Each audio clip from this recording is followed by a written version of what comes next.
Welcome to the Hollow Signal. If you're passionate about literature and looking to discover unforgettable classics, this is your place. Don't forget to subscribe to the channel and hit the bell icon so you won't miss any recommendations. Today's book is The House on the Borderland, published in 1908 by William Hope Hodgson. The House on the Borderland is a groundbreaking work of cosmic horror that blends supernatural terror with visionary science fiction, influencing writers like H.P. Lovecraft and Clark Ashton Smith. Get ready for a journey beyond reality. The House on the Borderland, William Hope Hodgson to my father, whose feet tread the lost aeons. Open the door and listen. Only the wind's muffled roar, and the glisten of tears round the moon, and in fancy the tread of vanishing shoon, out in the night with the dead. Hush, and hark to the sorrowful cry of the wind in the dark. Hush and hark without murmur or sigh, to shoon that tread the lost aeons, to the sound that bids you to die. Hush and hark, hush and hark. Shoon of the dead author's introduction to the manuscript. Many are the hours in which I have pondered upon the story that is set forth in the following pages. I trust that my instincts are not awry when they prompt me to leave the account in simplicity, as it was handed to me. And the MS itself. You must picture me when first it was given into my care, turning it over, curiously, and making a swift, jerky examination. A small book it is, but thick and all save the last few pages, filled with a quaint but legible handwriting, and writ very close. I have the queer, faint pitwater smell of it in my nostrils now as I write, and my fingers have subconscious memories of the soft, cloggy feel of the long, damp pages. I read, and in reading, lifted the curtains of the impossible that blind the mind, and looked out into the unknown. Amid stiff, abrupt sentences I wandered, and presently I had no fault to charge against their abrupt tellings, for better far than my own ambitious phrasing is this mutilated story capable of bringing home all that the old recluse of the vanished house had striven to tell. Of the simple, stiffly given account of weird and extraordinary matters I will say little. It lies before you. The inner story must be uncovered personally by each reader according to ability and desire, and even should any fail to see, as now I see, the shadowed picture and conception of that to which one may well give the accepted titles of heaven and hell, yet can I promise certain thrills, merely taking the story as a story. William Hope Hodgson, December 17th, 1907. Chapter 1. The Finding of the Manuscript. Right away in the west of Ireland lies a tiny hamlet called Craigton. It is situated alone at the base of a low hill. Far around there spreads a waste of bleak and totally inhospitable country, where here and there at great intervals, one may come upon the ruins of some long desolate cottage, unthatched and stark. The whole land is bare and unpeopled, the very earth scarcely covering the rock that lies beneath it, and with which the country abounds, in places rising out of the soil in wave-shaped ridges. Yet in spite of its desolation, my friend Tonneson and I had elected to spend our vacation there. He had stumbled on the place by mere chance the year previously, during the course of a long walking tour, and discovered the possibilities for the angler in a small and unnamed river that runs past the outskirts of the little village. I have said that the river is without name. I may add that no map that I have hitherto consulted has shown either village or stream. They seem to have entirely escaped observation. Indeed, they might never exist for all that the average guide tells one. Possibly this can be partly accounted for by the fact that the nearest railway station, Ardrahan, is some 40 miles distant. It was early one warm evening when my friend and I arrived in Creighton. We had reached Ardrahan the previous night, sleeping there in rooms hired at the village post office and leaving in good time on the following morning, clinging insecurely to one of the typical jaunting cars. It had taken us all day to accomplish our journey over some of the roughest tracks imaginable, with the result that we were thoroughly tired and somewhat bad-tempered. However, the tent had to be erected and our goods stowed away before we could think of food or rest. And so we set to work, with the aid of our driver, and soon had the tent up upon a small patch of ground just outside the little village and quite near to the river. Then, having stored all our belongings, we dismissed the driver, as he had to make his way back as speedily as possible, and told him to come across to us at the end of a fortnight. We had brought sufficient provisions to last us for that space of time, and water we could get from the stream. Fuel we did not need, as we had included a small oil stove among our outfit, and the weather was fine and warm. It was Tonnyson's idea to camp out instead of getting lodgings in one of the cottages. As he put it, there was no joke in sleeping in a room with a numerous family of healthy Irish in one corner and the pigsty in the other, while overhead a ragged colony of roosting fowls distributed their blessings impartially, and the whole place so full of peat smoke that it made a fellow sneeze his head off just to put it inside the doorway. Tonnyson had got the stove lit now and was busy cutting slices of bacon into the frying pan, so I took the kettle and walked down to the river for water. On the way, I had to pass close to a little group of the village people, who eyed me curiously, but not in any unfriendly manner, though none of them ventured a word. As I returned with my kettle filled, I went up to them and, after a friendly nod, to which they replied in like manner, I asked them casually about the fishing, but, instead of answering, they just shook their heads silently and stared at me. I repeated the question, addressing more particularly a great gaunt fellow at my elbow. Yet again I received no answer. Then the man turned to a comrade and said something rapidly in a language that I did not understand, and at once the whole crowd of them fell to jabbering in what, after a few moments, I guessed to be pure Irish. At the same time they cast many glances in my direction. For a minute, perhaps, they spoke among themselves thus. Then the man I had addressed faced round at me and said something. By the expression of his face, I guessed that he, in turn, was questioning me. But now I had to shake my head and indicate that I did not comprehend what it was they wanted to know. And so we stood looking at one another, until I heard Tonnyson calling to me to hurry up with the kettle. Then, with a smile and a nod, I left them, and all in the little crowd smiled and nodded in return, though their faces still betrayed their puzzlement. It was evident, I reflected as I went toward the tent, that the inhabitants of these few huts in the wilderness did not know a word of English, and when I told Tonnyson, he remarked that he was aware of the fact, and more, that it was not at all uncommon in that part of the country, where the people often lived and died in their isolated hamlets, without ever coming in contact with the outside world. I wish we had got the driver to interpret for us before he left, I remarked, as we sat down to our meal.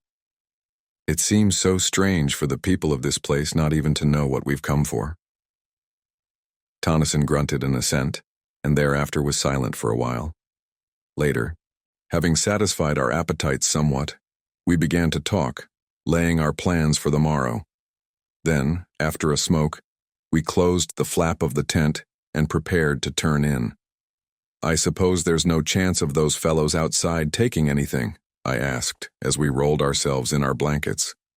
Tonnyson said that he did not think so, at least while we were about, and as he went on to explain, we could lock up everything except the tent, in the big chest that we had brought to hold our provisions. I agreed to this, and soon we were both asleep. Next morning early, we rose and went for a swim in the river, after which we dressed and had breakfast. Then we roused out our fishing tackle and overhauled it, by which time, our breakfast having settled somewhat, we made all secure within the tent and strode off in the direction my friend had explored on his previous visit. During the day we fished happily, working steadily upstream, and by evening we had one of the prettiest creels of fish that I had seen for a long while. Returning to the village, we made a good feed off our day's spoil, after which, having selected a few of the finer fish for our breakfast, we presented the remainder to the group of villagers who had assembled at a respectful distance to watch our doings. They seemed wonderfully grateful, and heaped mountains of what I presumed to be Irish blessings upon our heads. Thus we spent several days having splendid sport and first-rate appetites to do justice upon our prey. We were pleased to find how friendly the villagers were inclined to be, and that there was no evidence of their having ventured to meddle with our belongings during our absences. It was on a Tuesday that we arrived in Crichton, and it would be on the Sunday following that we made a great discovery. Hitherto we had always gone upstream. On that day, however, we laid aside our rods, and, taking some provisions, set off for a long ramble in the opposite direction. The day was warm, and we trudged along leisurely enough, stopping about midday to eat our lunch upon a great flat rock near the riverbank. Afterward we sat and smoked a while, resuming our walk only when we were tired of inaction. For perhaps another hour we wandered onward, chatting quietly and comfortably on this and that matter, and on several occasions stopping while my companion, who is something of an artist, made rough sketches of striking bits of the wild scenery.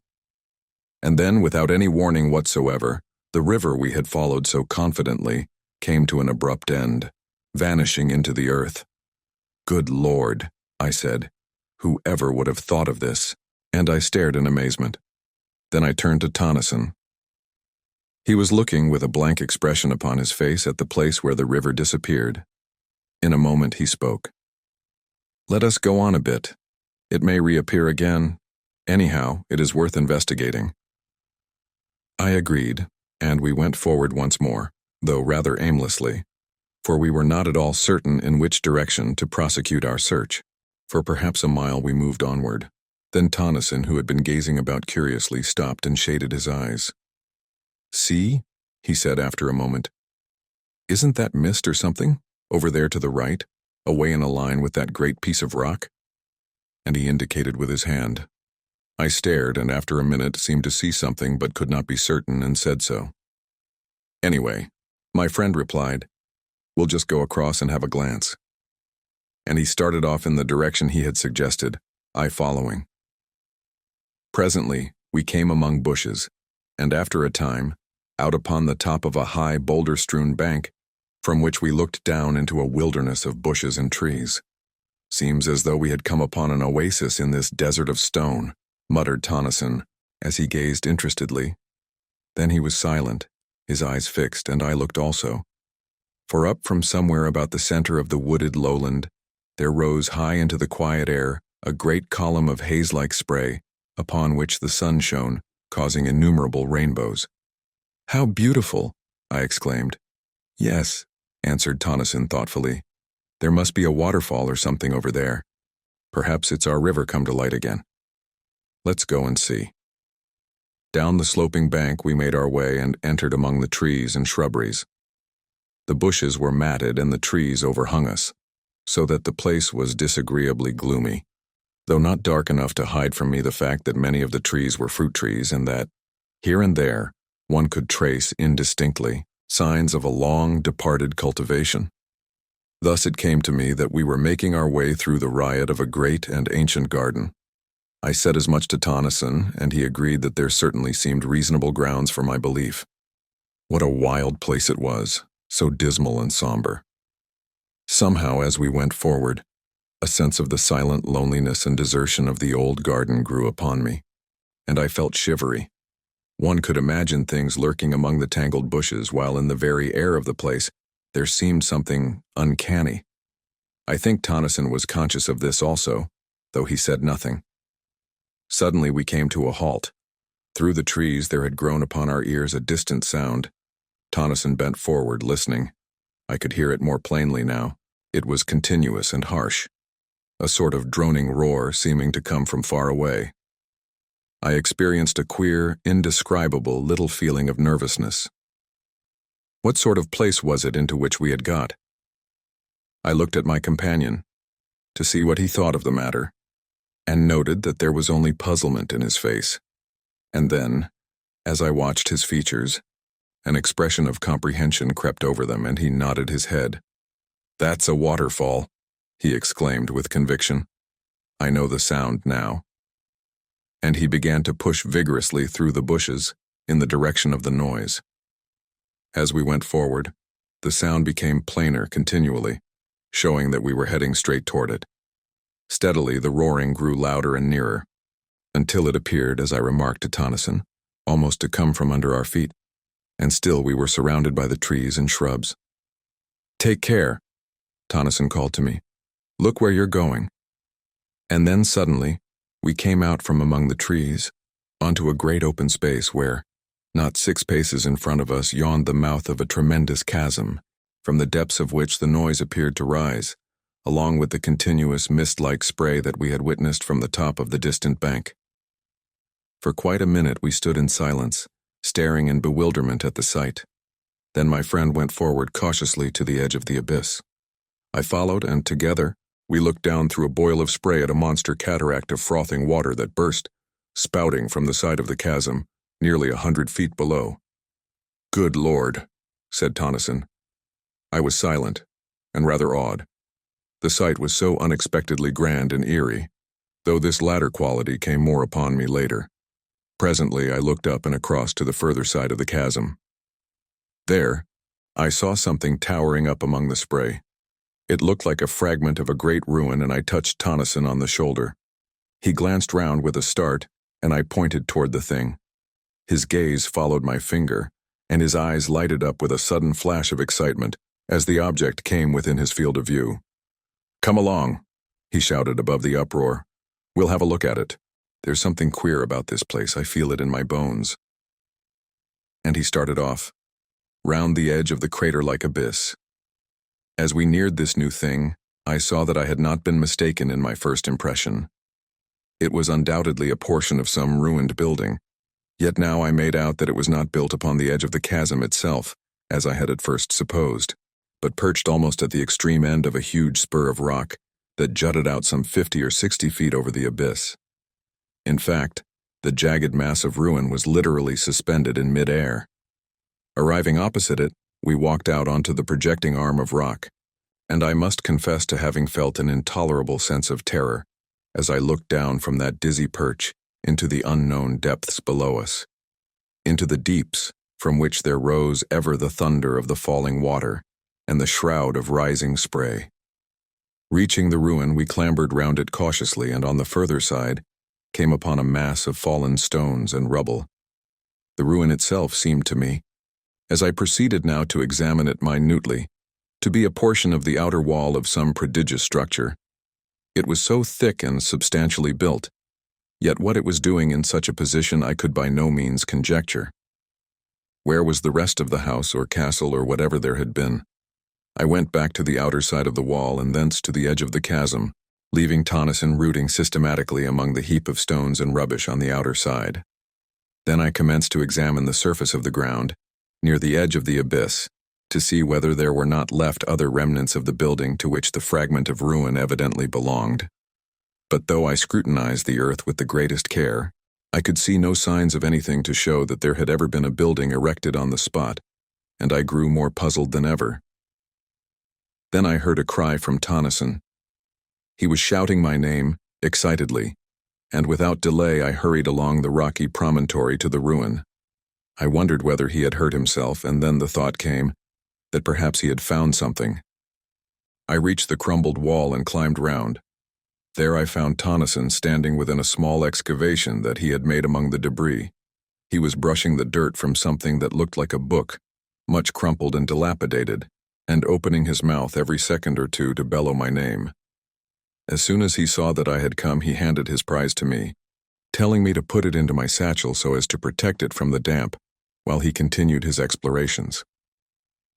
This I did, first, however, running the pages through my fingers, and noting that they were closely filled with neat, old-fashioned writing, which was quite legible save in one portion, where many of the pages were almost destroyed, being muddied and crumpled, as though the book had been doubled back at that part. This, I found out from Tonneson, was actually as he had discovered it, and the damage was due, probably, to the fall of masonry upon the opened part. Curiously enough, the book was fairly dry, which I attributed to its having been so securely buried among the ruins. Having put the volume away safely, I turned to and gave Tonneson a hand with his self-imposed task of excavating. Yet, though we put in over an hour's hard work, turning over the whole of the upheaped stones and rubbish, we came upon nothing more than some fragments of broken wood that might have been parts of a desk or table. And so we gave up searching and went back along the rock once more to the safety of the land. The next thing we did was to make a complete tour of the tremendous chasm, which we were able to observe was in the form of an almost perfect circle, save for where the ruin-crowned spur of rock jutted out, spoiling its symmetry. The abyss was, as Tonneson put it, like nothing so much as a gigantic well or pit going sheer down into the bowels of the earth. For some time longer, We continued to stare about us, and then, noticing that there was a clear space away to the north of the chasm, we bent our steps in that direction. Here, distant from the mouth of the mighty pit by some hundreds of yards, we came upon a great lake of silent water. Silent, that is, save in one place where there was a continuous bubbling and gurgling. Now, being away from the noise of the spouting cataract, we were able to hear one another speak without having to shout at the tops of our voices, and I asked Tonneson what he thought of the place. I told him that I didn't like it, and that the sooner we were out of it, the better I should be pleased. He nodded in reply and glanced at the woods behind furtively. I asked him if he had seen or heard anything. He made no answer, but stood silent as though listening, and I kept quiet also. Suddenly he spoke. "Hark," he said sharply. I looked at him, and then away among the trees and bushes, holding my breath involuntarily. A minute came and went in strained silence, yet I could hear nothing, and I turned to Tonneson to say as much. And then, even as I opened my lips to speak, there came a strange wailing noise out of the wood on our left. It appeared to float through the trees, and there was a rustle of stirring leaves, and then silence. All at once, Tonneson spoke and put his hand on my shoulder. "Let us get out of here," he said, and began to move slowly toward where the surrounding trees and bushes seemed thinnest. As I followed him, it came to me suddenly that the sun was low, and that there was a raw sense of chilliness in the air. Tonneson said nothing further, but kept on steadily.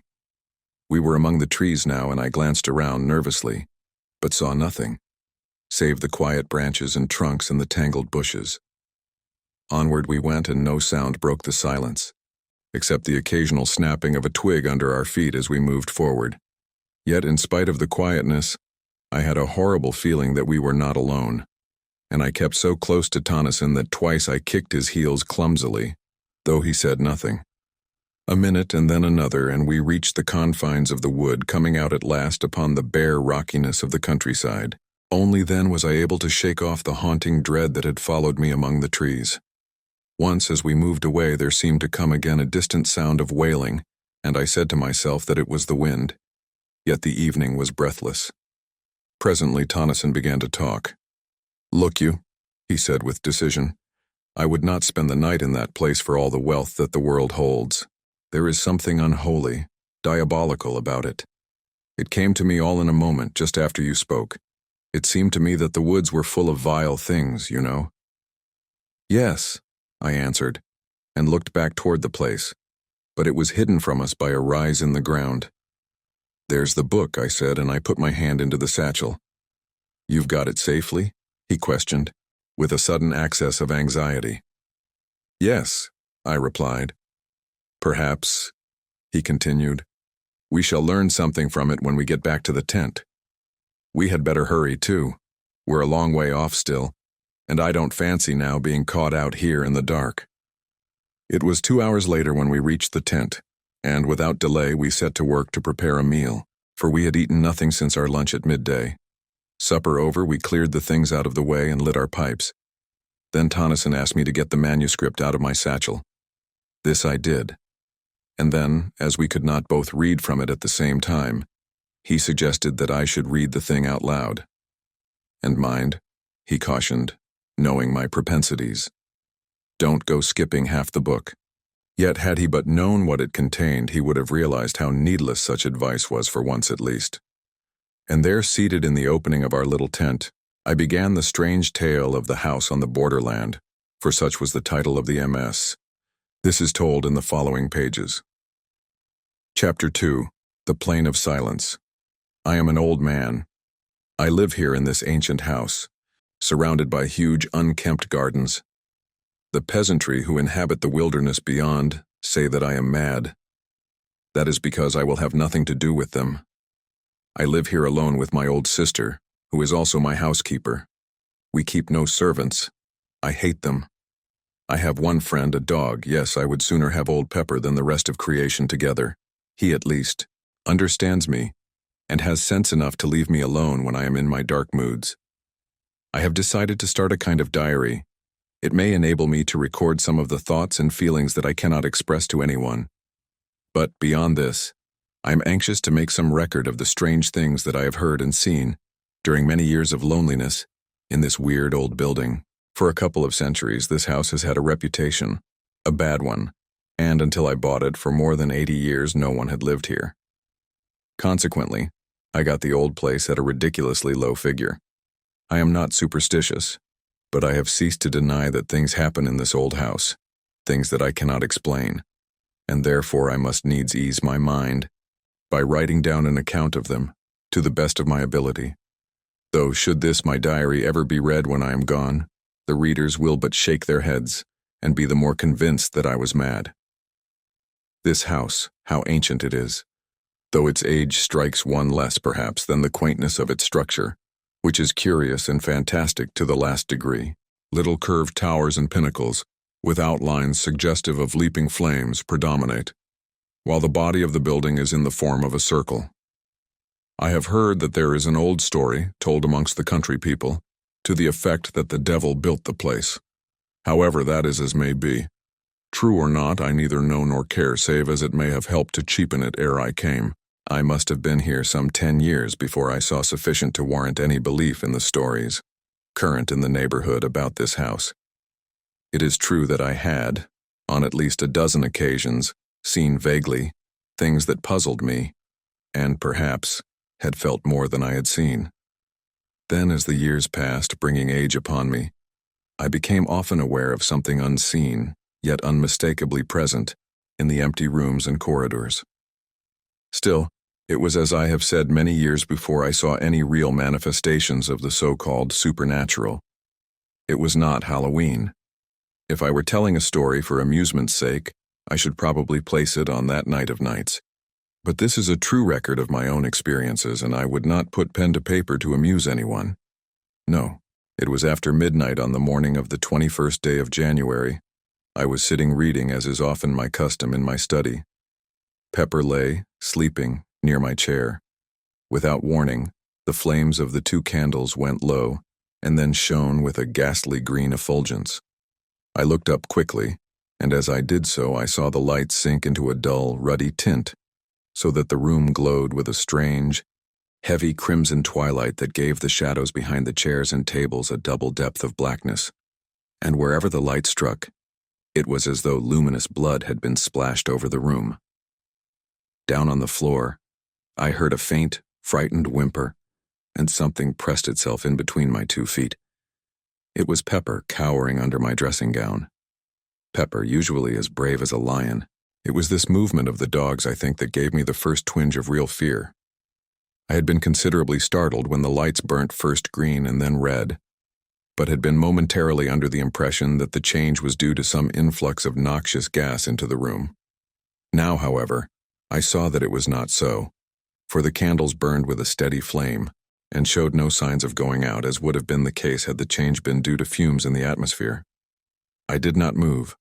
I felt distinctly frightened, but could think of nothing better to do than wait. For perhaps a minute I kept my glance about the room nervously. Then I noticed that the lights had commenced to sink very slowly, until presently they showed minute specks of red fire, like the gleamings of rubies in the darkness. Still I sat watching, while a sort of dreamy indifference seemed to steal over me, banishing altogether the fear that had begun to grip me. Away in the far end of the huge old-fashioned room, I became conscious of a faint glow. Steadily it grew, filling the room with gleams of quivering green light. Then they sank quickly, and changed, even as the candle flames had done, into a deep somber crimson that strengthened and lit up the room with a flood of awful glory. The light came from the end wall, and grew ever brighter until its intolerable glare caused my eyes acute pain, and involuntarily I closed them. It may have been a few seconds before I was able to open them. The first thing I noticed was that the light had decreased greatly, so that it no longer tried my eyes. Then, as it grew still duller, I was aware, all at once, that, instead of looking at the redness, I was staring through it, and through the wall beyond. Gradually, as I became more accustomed to the idea, I realized that I was looking out onto a vast plain, lit with the same gloomy twilight that pervaded the room. The immensity of this plain scarcely can be conceived. In no part could I perceive its confines. It seemed to broaden and spread out, so that the eye failed to perceive any limitations. Slowly, the details of the nearer portions began to grow clear. Then, in a moment almost, the light died away, and the vision, if vision it were, faded and was gone. Suddenly, I became conscious that I was no longer in the chair. Instead, I seemed to be hovering above it and looking down at a dim something, huddled and silent. In a little while, a cold blast struck me, and I was outside in the night, floating like a bubble up through the darkness. As I moved, an icy coldness seemed to enfold me, so that I shivered. After a time, I looked to right and left and saw the intolerable blackness of the night, pierced by remote gleams of fire. Onward, outward, I drove. Once I glanced behind and saw the earth, a small crescent of blue light, receding away to my left. Further off, the sun, a splash of white flame, burned vividly against the dark. An indefinite period passed. Then, for the last time, I saw the earth, an enduring globule of radiant blue swimming in an eternity of ether. And there I, a fragile flake of soul dust, flickered silently across the void, from the distant blue into the expanse of the unknown. A great while seemed to pass over me, and now I could nowhere see anything. I had passed beyond the fixed stars and plunged into the huge blackness that waits beyond. All this time I had experienced little, save a sense of lightness and cold discomfort. Now, however, the atrocious darkness seemed to creep into my soul, and I became filled with fear and despair. What was going to become of me? Where was I going? Even as the thoughts were formed, there grew against the impalpable blackness that wrapped me a faint tinge of blood. It seemed extraordinarily remote and mist-like. Yet, at once, the feeling of oppression was lightened, and I no longer despaired. Slowly, the distant redness became plainer and larger, until as I drew nearer, it spread out into a great somber glare, dull and tremendous. Still, I fled onward, and presently, I had come so close that it seemed to stretch beneath me, like a great ocean of somber red. I could see little save that it appeared to spread out interminably in all directions. In a further space, I found that I was descending upon it, and soon, I sank into a great sea of sullen, red-hued clouds. Slowly, I emerged from these, and there, below me, I saw the stupendous plain that I had seen from my room in this house that stands upon the borders of the silences. Presently, I landed, and stood, surrounded by a great waste of loneliness. The place was lit with a gloomy twilight that gave an impression of indescribable desolation. Afar to my right, within the sky, there burnt a gigantic ring of dull red fire, from the outer edge of which were projected huge, writhing flames, darted and jagged. The interior of this ring was black, black as the gloom of the outer night. I comprehended at once that it was from this extraordinary sun that the place derived its doleful light.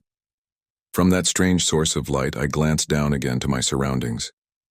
Everywhere I looked, I saw nothing but the same flat weariness of interminable plain. Nowhere could I descry any signs of life, not even the ruins of some ancient habitation. Gradually, I found that I was being borne forward, floating across the flat waste. For what seemed an eternity, I moved onward. I was unaware of any great sense of impatience, though some curiosity and a vast wonder were with me continually. Always I saw around me the breadth of that enormous plain, and always I searched for some new thing to break its monotony. But there was no change, only loneliness, silence, and desert. Presently, in a half-conscious manner, I noticed that there was a faint mistiness, ruddy in hue, lying over its surface. Still, when I looked more intently, I was unable to say that it was really mist, for it appeared to blend with the plain, giving it a peculiar unrealness and conveying to the senses the idea of unsubstantiality. Gradually, I began to weary with the sameness of the thing.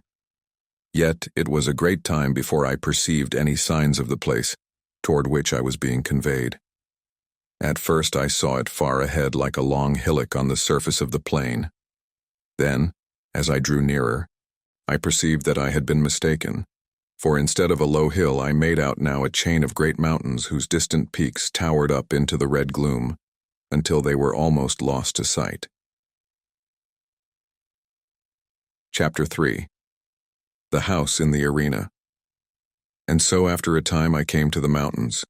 Then, the course of my journey was altered, and I began to move along their bases, until, all at once, I saw that I had come opposite to a vast rift, opening into the mountains.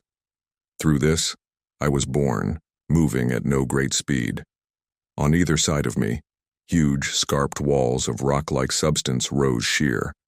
Far overhead, I discerned a thin ribbon of red, where the mouth of the chasm opened, among inaccessible peaks. Within was gloom, deep and somber, and chilly silence. For a while, I went onward steadily, and then at last I saw ahead a deep red glow that told me I was near upon the further opening of the gorge. A minute came and went, and I was at the exit of the chasm, staring out upon an enormous amphitheater of mountains. Yet of the mountains and the terrible grandeur of the place I recked nothing, for I was confounded with amazement to behold, at a distance of several miles and occupying the center of the arena, a stupendous structure built apparently of green jade.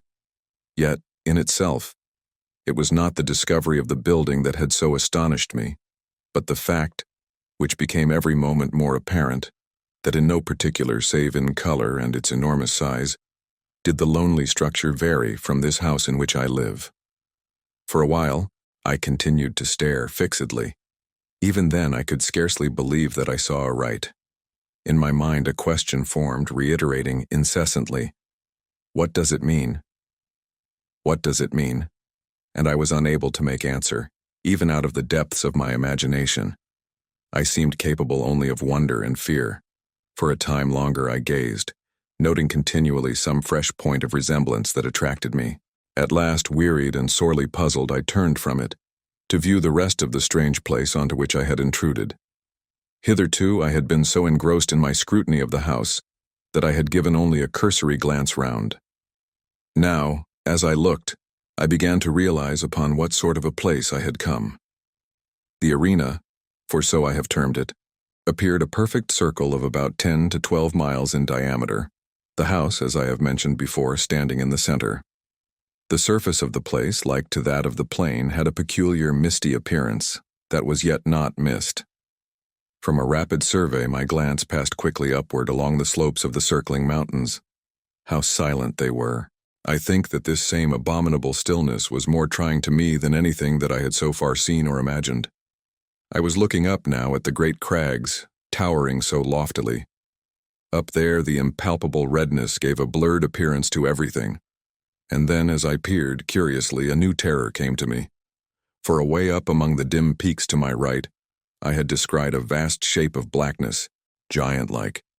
It grew upon my sight. It had an enormous equine head with gigantic ears, and seemed to peer steadfastly down into the arena. There was that about the pose that gave me the impression of an eternal watchfulness, of having warded that dismal place through unknown eternities. Slowly, the monster became plainer to me, and then suddenly, my gaze sprang from it to something further off and higher among the crags. For a long minute I gazed fearfully. I was strangely conscious of something not altogether unfamiliar, as though something stirred in the back of my mind. The thing was black, and had 4 grotesque arms. The features showed indistinctly. Round the neck, I made out several light-colored objects. Slowly, the details came to me, and I realized coldly that they were skulls. Further down the body was another circling belt, showing less dark against the black trunk. Then, even as I puzzled to know what the thing was, a memory slid into my mind, and straightway, I knew that I was looking at a monstrous representation of Kali, the Hindu goddess of death. Other remembrances of my old student days drifted into my thoughts.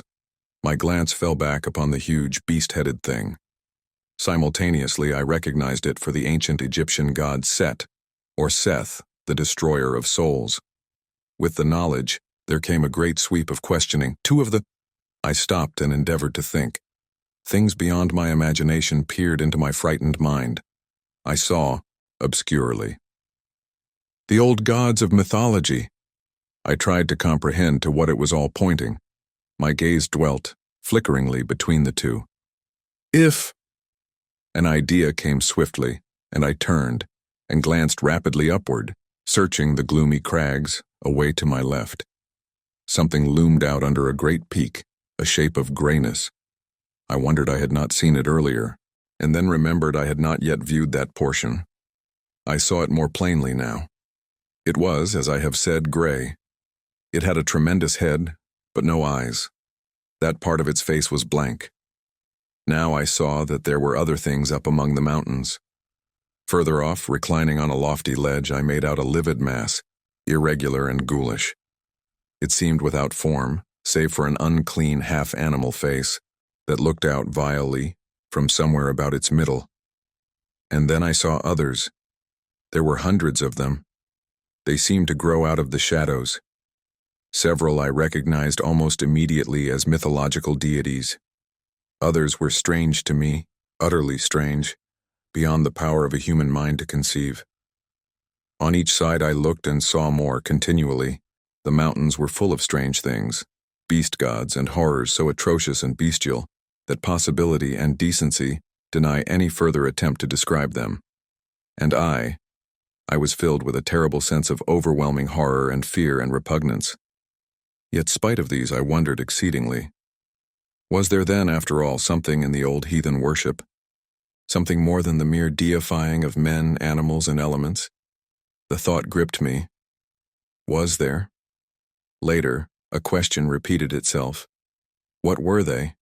Those beast gods and the others? At first, they had appeared to me just sculptured monsters, placed indiscriminately among the inaccessible peaks and precipices of the surrounding mountains. Now, as I scrutinized them with greater intentness, my mind began to reach out to fresh conclusions.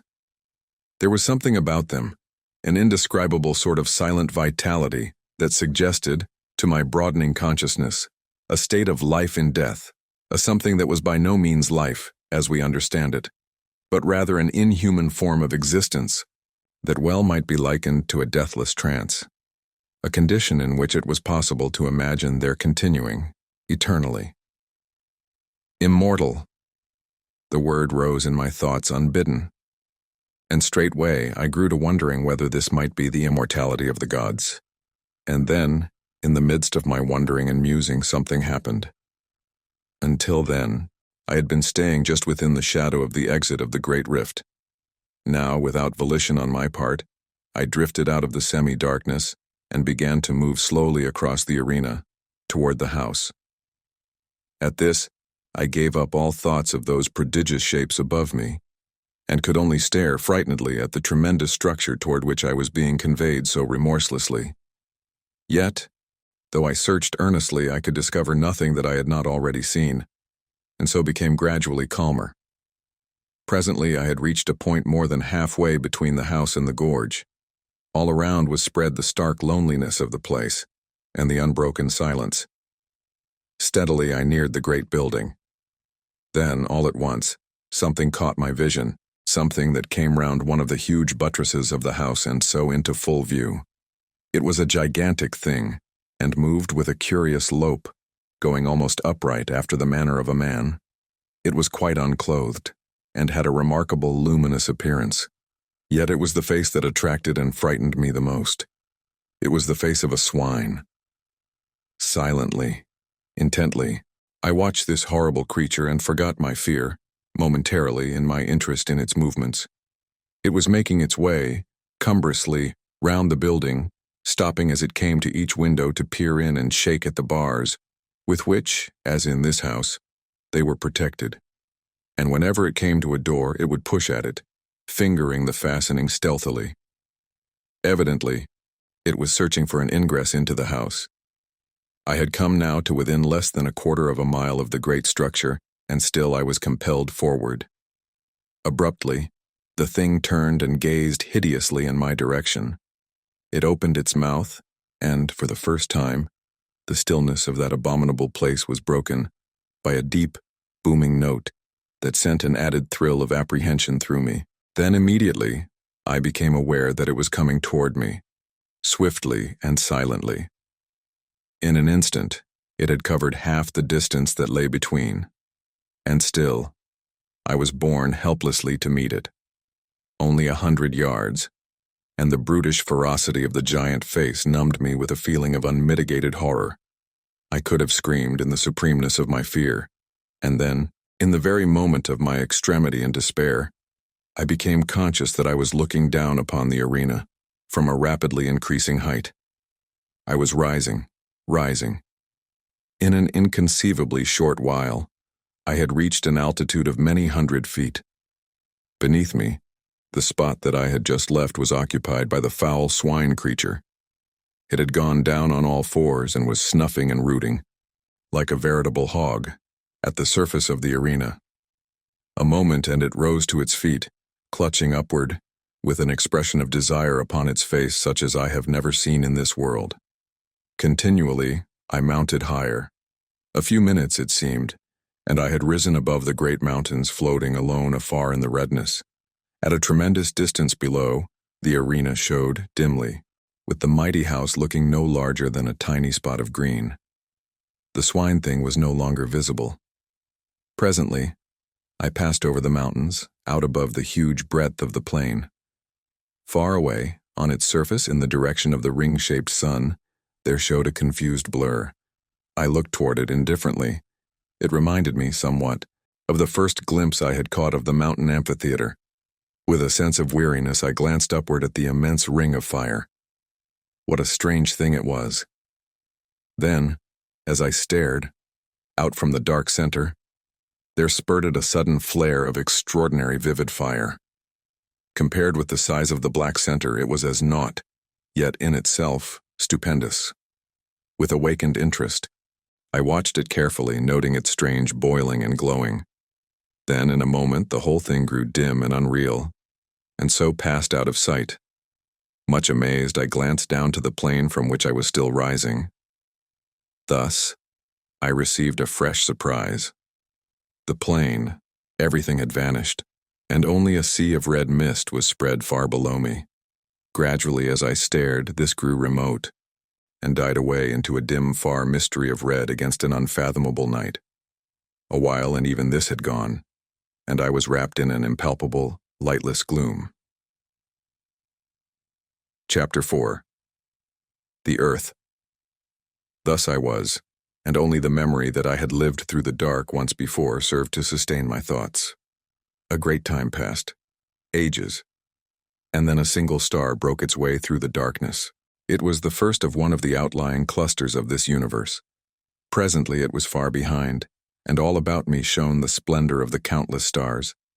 Later, years it seemed, I saw the sun, a clot of flame. Around it, I made out presently several remote specks of light, the planets of the solar system.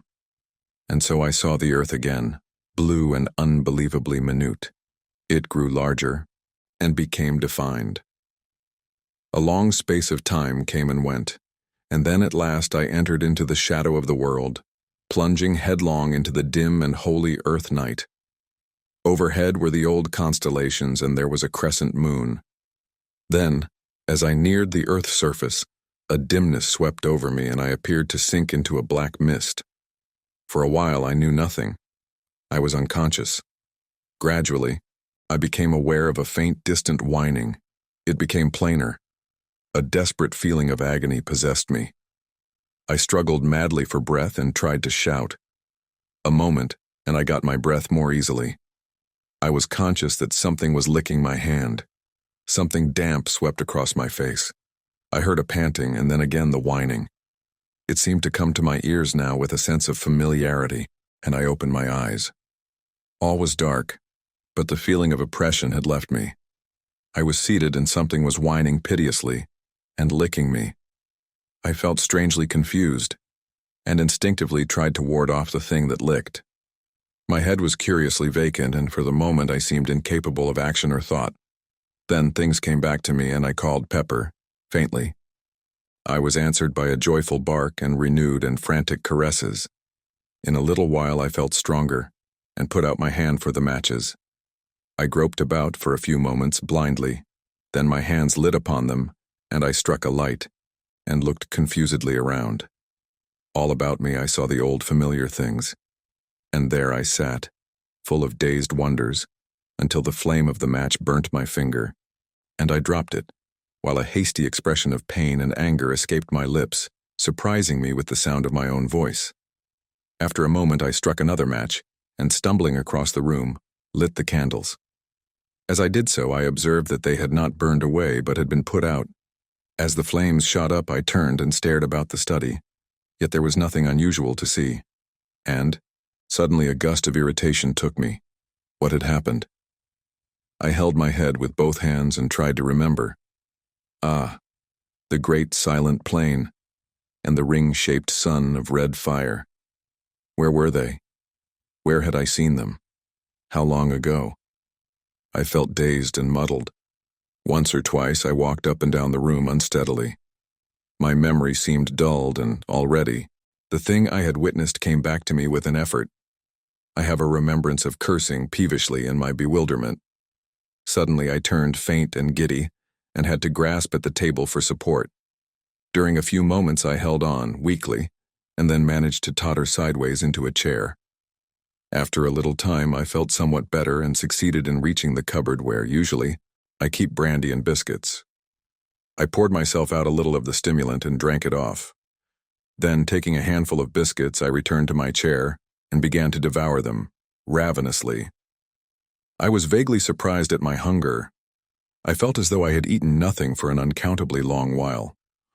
As I ate, my glance roved about the room, taking in its various details and still searching, though almost unconsciously, for something tangible upon which to take hold, among the invisible mysteries that encompassed me. Surely, I thought, there must be something. And in the same instant, my gaze dwelt upon the face of the clock in the opposite corner.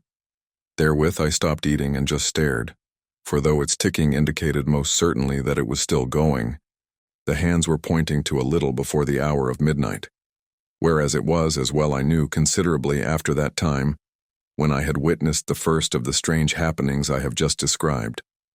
For perhaps a moment I was astounded and puzzled.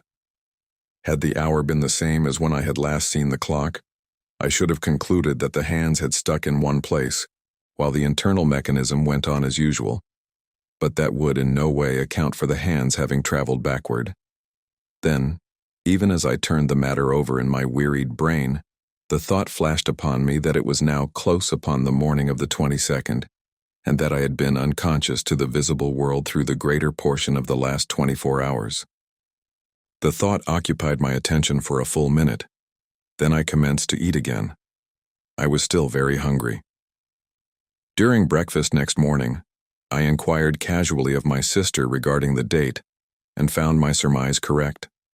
I had indeed been absent, at least in spirit, for nearly a day and a night. My sister asked me no questions, for it is not by any means the first time that I have kept to my study for a whole day, and sometimes a couple of days at a time, when I have been particularly engrossed in my books or work. And so the days pass on, and I am still filled with a wonder to know the meaning of all that I saw on that memorable night.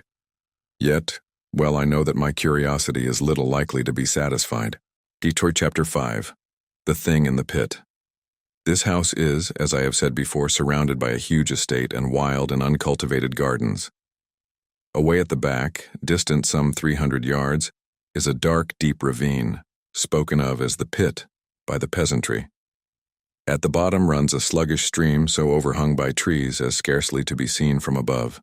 In passing, I must explain that this river has a subterranean origin, emerging suddenly at the east end of the ravine, and disappearing, as abruptly, beneath the cliffs that form its western extremity. It was some months after my vision, if vision it were, of the great plain that my attention was particularly attracted to the pit. I happened one day to be walking along its southern edge when, suddenly, several pieces of rock and shale were dislodged from the face of the cliff immediately beneath me, and fell with a sullen crash through the trees. I heard them splash in the river at the bottom, and then silence. I should not have given this incident more than a passing thought, had not Pepper at once begun to bark savagely, nor would he be silent when I bade him, which is most unusual behavior on his part, Feeling that there must be someone or something in the pit, I went back to the house quickly, for a stick. When I returned, Pepper had ceased his barks and was growling and smelling uneasily along the top. Whistling to him to follow me, I started to descend cautiously. The depth to the bottom of the pit must be about 150 feet, and some time as well as considerable care was expended before we reached the bottom in safety. Once down, Pepper and I started to explore along the banks of the river. It was very dark there due to the overhanging trees, and I moved warily, keeping my glance about me and my stick ready. Pepper was quiet now and kept close to me all the time. Thus, we searched right up one side of the river, without hearing or seeing anything. Then we crossed over by the simple method of jumping and commenced to beat our way back through the underbrush. We had accomplished perhaps half the distance when I heard again the sound of falling stones on the other side, the side from which we had just come. One large rock came thundering down through the treetops, struck the opposite bank, and bounded into the river, driving a great jet of water right over us. At this, Pepper gave out a deep growl, then stopped and pricked up his ears. I listened also. A second later, a loud, half-human, half-pig-like squeal sounded from among the trees, apparently about halfway up the south cliff. It was answered by a similar note from the bottom of the pit. At this, Pepper gave a short, sharp bark, and springing across the little river, disappeared into the bushes. Immediately afterward, I heard his barks increase in depth and number, and in between there sounded a noise of confused jabbering. This ceased, and in the succeeding silence, there rose a semi-human yell of agony. Almost immediately, Pepper gave a long-drawn howl of pain, and then the shrubs were violently agitated, and he came running out with his tail down, and glancing as he ran over his shoulder. As he reached me, I saw that he was bleeding from what appeared to be a great claw wound in the side that had almost laid bare his ribs. Seeing Pepper thus mutilated, a furious feeling of anger seized me, and whirling my staff, I sprang across and into the bushes from which Pepper had emerged. As I forced my way through, I thought I heard a sound of breathing. Next instant, I had burst into a little clear space just in time to see something, livid white in color, disappear among the bushes on the opposite side. With a shout, I ran toward it. But though I struck and probed among the bushes with my stick, I neither saw nor heard anything further, and so returned to Pepper. There, after bathing his wound in the river, I bound my wetted handkerchief round his body, having done which we retreated up the ravine and into the daylight again. On reaching the house, my sister inquired what had happened to Pepper, and I told her he had been fighting with a wildcat, of which I had heard there were several about. I felt it would be better not to tell her how it had really happened, though to be sure I scarcely knew myself, but this I did know, that the thing I had seen run into the bushes was no wildcat. It was much too big, and had, so far as I had observed, a skin like a hog's, only of a dead, unhealthy white color. And then, it had run upright, or nearly so, upon its hind feet, with a motion somewhat resembling that of a human being. This much I had noticed in my brief glimpse, and truth to tell, I felt a good deal of uneasiness besides curiosity as I turned the matter over in my mind. It was in the morning that the above incident had occurred. Then it would be after dinner, as I sat reading, that, happening to look up suddenly, I saw something peering in over the window ledge, the eyes and ears alone showing. A pig, by Jove, I said, and rose to my feet. Thus I saw the thing more completely. But it was no pig. God alone knows what it was. It reminded me vaguely of the hideous thing that had haunted the great arena. It had a grotesquely human mouth and jaw, but with no chin of which to speak. The nose was prolonged into a snout. Thus it was that with the little eyes and queer ears, gave it such an extraordinarily swine-like appearance. Of forehead there was little, and the whole face was of an unwholesome white color. For perhaps a minute, I stood looking at the thing with an ever-growing feeling of disgust, and some fear. The mouth kept jabbering inanely and once emitted a half-swinish grunt. I think it was the eyes that attracted me the most. They seemed to glow, at times, with a horribly human intelligence, and kept flickering away from my face over the details of the room, as though my stare disturbed it. It appeared to be supporting itself by two claw-like hands upon the windowsill. These claws, unlike the face, were of a clayey brown hue, and bore an indistinct resemblance to human hands, in that they had 4 fingers and a thumb. Though these were webbed up to the first joint much as are a duck's, nails it had also, but so long and powerful that they were more like the talons of an eagle than aught else. As I have said before, I felt some fear, though almost of an impersonal kind. I may explain my feeling better by saying that it was more a sensation of abhorrence, such as one might expect to feel, if brought in contact with something superhumanly foul, something unholy, belonging to some hitherto undreamt of state of existence. I cannot say that I grasped these various details of the brute at the time. I think they seemed to come back to me afterward, as though imprinted upon my brain. I imagined more than I saw as I looked at the thing, and the material details grew upon me later. For perhaps a minute I stared at the creature. Then, as my nerves steadied a little, I shook off the vague alarm that held me, and took a step toward the window. Even as I did so, the thing ducked and vanished. I rushed to the door and looked round hurriedly, but only the tangled bushes and shrubs met my gaze. I ran back into the house and, getting my gun, sallied out to search through the gardens.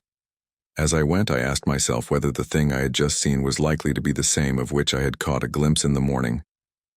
I inclined to think it was. I would have taken Pepper with me, but judged it better to give his wound a chance to heal.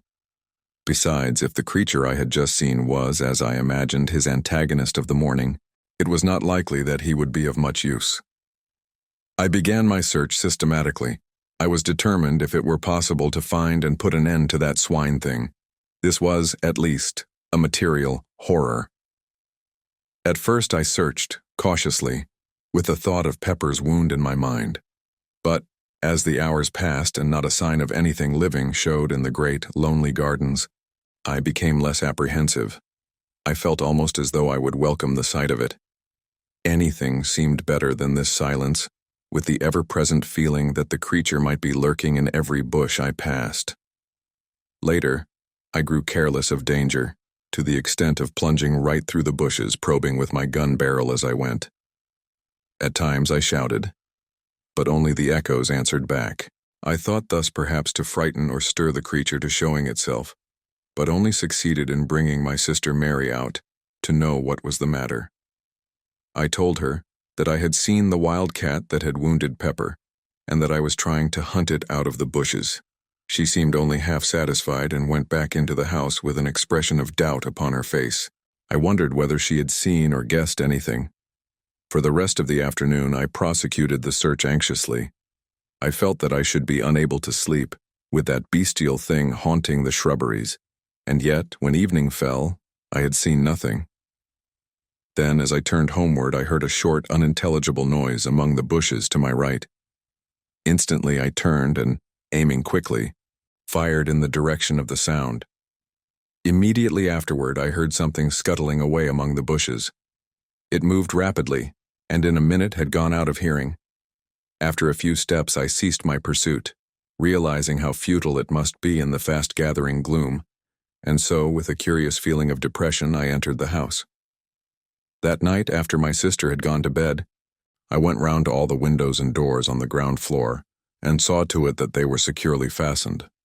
This precaution was scarcely necessary as regards the windows, as all of those on the lower story are strongly barred, but with the doors, of which there are 5, it was wisely thought as not one was locked. Having secured these, I went to my study, yet, somehow, for once, the place jarred upon me. It seemed so huge and echoey. For some time I tried to read, but at last, finding it impossible, I carried my book down to the kitchen where a large fire was burning, and sat there. I dare say I had read for a couple of hours when suddenly I heard a sound that made me lower my book and listen intently. It was a noise of something rubbing and fumbling against the back door. Once the door creaked loudly, as though force were being applied to it. During those few short moments, I experienced an indescribable feeling of terror, such as I should have believed impossible. My hands shook. A cold sweat broke out on me and I shivered violently.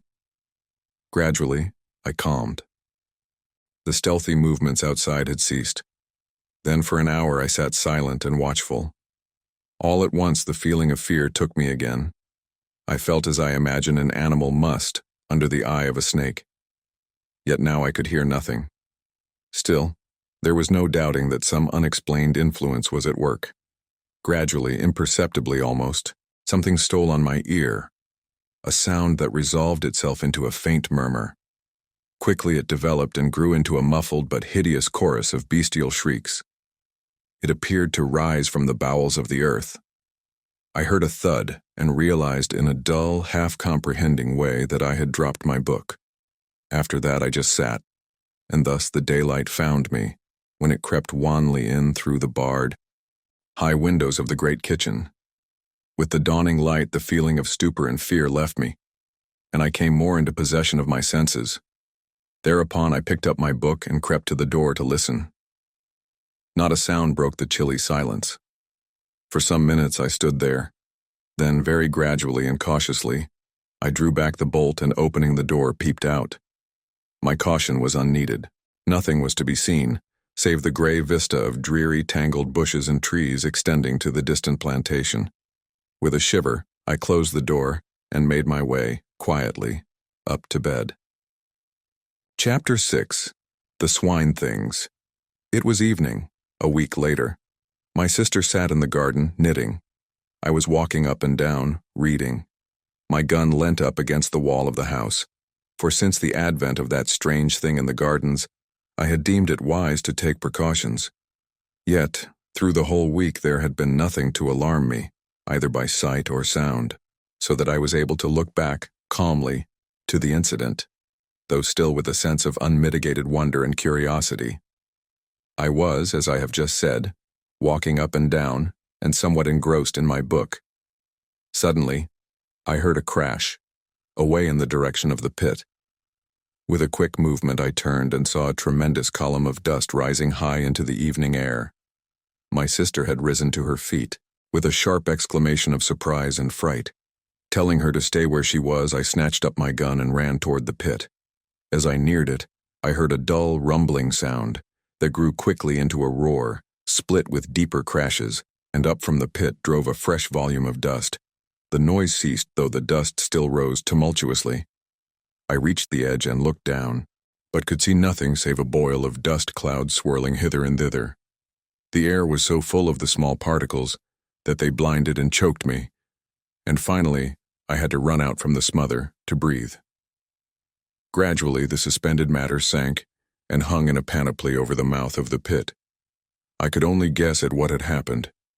That there had been a landslip of some kind, I had little doubt. But the cause was beyond my knowledge, and yet even then I had half-imaginings, for already the thought had come to me of those falling rocks and that thing in the bottom of the pit.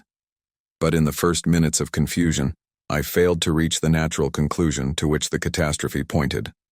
Slowly the dust subsided until, presently, I was able to approach the edge and look down. For a while I peered impotently, trying to see through the reek. At first it was impossible to make out anything. Then, as I stared, I saw something below, to my left, that moved. I looked intently toward it and presently made out another and then another, 3 dim shapes that appeared to be climbing up the side of the pit. I could see them only indistinctly. Even as I stared and wondered, I heard a rattle of stones somewhere to my right. I glanced across, but could see nothing. I leant forward and peered over and down into the pit, just beneath where I stood, and saw no further than a hideous white swine face that had risen to within a couple of yards of my feet. Below it, I could make out several others. As the thing saw me, it gave a sudden uncouth squeal, which was answered from all parts of the pit. At that, a gust of horror and fear took me, and bending down I discharged my gun right into its face. Straightway, the creature disappeared, with a clatter of loose earth and stones. There was a momentary silence to which probably I owe my life, for during it I heard a quick patter of many feet, and, turning sharply, saw a troop of the creatures coming toward me, at a run. Instantly, I raised my gun and fired at the foremost, who plunged headlong, with a hideous howling. Then, I turned to run. More than halfway from the house to the pit, I saw my sister. She was coming toward me. I could not see her face distinctly, as the dusk had fallen. But there was fear in her voice as she called to know why I was shooting. "Run!" I shouted in reply. "Run for your life!" Without more ado, she turned and fled, picking up her skirts with both hands. As I followed, I gave a glance behind. The brutes were running on their hind legs, at times dropping on all fours. I think it must have been the terror in my voice that spurred Mary to run so, for I feel convinced that she had not, as yet, seen those hell creatures that pursued. On we went, my sister leading. Each moment, the nearing sounds of the footsteps told me that the brutes were gaining on us rapidly. Fortunately, I am accustomed to live in some ways an active life. As it was, the strain of the race was beginning to tell severely upon me. Ahead, I could see the back door. Luckily, it was open. I was some half-dozen yards behind Mary now, and my breath was sobbing in my throat. Then, something touched my shoulder. I wrenched my head round quickly and saw one of those monstrous, pallid faces close to mine. One of the creatures, having outrun its companions, had almost overtaken me. Even as I turned, it made a fresh grab. With a sudden effort, I sprang to one side and, swinging my gun by the barrel, brought it crashing down upon the foul creature's head. The thing dropped, with an almost human groan. Even this short delay had been nearly sufficient to bring the rest of the brutes down upon me, so that without an instant's waste of time I turned and ran for the door. Reaching it, I burst into the passage. Then, turning quickly, slammed and bolted the door, just as the first of the creatures rushed against it with a sudden shock. My sister sat, gasping, in a chair. She seemed in a fainting condition, but I had no time then to spend on her. I had to make sure that all the doors were fastened. Fortunately, they were. The one leading from my study into the gardens was the last to which I went. I had just had time to note that it was secured when I thought I heard a noise outside. I stood perfectly silent and listened. Yes. Now I could distinctly hear a sound of whispering, and something slithered over the panels with a rasping, scratchy noise. Evidently, some of the brutes were feeling with their claw hands about the door to discover whether there were any means of ingress. That the creatures should so soon have found the door was, to me, a proof of their reasoning capabilities. It assured me that they must not be regarded by any means as mere animals. I had felt something of this before, when that first thing peered in through my window. Then I had applied the term superhuman to it, with an almost instinctive knowledge that the creature was something different from the brute beast. Something beyond human, yet in no good sense, but rather as something foul and hostile to the great and good in humanity. In a word, as something intelligent, and yet inhuman. The very thought of the creatures filled me with revulsion. Now I bethought me of my sister, and going to the cupboard, I got out a flask of brandy and a wineglass. Taking these, I went down to the kitchen, carrying a lighted candle with me. She was not sitting in the chair, but had fallen out, and was lying upon the floor, face downward. Very gently, I turned her over and raised her head somewhat. Then I poured a little of the brandy between her lips. After a while, she shivered slightly. A little later, she gave several gasps and opened her eyes. In a dreamy, unrealizing way, she looked at me. Then her eyes closed, slowly, and I gave her a little more of the brandy. For perhaps a minute longer, she lay silent, breathing quickly. All at once, her eyes opened again, and it seemed to me, as I looked, that the pupils were dilated, as though fear had come with returning consciousness. Then, with a movement so unexpected that I started backward, she sat up. Noticing that she seemed giddy, I put out my hand to steady her. At that, she gave a loud scream and, scrambling to her feet, ran from the room. For a moment, I stayed there, kneeling and holding the brandy flask. I was utterly puzzled and astonished. Could she be afraid of me? But no. Why should she? I could only conclude that her nerves were badly shaken and that she was temporarily unhinged. Upstairs, I heard a door bang, loudly, and I knew that she had taken refuge in her room. I put the flask down on the table. My attention was distracted by a noise in the direction of the back door. I went toward it and listened. It appeared to be shaken, as though some of the creatures struggled with it silently. But it was far too strongly constructed and hung to be easily moved. Out in the gardens rose a continuous sound. It might have been mistaken by a casual listener for the grunting and squealing of a herd of pigs, but as I stood there, it came to me that there was sense and meaning to all those swinish noises. Gradually, I seemed able to trace a semblance in it to human speech, glutinous and sticky, as though each articulation were made with difficulty. Yet nevertheless, I was becoming convinced that it was no mere medley of sounds, but a rapid interchange of ideas. By this time it had grown quite dark in the passages, and from these came all the varied cries and groans of which an old house is so full after nightfall. It is, no doubt, because things are then quieter, and one has more leisure to hear. Also, there may be something in the theory that the sudden change of temperature at sundown affects the structure of the house somewhat, causing it to contract and settle as it were for the night. However, this is as may be, but on that night in particular I would gladly have been quit of so many eerie noises. It seemed to me that each crack and creak was the coming of one of those things along the dark corridors, though I knew in my heart that this could not be, for I had seen myself that all the doors were secure. Gradually, however, these sounds grew on my nerves to such an extent that, were it only to punish my cowardice, I felt I must make the round of the basement again and, if anything were there, face it. And then I would go up to my study, for I knew sleep was out of the question, with the house surrounded by creatures, half beasts, half something else, and entirely unholy. Taking the kitchen lamp down from its hook, I made my way from cellar to cellar and room to room, through pantry and coal hole, along passages and into the 101 little blind alleys and hidden nooks that form the basement of the old house. Then, when I knew I had been in every corner and cranny large enough to conceal aught of any size, I made my way to the stairs. With my foot on the first step, I paused. It seemed to me I heard a movement, apparently from the buttery, which is to the left of the staircase. It had been one of the first places I searched, and yet I felt certain my ears had not deceived me. My nerves were strung now, and with hardly any hesitation I stepped up to the door, holding the lamp above my head.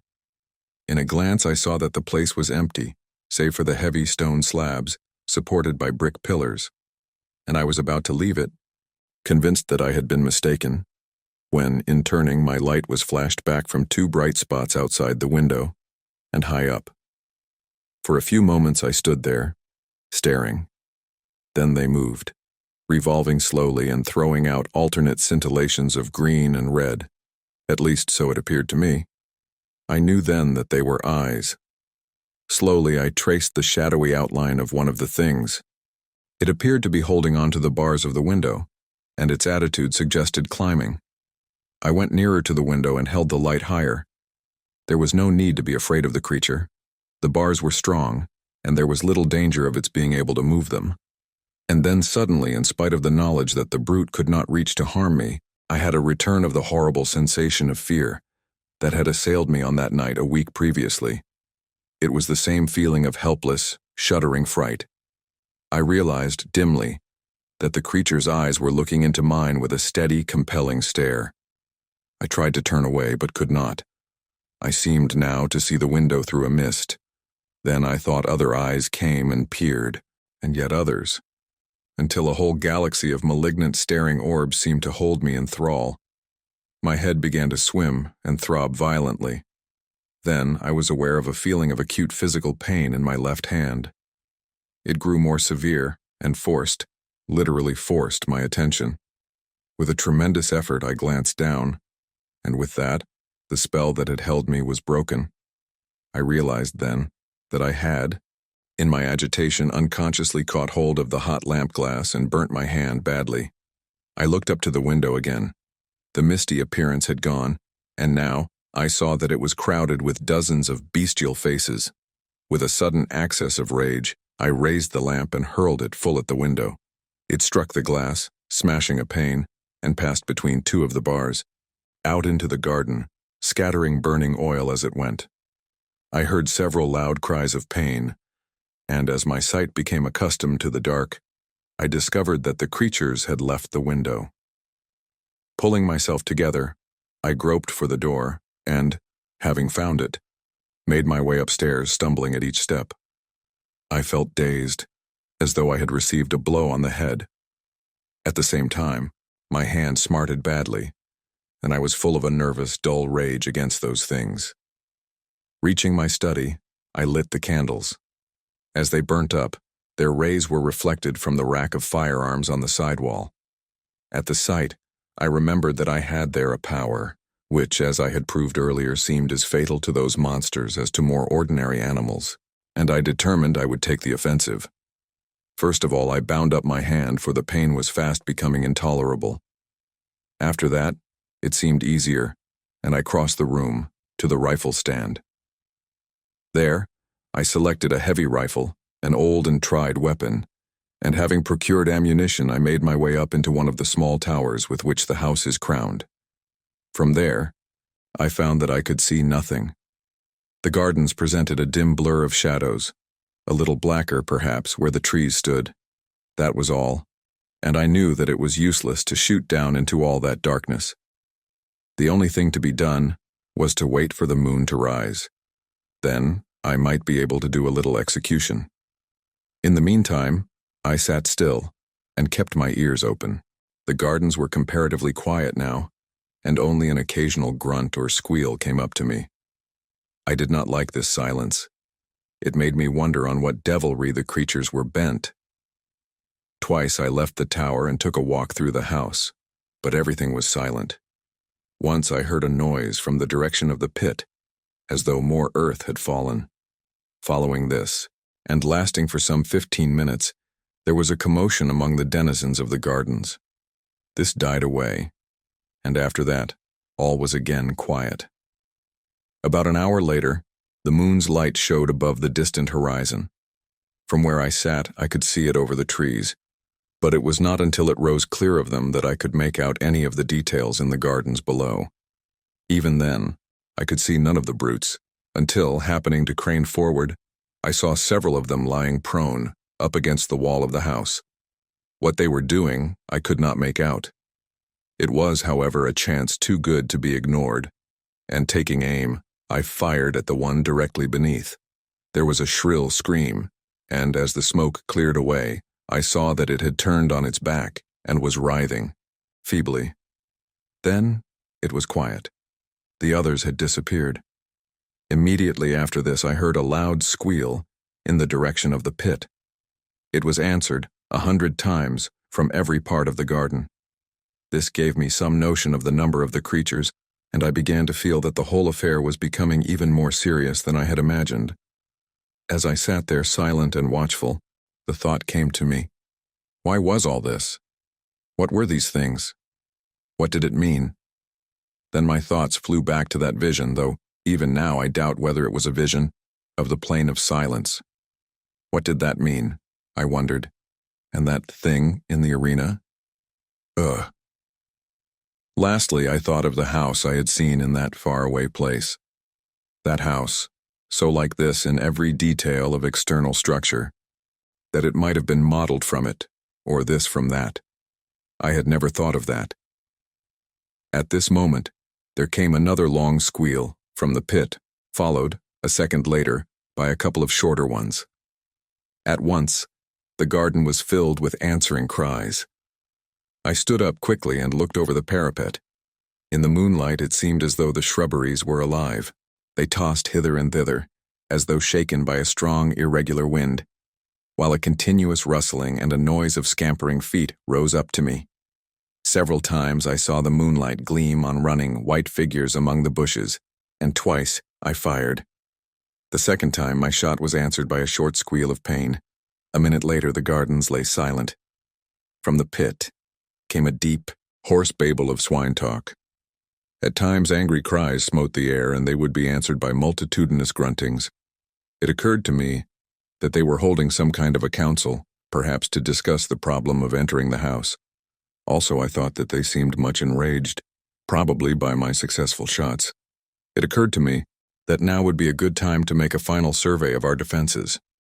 This I proceeded to do at once, visiting the whole of the basement again and examining each of the doors. Luckily, they are all, like the back one, built of solid, iron-studded oak. Then, I went upstairs to the study. I was more anxious about this door. It is palpably of a more modern make than the others, and, though a stout piece of work, it has little of their ponderous strength. I must explain here that there is a small, raised lawn on this side of the house, upon which this door opens, the windows of the study being barred on this account. All the other entrances, excepting the great gateway which is never opened, are in the lower story. Chapter 7. The Attack. I spent some time puzzling how to strengthen the study door. Finally, I went down to the kitchen and with some trouble, brought up several heavy pieces of timber. These I wedged up slantwise against it from the floor, nailing them top and bottom. For half an hour, I worked hard and at last got it shored to my mind. Then, feeling easier, I resumed my coat, which I had laid aside, and proceeded to attend to one or two matters before returning to the tower. It was whilst thus employed that I heard a fumbling at the door, and the latch was tried. Keeping silence, I waited. Soon, I heard several of the creatures outside. They were grunting to one another softly. Then, for a minute, there was quietness. Suddenly, there sounded a quick, low grunt, and the door creaked under a tremendous pressure. It would have burst inward, but for the supports I had placed. The strain ceased as quickly as it had begun, and there was more talk. Presently, one of the things squealed, softly, and I heard the sound of others approaching. There was a short confabulation, then again silence, and I realized that they had called several more to assist. Feeling that now was the supreme moment, I stood ready with my rifle presented. If the door gave, I would at least slay as many as possible. Again came the low signal, and once more the door cracked, under a huge force. For a minute, perhaps, the pressure was kept up, and I waited nervously, expecting each moment to see the door come down with a crash. But no, the struts held, and the attempt proved abortive.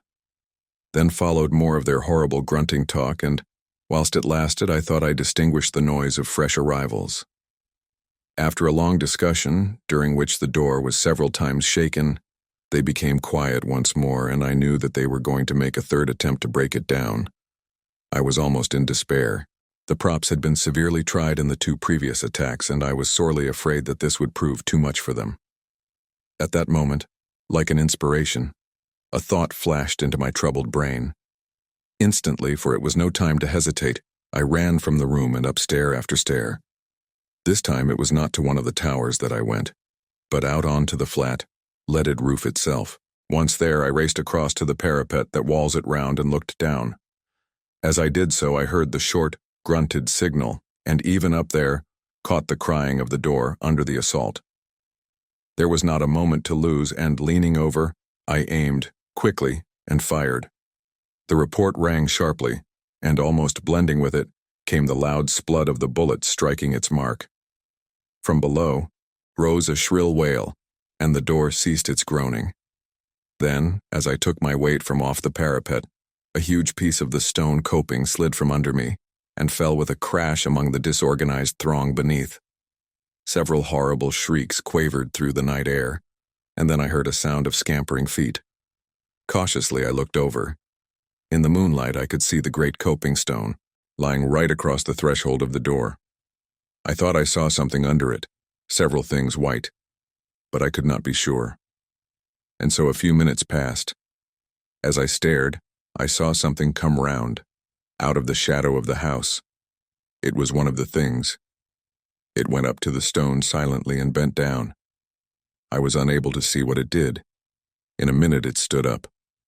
It had something in its talons, which it put to its mouth and tore at.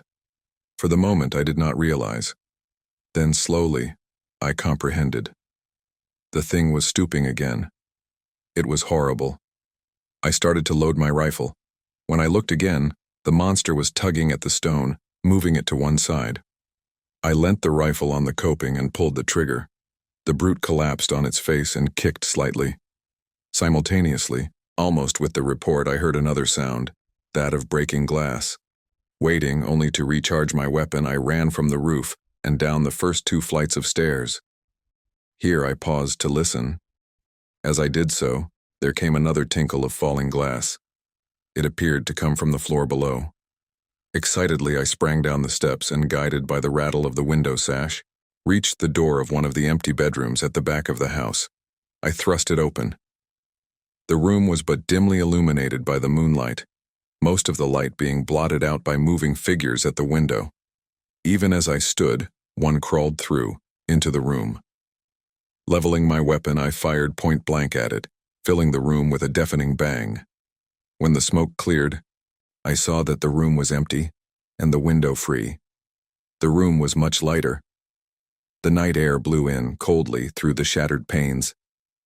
Down below, in the night, I could hear a soft moaning and a confused murmur of swine voices. Stepping to one side of the window, I reloaded and then stood there, waiting. Presently, I heard a scuffling noise. From where I stood in the shadow, I could see, without being seen. Nearer came the sounds, and then I saw something come up above the sill and clutch at the broken window frame. It caught a piece of the woodwork, and now I could make out that it was a hand and arm. A moment later, the face of one of the swine creatures rose into view. Then, before I could use my rifle or do anything, there came a sharp crack, and the window frame gave way under the weight of the thing. Next instant, a squashing thud and a loud outcry told me that it had fallen to the ground. With a savage hope that it had been killed, I went to the window. The moon had gone behind a cloud, so that I could see nothing, though a steady hum of jabbering just beneath where I stood indicated that there were several more of the brutes close at hand. As I stood there looking down, I marveled how it had been possible for the creatures to climb so far, for the wall is comparatively smooth, while the distance to the ground must be at least 80 feet.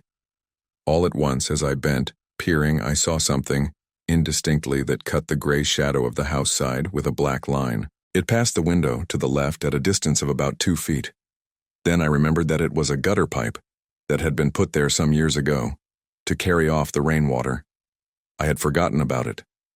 I could see now how the creatures had managed to reach the window. Even as the solution came to me, I heard a faint slithering, scratching noise, and knew that another of the brutes was coming. I waited some odd moments, then leant out of the window and felt the pipe. To my delight, I found that it was quite loose, and I managed, using the rifle barrel as a crowbar, to lever it out from the wall. I worked quickly. Then, taking hold with both bands, I wrenched the whole concern away and hurled it down, with the thing still clinging to it, into the garden. For a few minutes longer I waited there, listening. But after the first general outcry, I heard nothing. I knew now that there was no more reason to fear an attack from this quarter. I had removed the only means of reaching the window, and as none of the other windows had any adjacent water pipes to tempt the climbing powers of the monsters, I began to feel more confident of escaping their clutches. Leaving the room, I made my way down to the study. I was anxious to see how the door had withstood the test of that last assault. Entering, I lit 2 of the candles and then turned to the door. One of the large props had been displaced, and, on that side, the door had been forced inward some 6 inches. It was providential that I had managed to drive the brutes away just when I did. And that coping stone, I wondered, vaguely, how I had managed to dislodge it. I had not noticed it loose as I took my shot. And then, as I stood up, it had slipped away from beneath me. I felt that I owed the dismissal of the attacking force, more to its timely fall than to my rifle. Then the thought came that I had better seize this chance to shore up the door again. It was evident that the creatures had not returned since the fall of the coping stone, but who was to say how long they would keep away? There and then I set to at repairing the door, working hard and anxiously. First I went down to the basement and, rummaging round, found several pieces of heavy oak planking. With these I returned to the study and, having removed the props, placed the planks up against the door. Then I nailed the heads of the struts to these and, driving them well home at the bottoms, nailed them again there. Thus I made the door stronger than ever, for now it was solid with the backing of boards, and would, I felt convinced, stand a heavier pressure than hitherto without giving way. After that I lit the lamp which I had brought from the kitchen, and went down to have a look at the lower windows. Now that I had seen an instance of the strength the creatures possessed, I felt considerable anxiety about the windows on the ground floor, in spite of the fact that they were so strongly barred. I went first to the buttery, having a vivid remembrance of my late adventure there. The place was chilly, and the wind soughing in through the broken glass produced an eerie note. Apart from the general air of dismalness, the place was as I had left it the night before. Going up to the window, I examined the bars closely, noting as I did so their comfortable thickness. Still, as I looked more intently, it seemed to me that the middle bar was bent slightly from the straight. Yet it was but trifling, and it might have been so for years. I had never before noticed them particularly. I put my hand through the broken window and shook the bar. It was as firm as a rock. Perhaps the creatures had tried to start it and, finding it beyond their power, ceased from the effort. After that, I went round to each of the windows in turn, examining them with careful attention, but nowhere else could I trace anything to show that there had been any tampering. Having finished my survey, I went back to the study and poured myself out a little brandy, then to the tower to watch. Chapter 8. After the attack. It was now about 3 a.m., and, presently, the eastern sky began to pale with the coming of dawn. Gradually the day came, and by its light I scanned the gardens earnestly, but nowhere could I see any signs of the brutes. I leant over and glanced down to the foot of the wall to see whether the body of the thing I had shot the night before was still there. It was gone. I supposed that others of the monsters had removed it during the night. Then I went down onto the roof and crossed over to the gap from which the coping stone had fallen. Reaching it, I looked over. Yes, there was the stone, as I had seen it last, but there was no appearance of anything beneath it, nor could I see the creatures I had killed after its fall. Evidently, they also had been taken away. I turned and went down to my study. There I sat down, wearily. I was thoroughly tired. It was quite light now, though the sun's rays were not as yet perceptibly hot. A clock chimed the hour of 4. I awoke with a start and looked round hurriedly. The clock in the corner indicated that it was 3 o'clock. It was already afternoon. I must have slept for nearly 11 hours. With a jerky movement, I sat forward in the chair and listened. The house was perfectly silent. Slowly, I stood up and yawned. I felt desperately tired, still, and sat down again, wondering what it was that had waked me. It must have been the clock striking, I concluded presently, and was commencing to doze off, when a sudden noise brought me back, once more to life. It was the sound of a step, as of a person moving cautiously down the corridor toward my study. In an instant, I was on my feet and grasping my rifle. Noiselessly, I waited. Had the creatures broken in whilst I slept? Even as I questioned, the steps reached my door, halted momentarily, and then continued down the passage. Silently, I tiptoed to the doorway and peeped out. Then I experienced such a feeling of relief as must a reprieved criminal. It was my sister. She was going toward the stairs. I stepped into the hall and was about to call to her, when it occurred to me that it was very queer she should have crept past my door in that stealthy manner. I was puzzled, and for one brief moment the thought occupied my mind that it was not she, but some fresh mystery of the house.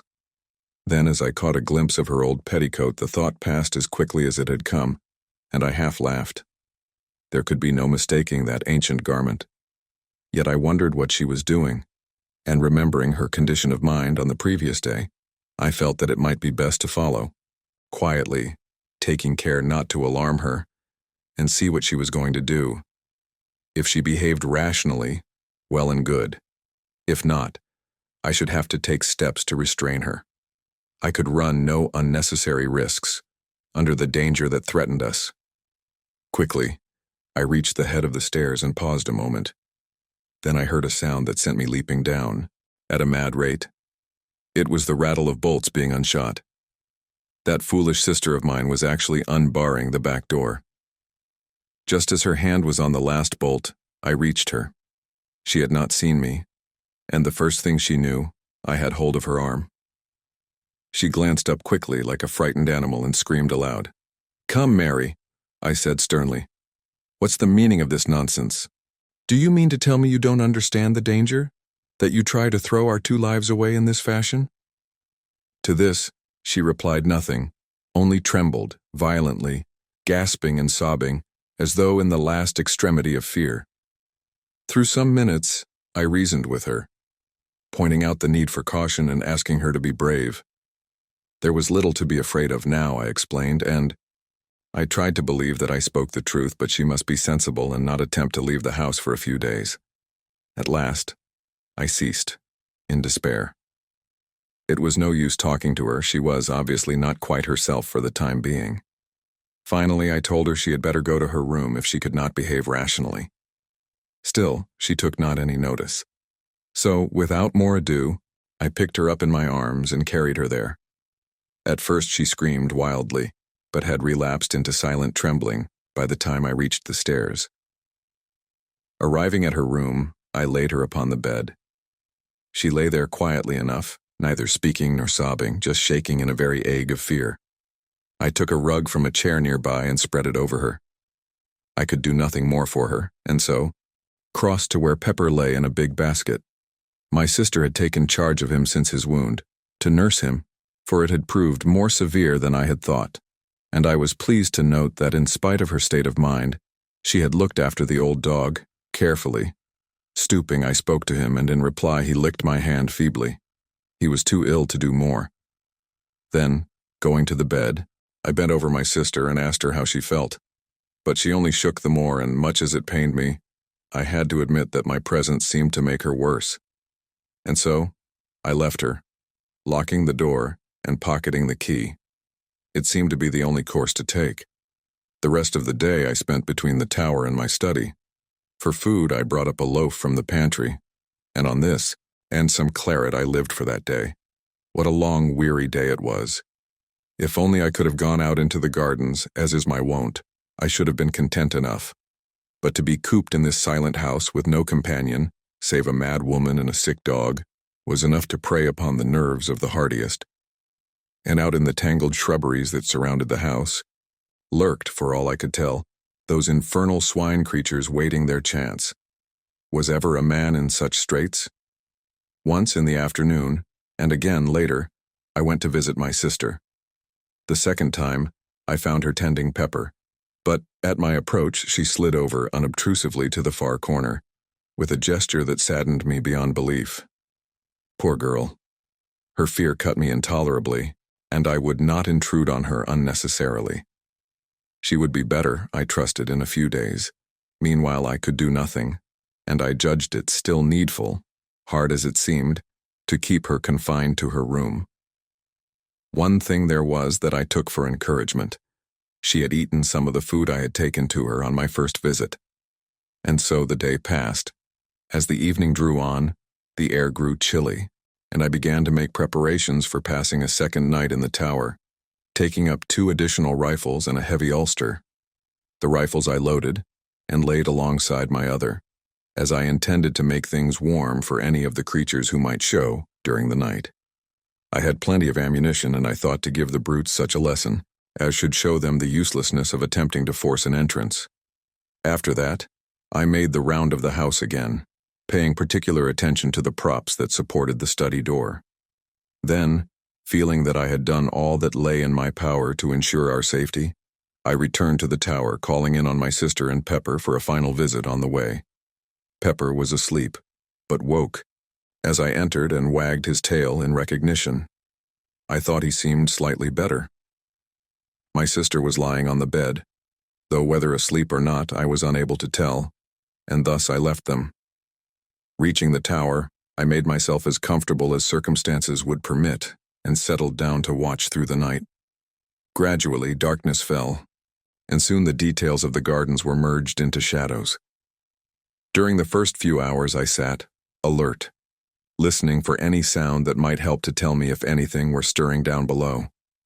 It was far too dark for my eyes to be of much use. Slowly, the hours passed, without anything unusual happening, and the moon rose, showing the gardens apparently empty and silent.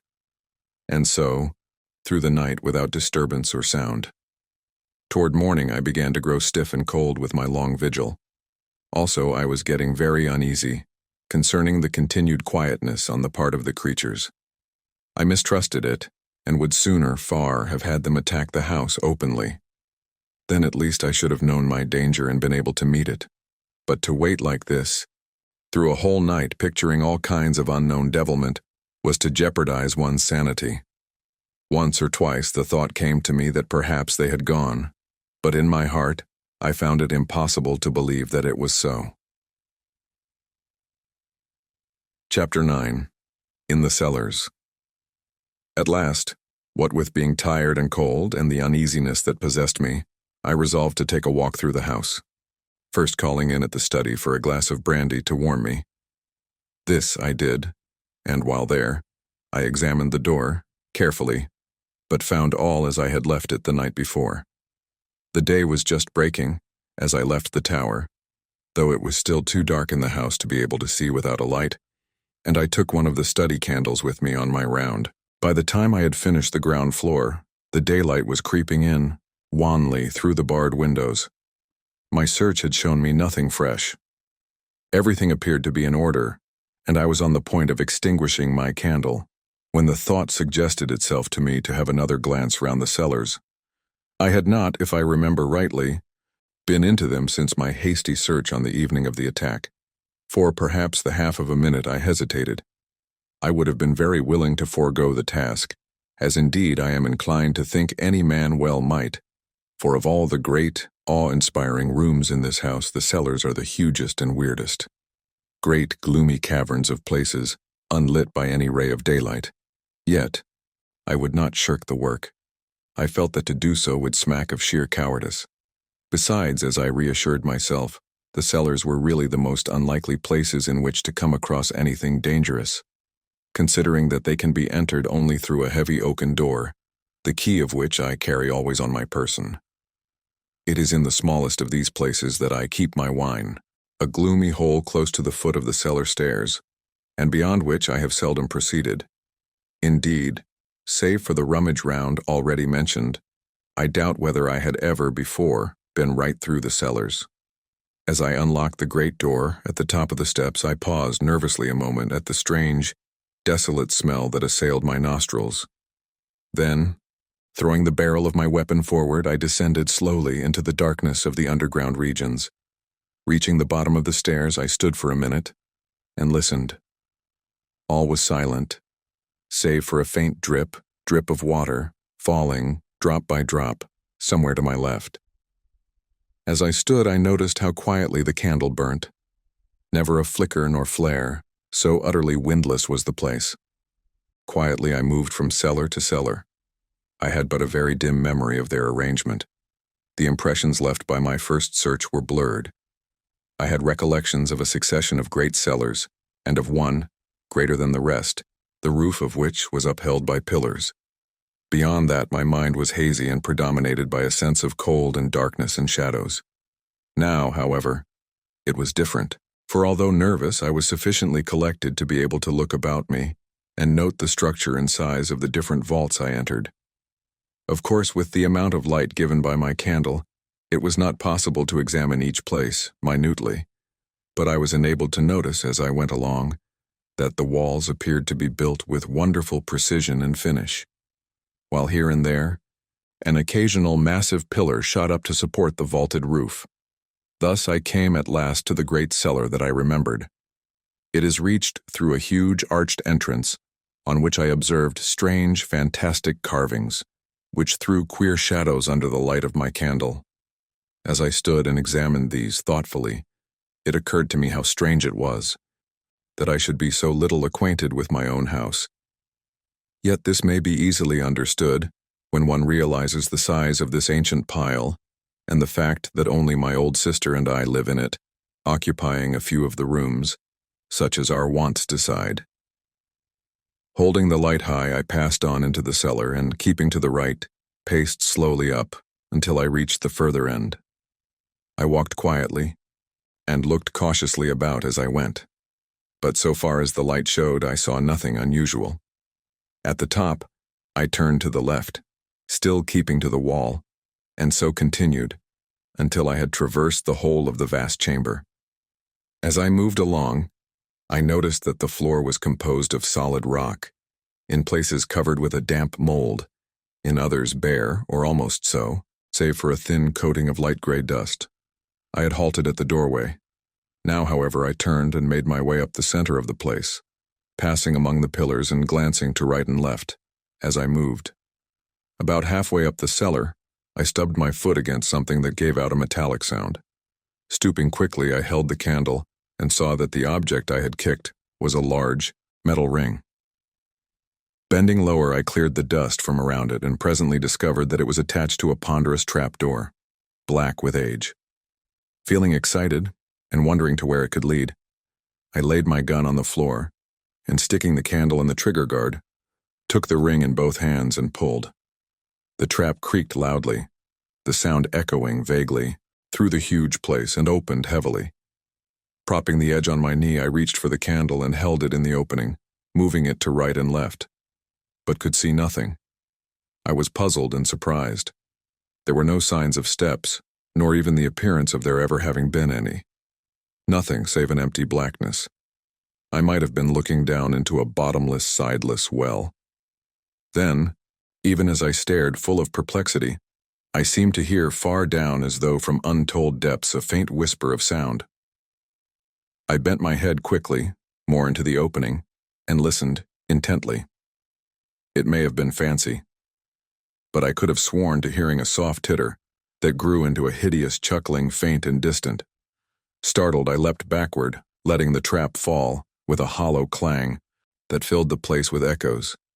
Even then I seemed to hear that mocking, suggestive laughter, but this, I knew, must be my imagination. The sound I had heard was far too slight to penetrate through the cumbrous trap. For a full minute I stood there, quivering, glancing nervously behind and before, but the great cellar was silent as a grave, and gradually I shook off the frightened sensation. With a calmer mind, I became again curious to know into what that trap opened, but could not, then, summon sufficient courage to make a further investigation. One thing I felt, however, was that the trap ought to be secured. This I accomplished by placing upon it several large pieces of dressed stone, which I had noticed in my tour along the east wall.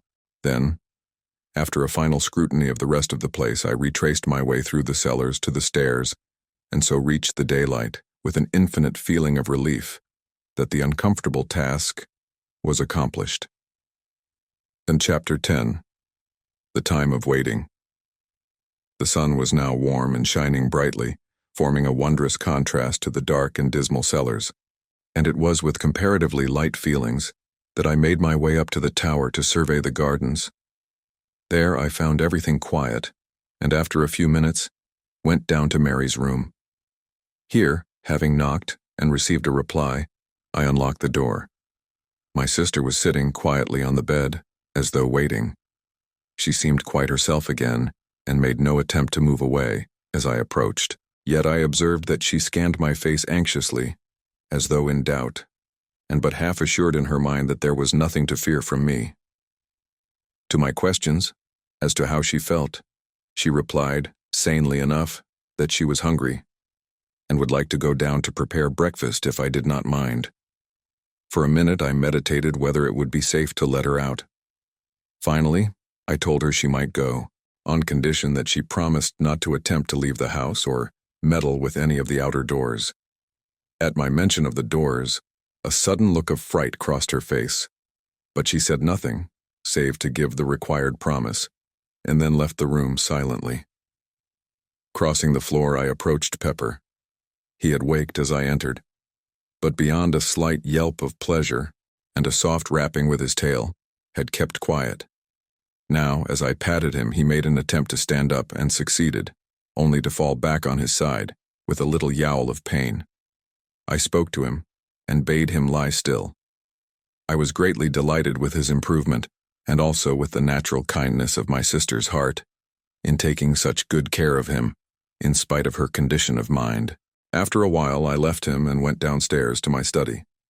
In a little time, Mary appeared carrying a tray on which smoked a hot breakfast. As she entered the room, I saw her gaze fasten on the props that supported the study door. Her lips tightened, and I thought she paled slightly. But that was all. Putting the tray down at my elbow, she was leaving the room, quietly, when I called her back. She came, it seemed, a little timidly, as though startled, and I noted that her hand clutched at her apron nervously. "Come, Mary," I said. "Cheer up. Things look brighter. I've seen none of the creatures since yesterday morning early." She looked at me in a curiously puzzled manner, as though not comprehending. Then intelligence swept into her eyes and fear. But she said nothing, beyond an unintelligible murmur of acquiescence. After that, I kept silence. It was evident that any reference to the swine things was more than her shaken nerves could bear. Breakfast over, I went up to the tower. Here, during the greater part of the day, I maintained a strict watch over the gardens.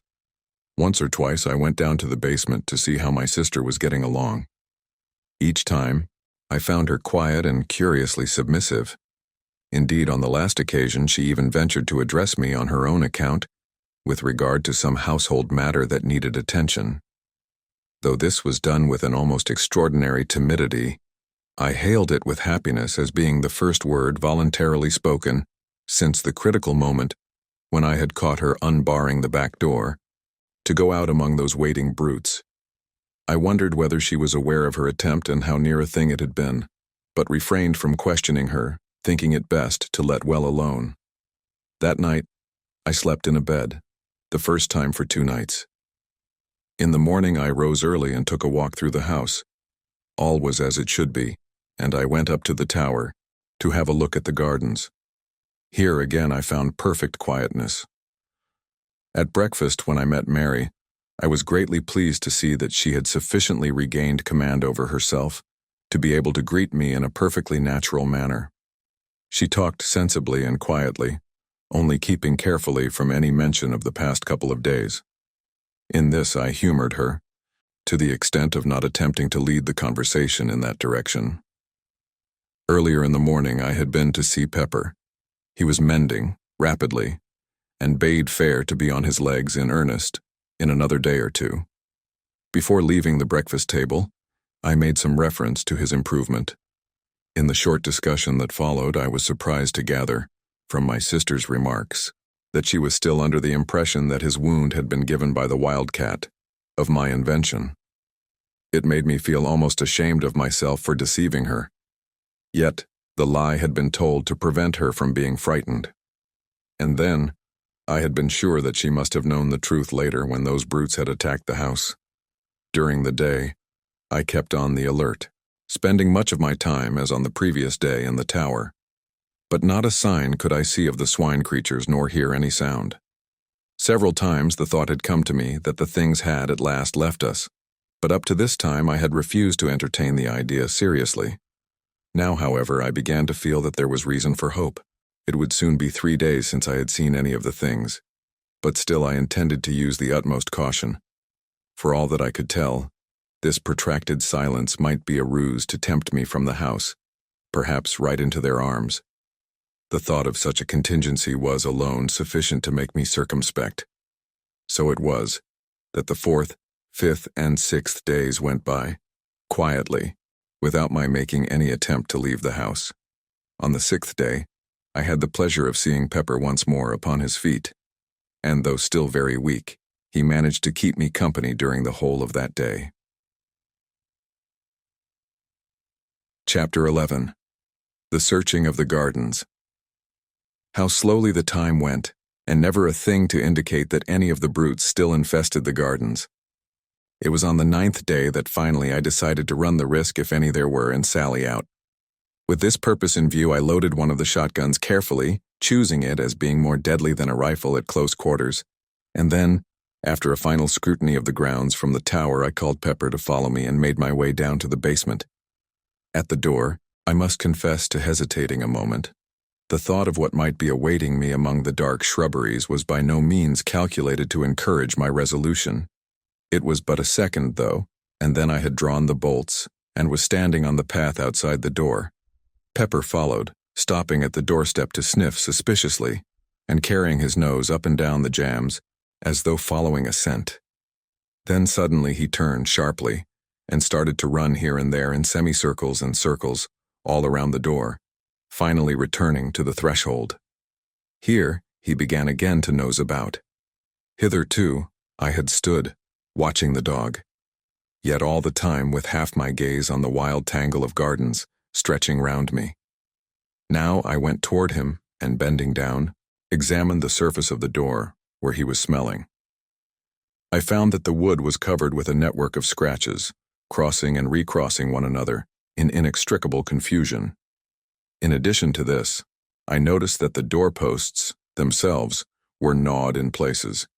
Beyond these I could find nothing, and so standing up, I began to make the tour of the house wall. Pepper, as soon as I walked away, left the door and ran ahead, still nosing and sniffing as he went along. At times he stopped to investigate. Here it would be a bullet hole in the pathway, or perhaps a powder-stained wad. Anon, it might be a piece of torn sod, or a disturbed patch of weedy path. But save for such trifles, he found nothing. I observed him, critically, as he went along, and could discover nothing of uneasiness in his demeanor, to indicate that he felt the nearness of any of the creatures. By this I was assured that the gardens were empty, at least for the present, of those hateful things. Pepper could not be easily deceived, and it was a relief to feel that he would know, and give me timely warning if there were any danger. Reaching the place where I had shot that first creature, I stopped and made a careful scrutiny, but could see nothing. From there, I went on to where the great coping stone had fallen. It lay on its side, apparently just as it had been left when I shot the brute that was moving it. A couple of feet to the right of the nearer end was a great dent in the ground, showing where it had struck. The other end was still within the indentation, half in and half out. Going nearer, I looked at the stone more closely. What a huge piece of masonry it was, and that creature had moved it, single-handed, in its attempt to reach what lay below. I went round to the further end of the stone. Here I found that it was possible to see under it for a distance of nearly a couple of feet. Still, I could see nothing of the stricken creatures, and I felt much surprised. I had, as I have before said, guessed that the remains had been removed, yet I could not conceive that it had been done so thoroughly as not to leave some certain sign beneath the stone, indicative of their fate. I had seen several of the brutes struck down beneath it, with such force that they must have been literally driven into the earth, and now not a vestige of them was to be seen, not even a bloodstain. I felt more puzzled than ever as I turned the matter over in my mind, but could think of no plausible explanation, and so finally gave it up as one of the many things that were unexplainable. From there, I transferred my attention to the study door. I could see now even more plainly the effects of the tremendous strain to which it had been subjected, and I marveled how, even with the support afforded by the props, it had withstood the attacks so well. There were no marks of blows, indeed none had been given, but the door had been literally riven from its hinges by the application of enormous, silent force.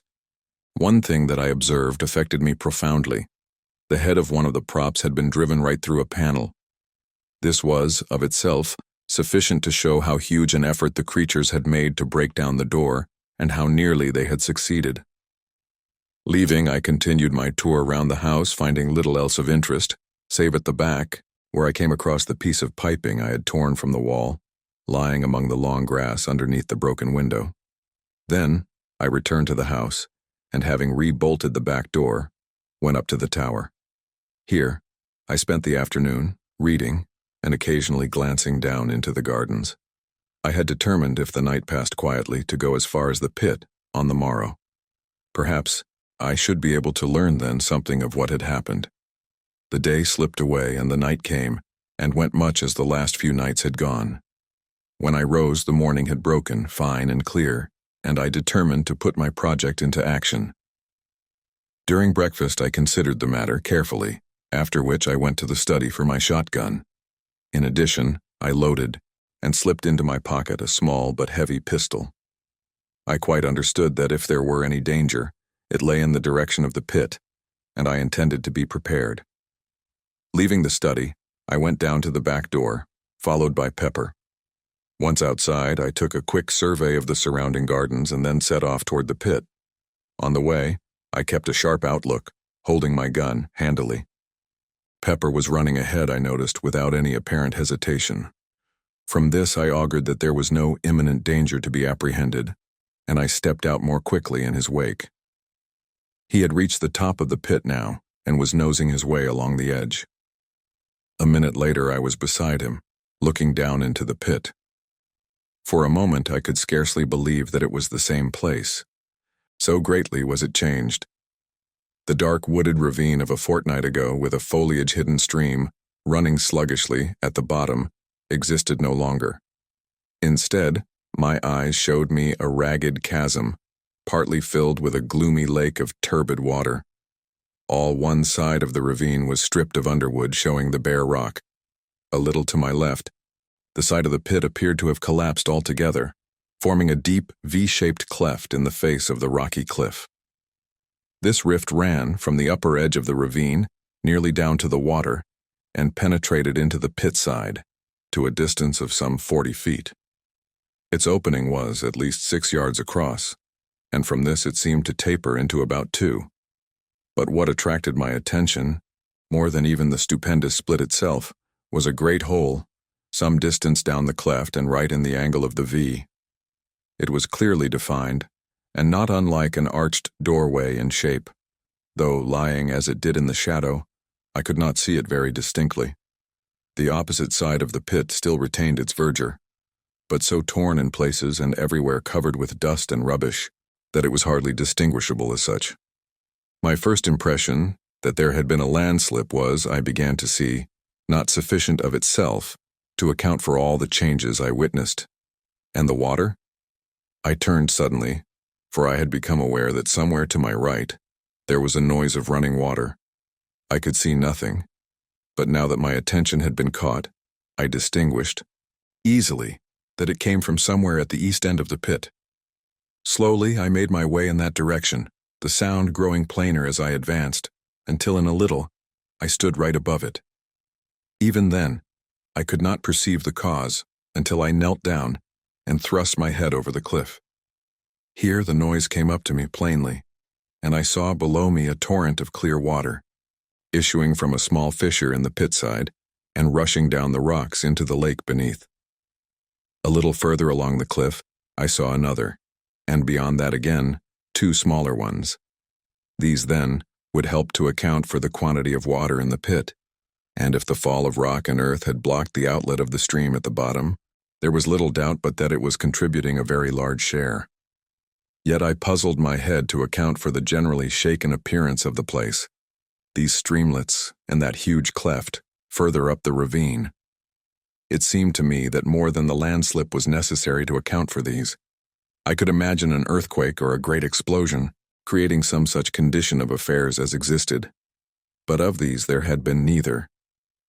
Then I stood up quickly, remembering that crash, and the cloud of dust that had followed, directly, rushing high into the air. But I shook my head unbelievingly. No. It must have been the noise of the falling rocks and earth I had heard. Of course the dust would fly, naturally. Still, in spite of my reasoning, I had an uneasy feeling that this theory did not satisfy my sense of the probable, and yet, was any other, that I could suggest, likely to be half so plausible? Pepper had been sitting on the grass, while I conducted my examination. Now as I turned up the north side of the ravine, he rose and followed. Slowly, and keeping a careful watch in all directions, I made the circuit of the pit, but found little else that I had not already seen. From the west end I could see the 4 waterfalls uninterruptedly. They were some considerable distance up from the surface of the lake. About 50 feet, I calculated. For a little while longer I loitered about, keeping my eyes and ears open, but still without seeing or hearing anything suspicious. The whole place was wonderfully quiet. Indeed, save for the continuous murmur of the water at the top end, no sound of any description broke the silence. All this while, Pepper had shown no signs of uneasiness. This seemed to me to indicate that, for the time being at least, there was none of the swine creatures in the vicinity. So far as I could see, his attention appeared to have been taken chiefly with scratching and sniffing among the grass at the edge of the pit. At times he would leave the edge and run along toward the house, as though following invisible tracks, but in all cases, returning after a few minutes. I had little doubt but that he was really tracing out the footsteps of the swine things, and the very fact that each one seemed to lead him back to the pit appeared to me a proof that the brutes had all returned whence they came. At noon, I went home for dinner. During the afternoon, I made a partial search of the gardens, accompanied by Pepper, but without coming upon anything to indicate the presence of the creatures. Once, as we made our way through the shrubberies, Pepper rushed in among some bushes with a fierce yelp. At that, I jumped back in sudden fright and threw my gun forward in readiness, only to laugh nervously as Pepper reappeared, chasing an unfortunate cat. Toward evening, I gave up the search and returned to the house. All at once, as we were passing a great clump of bushes on our right, Pepper disappeared, and I could hear him sniffing and growling among them in a suspicious manner. With my gun barrel, I parted the intervening shrubbery and looked inside. There was nothing to be seen, save that many of the branches were bent down and broken, as though some animal had made a lair there at no very previous date. It was probably, I thought, one of the places occupied by some of the swine creatures on the night of the attack. Next day I resumed my search through the gardens, but without result. By evening, I had been right through them, and now I knew beyond the possibility of doubt that there were no longer any of the things concealed about the place. Indeed, I have often thought since that I was correct in my earlier surmise that they had left soon after the attack. Chapter 12. The Subterranean Pit. Another week came and went, during which I spent a great deal of my time about the pit mouth. I had come to the conclusion a few days earlier that the arched hole in the angle of the great rift was the place through which the swine things had made their exit from some unholy place in the bowels of the world. How near the probable truth this went, I was to learn later. It may be easily understood that I was tremendously curious, though in a frightened way, to know to what infernal place that hole led, though so far the idea had not struck me, seriously, of making an investigation. I was far too much imbued with a sense of horror of the swine creatures to think of venturing willingly where there was any chance of coming into contact with them. Gradually, however, as time passed, this feeling grew insensibly less, so that when, a few days later, the thought occurred to me that it might be possible to clamber down and have a look into the hole, I was not so exceedingly averse to it as might have been imagined. Still, I do not think even then that I really intended to try any such foolhardy adventure. For all that I could tell, it might be certain death to enter that doleful-looking opening. And yet, such is the pertinacity of human curiosity, that at last my chief desire was but to discover what lay beyond that gloomy entrance. Slowly, as the days slid by, my fear of the swine things became an emotion of the past, more an unpleasant, incredible memory than aught else. Thus, a day came when, throwing thoughts and fancies adrift, I procured a rope from the house, and having made it fast to a stout tree at the top of the rift and some little distance back from the pit edge, let the other end down into the cleft until it dangled right across the mouth of the dark hole. Then, cautiously and with many misgivings as to whether it was not a mad act that I was attempting, I climbed slowly down, using the rope as a support, until I reached the hole. Here, still holding onto the rope, I stood and peered in. All was perfectly dark, and not a sound came to me. Yet, a moment later, it seemed that I could hear something. I held my breath and listened, but all was silent as the grave, and I breathed freely once more. At the same instant I heard the sound again. It was like a noise of labored breathing, deep and sharp-drawn. For a short second I stood, petrified, not able to move. But now the sounds had ceased again, and I could hear nothing. As I stood there, anxiously, my foot dislodged a pebble, which fell inward, into the dark, with a hollow chink. At once the noise was taken up and repeated a score of times, each succeeding echo being fainter and seeming to travel away from me, as though into remote distance. Then, as the silence fell again, I heard that stealthy breathing. For each respiration I made, I could hear an answering breath. The sounds appeared to be coming nearer, and then I heard several others, but fainter and more distant. Why I did not grip the rope and spring up out of danger, I cannot say. It was as though I had been paralyzed. I broke out into a profuse sweat and tried to moisten my lips with my tongue. My throat had gone suddenly dry and I coughed huskily. It came back to me, in a dozen horrible, throaty tones mockingly. I peered helplessly into the gloom, but still nothing showed. I had a strange, choky sensation, and again I coughed dryly. Again the echo took it up, rising and falling, grotesquely, and dying slowly into a muffled silence. Then suddenly a thought came to me and I held my breath. The other breathing stopped. I breathed again, and once more it recommenced. But now I no longer feared. I knew that the strange sounds were not made by any lurking swine creature, but were simply the echo of my own respirations. Yet I had received such a fright that I was glad to scramble up the rift and haul up the rope. I was far too shaken and nervous to think of entering that dark hole then, and so returned to the house. I felt more myself next morning, but even then, I could not summon up sufficient courage to explore the place.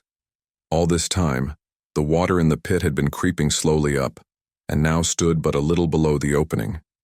At the rate at which it was rising, it would be level with the floor in less than another week, and I realized that unless I carried out my investigation soon, I should probably never do so at all, as the water would rise and rise until the opening itself was submerged. It may have been that this thought stirred me to act, but whatever it was, a couple of days later, saw me standing at the top of the cleft, fully equipped for the task. This time I was resolved to conquer my shirking and go right through with the matter. With this intention I had brought, in addition to the rope, a bundle of candles, meaning to use them as a torch, also my double-barreled shotgun. In my belt I had a heavy horse pistol, loaded with buckshot. As before, I fastened the rope to the tree. Then, having tied my gun across my shoulders, with a piece of stout cord I lowered myself over the edge of the pit. At this movement Pepper, who had been eyeing my actions, watchfully, rose to his feet, and ran to me with a half-bark, half-wail, it seemed to me, of warning. But I was resolved on my enterprise and bade him lie down. I would much have liked to take him with me, but this was next to impossible in the existing circumstances. As my face dropped level with the pit edge, he licked me right across the mouth and then, seizing my sleeve between his teeth, began to pull back strongly. It was very evident that he did not want me to go. Yet having made up my mind, I had no intention of giving up the attempt, and with a sharp word to Pepper to release me, I continued my descent, leaving the poor old fellow at the top, barking and crying like a forsaken pup. Carefully I lowered myself from projection to projection. I knew that a slip might mean a wetting. Reaching the entrance, I let go the rope and untied the gun from my shoulders. Then, with a last look at the sky, which I noticed was clouding over rapidly, I went forward a couple of paces, so as to be shielded from the wind, and lit one of the candles. Holding it above my head and grasping my gun firmly, I began to move on, slowly, throwing my glances in all directions. For the first minute, I could hear the melancholy sound of Pepper's howling coming down to me. Gradually, as I penetrated further into the darkness, it grew fainter, until, in a little while, I could hear nothing. The path tended downward somewhat, and to the left. Thence it kept on, still running to the left until I found that it was leading me right in the direction of the house. Very cautiously, I moved onward, stopping every few steps to listen. I had gone perhaps 100 yards when suddenly, it seemed to me that I caught a faint sound, somewhere along the passage behind. With my heart thudding heavily, I listened. The noise grew plainer, and appeared to be approaching rapidly. I could hear it distinctly now. It was the soft padding of running feet. In the first moments of fright, I stood, irresolute, not knowing whether to go forward or backward. Then, with a sudden realization of the best thing to do, I backed up to the rocky wall on my right, and holding the candle above my head, waited, gun in hand, cursing my foolhardy curiosity. for bringing me into such a strait. I had not long to wait but a few seconds before two eyes reflected back from the gloom the rays of my candle. I raised my gun using my right hand only and aimed quickly. Even as I did so, something leapt out of the darkness with a blustering bark of joy that woke the echoes like thunder. It was Pepper. How he had contrived to scramble down the cleft I could not conceive. As I brushed my hand nervously over his coat, I noticed that he was dripping, and concluded that he must have tried to follow me, and fallen into the water, from which he would not find it very difficult to climb. Having waited a minute or so to steady myself, I proceeded along the way, Pepper following quietly. I was curiously glad to have the old fellow with me. He was company, and somehow with him at my heels I was less afraid. Also, I knew how quickly his keen ears would detect the presence of any unwelcome creature, should there be such amid the darkness that wrapped us. For some minutes we went slowly along, the path still leading straight toward the house. Soon, I concluded, we should be standing right beneath it did the path but carry far enough. I led the way, cautiously, for another 50 yards or so. Then, I stopped and held the light high, and reason enough I had to be thankful that I did so. For there, not 3 paces forward, the path vanished, and in place, showed a hollow blackness that sent sudden fear through me. Very cautiously, I crept forward and peered down, but could see nothing. Then I crossed to the left of the passage to see whether there might be any continuation of the path. Here, right against the wall, I found that a narrow track some 3 feet wide led onward. Carefully I stepped onto it, but had not gone far before I regretted venturing thereon. For after a few paces, the already narrow way resolved itself into a mere ledge with, on the one side, the solid unyielding rock towering up in a great wall to the unseen roof, and on the other, that yawning chasm. I could not help reflecting how helpless I was. Should I be attacked there, with no room to turn, and where even the recoil of my weapon might be sufficient to drive me headlong into the depths below? To my great relief, a little further on, the track suddenly broadened out again to its original breadth.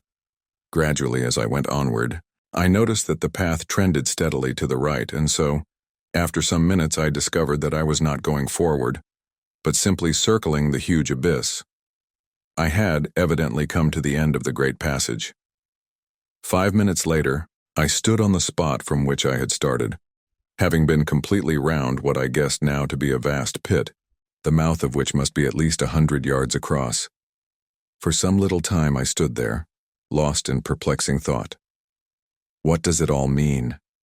Was the cry that had begun to reiterate through my brain. A sudden idea struck me, and I searched round for a piece of stone. Presently I found a bit of rock, about the size of a small loaf. Sticking the candle upright in a crevice of the floor, I went back from the edge somewhat and taking a short run launched the stone forward into the chasm, my idea being to throw it far enough to keep it clear of the sides. Then I stooped forward and listened, but though I kept perfectly quiet, for at least a full minute no sound came back to me from out of the dark. I knew then that the depth of the hole must be immense, for the stone, had it struck anything, was large enough to have set the echoes of that weird place, whispering for an indefinite period. Even as it was, the cavern had given back the sounds of my footfalls, multitudinously. The place was awesome, and I would willingly have retraced my steps and left the mysteries of its solitudes unsolved. Only to do so meant admitting defeat. Then a thought came, to try to get a view of the abyss. It occurred to me that, if I placed my candles round the edge of the hole, I should be able to get, at least, some dim sight of the place. I found, on counting, that I had brought 15 candles in the bundle. My first intention having been, as I have already said, to make a torch of the lot. These I proceeded to place round the pit mouth, with an interval of about 20 yards between each. Having completed the circle, I stood in the passage and endeavored to get an idea of how the place looked. But I discovered, immediately, that they were totally insufficient for my purpose. They did little more than make the gloom visible. One thing they did, however, and that was they confirmed my opinion of the size of the opening. And, although they showed me nothing that I wanted to see, yet the contrast they afforded to the heavy darkness pleased me, curiously. It was as though 15 tiny stars shone through the subterranean night. Then, even as I stood, Pepper gave a sudden howl that was taken up by the echoes and repeated with ghastly variations, dying away slowly. With a quick movement, I held aloft the one candle that I had kept and glanced down at the dog. At the same moment, I seemed to hear a noise like a diabolical chuckle rise up from the hitherto silent depths of the pit. I started. Then, I recollected that it was probably the echo of Pepper's howl. Pepper had moved away from me up the passage a few steps. He was nosing along the rocky floor, and I thought I heard him lapping. I went toward him, holding the candle low. As I moved, I heard my boot go sop, sop, and the light was reflected from something that glistened and crept past my feet, swiftly toward the pit. I bent lower and looked, then gave vent to an expression of surprise. From somewhere, higher up the path, a stream of water was running quickly in the direction of the great opening and growing in size every second. Again, Pepper gave vent to that deep-drawn howl, and running at me, seized my coat and attempted to drag me up the path toward the entrance. With a nervous gesture, I shook him off and crossed quickly over to the left-hand wall. If anything were coming, I was going to have the wall at my back. Then, as I stared anxiously up the pathway, my candle caught a gleam, far up the passage. At the same moment, I became conscious of a murmurous roar that grew louder and filled the whole cavern with deafening sound. From the pit came a deep, hollow echo like the sob of a giant. Then I had sprung to one side, onto the narrow ledge that ran round the abyss, and turning, saw a great wall of foam sweep past me and leap tumultuously into the waiting chasm. A cloud of spray burst over me, extinguishing my candle and wetting me to the skin. I still held my gun. The 3 nearest candles went out, but the further ones gave only a short flicker.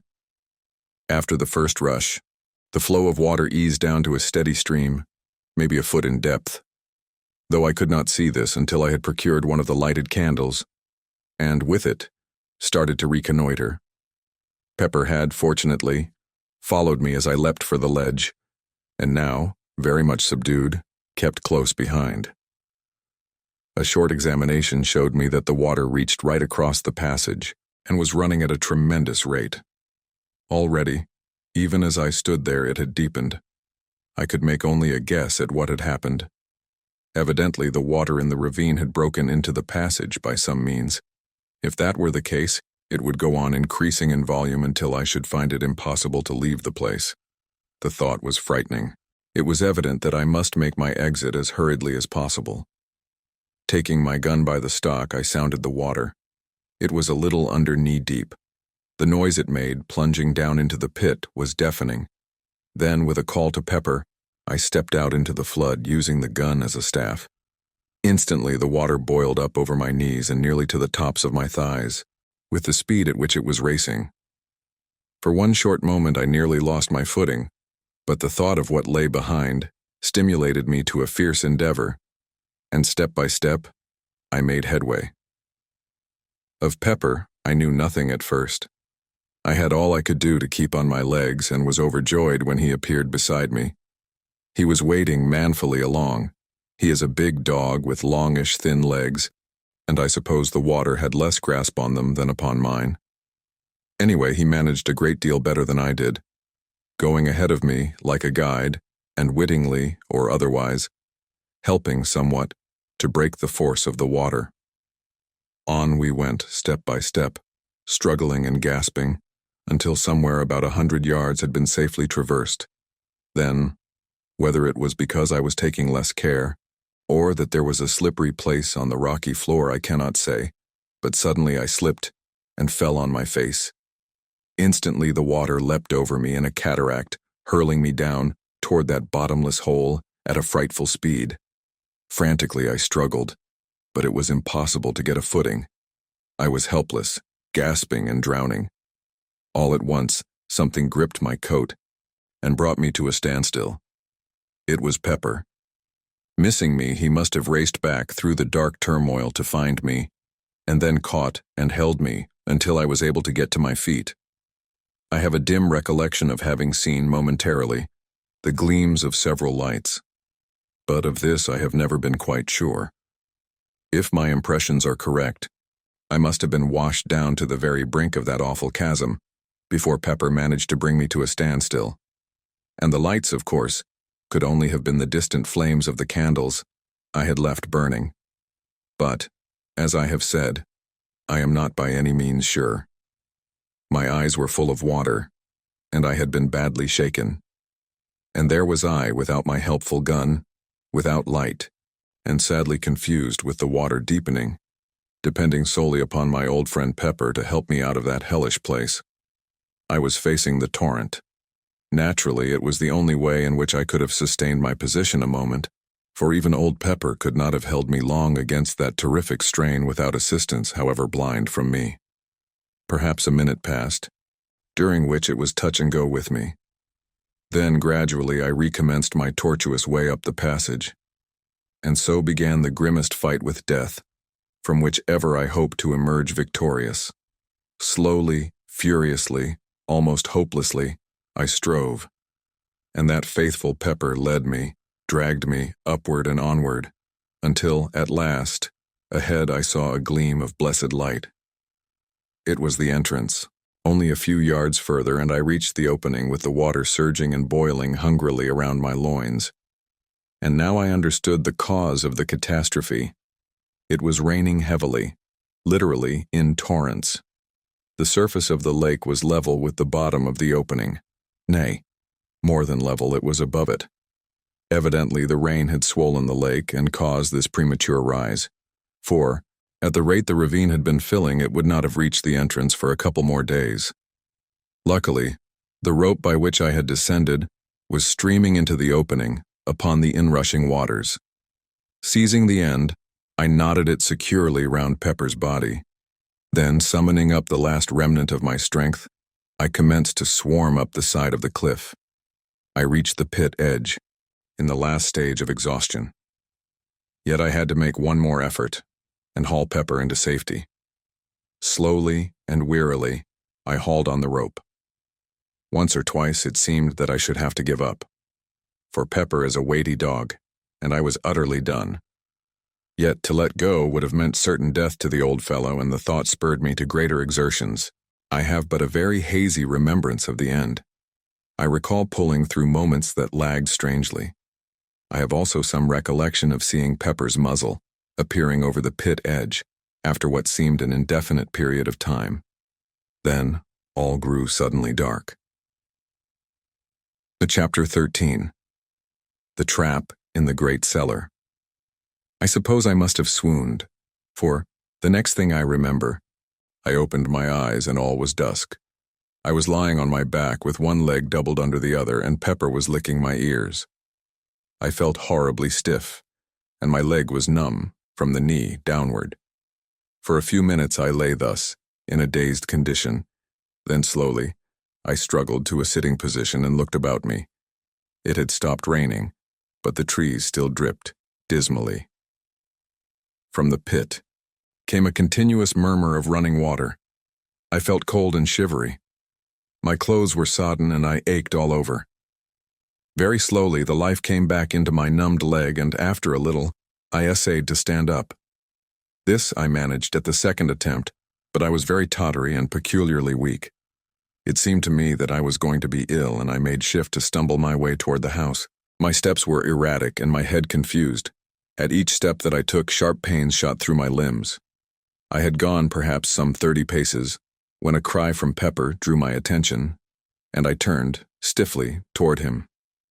The old dog was trying to follow me, but could come no further owing to the rope with which I had hauled him up, being still tied round his body, the other end not having been unfastened from the tree.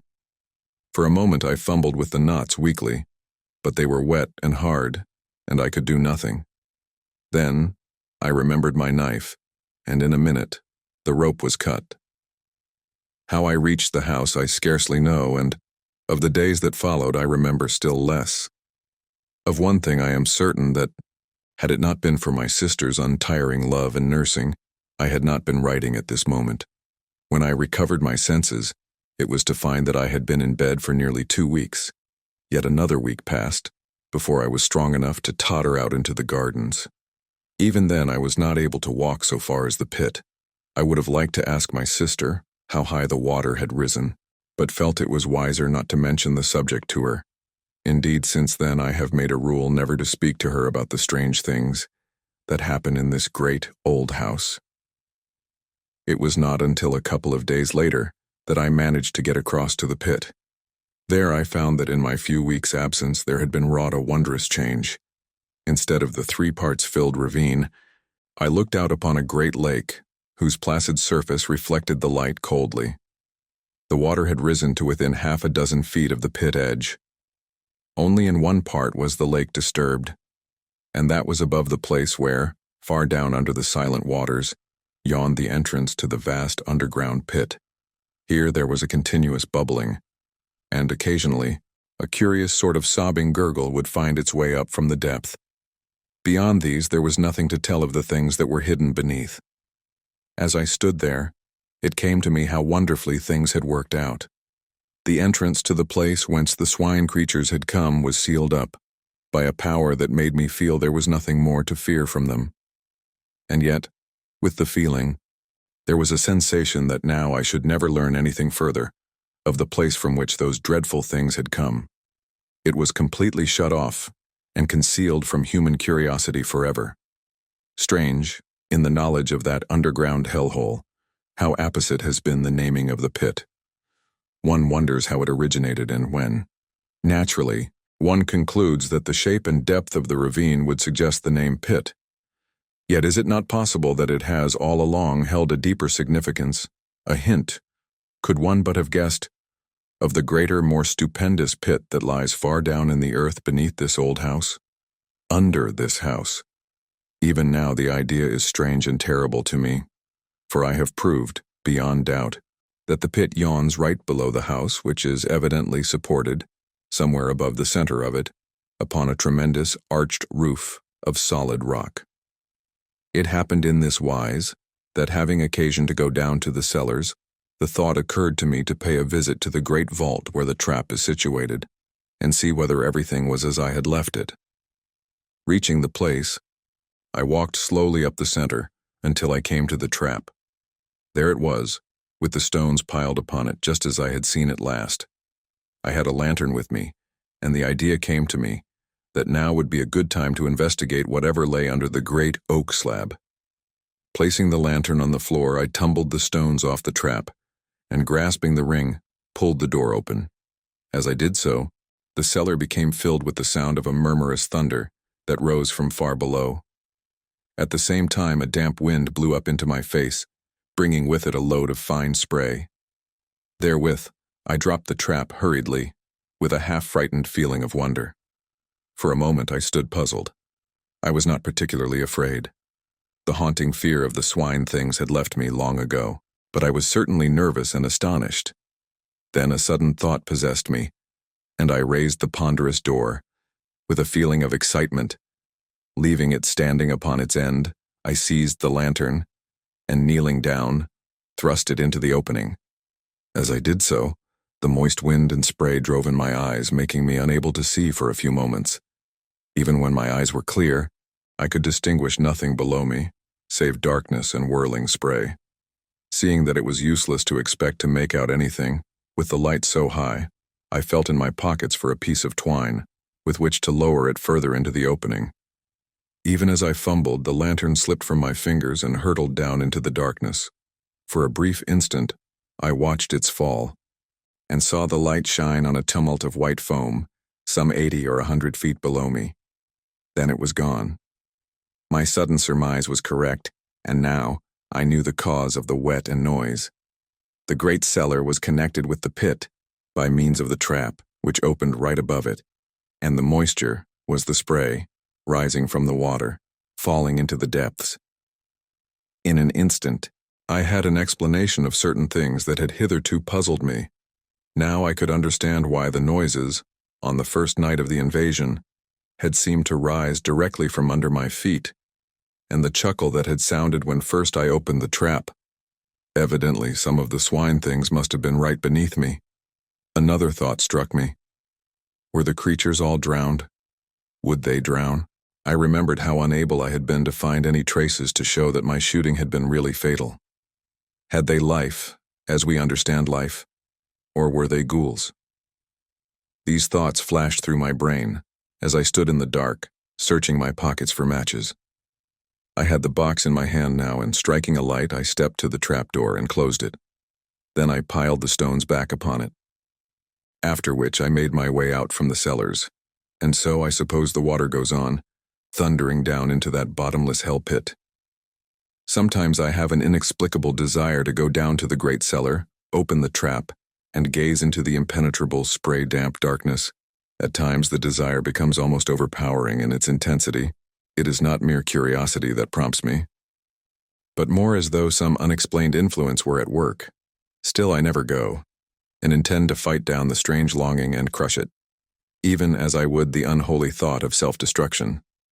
This idea of some intangible force being exerted may seem reasonless, yet my instinct warns me that it is not so.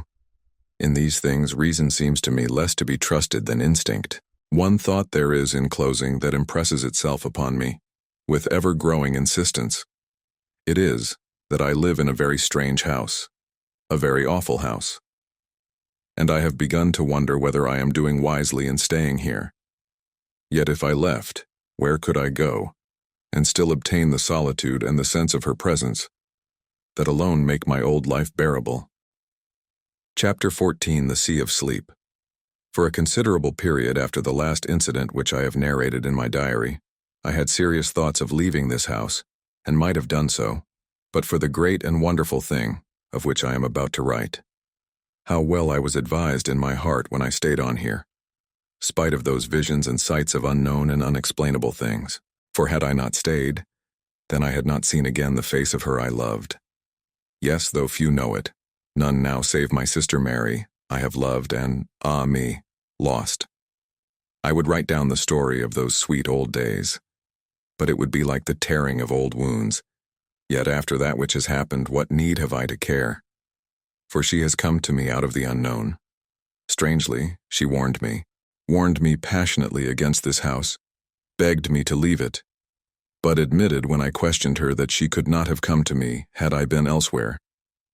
Yet, in spite of this, still she warned me, earnestly, telling me that it was a place long ago given over to evil, and under the power of grim laws of which none here have knowledge. And I just asked her again, whether she would come to me elsewhere, and she could only stand silent. It was thus that I came to the place of the Sea of Sleep, so she termed it, in her dear speech with me. I had stayed up in my study, reading, and must have dozed over the book. Suddenly I awoke and sat upright with a start. For a moment I looked round with a puzzled sense of something unusual. There was a misty look about the room, giving a curious softness to each table and chair and furnishing. Gradually the mistiness increased, growing, as it were, out of nothing. Then, slowly, a soft, white light began to glow in the room. The flames of the candle shone through it palely. I looked from side to side and found that I could still see each piece of furniture, but in a strangely unreal way, more as though the ghost of each table and chair had taken the place of the solid article. Gradually, as I looked, I saw them fade and fade, until slowly they resolved into nothingness. Now I looked again at the candles.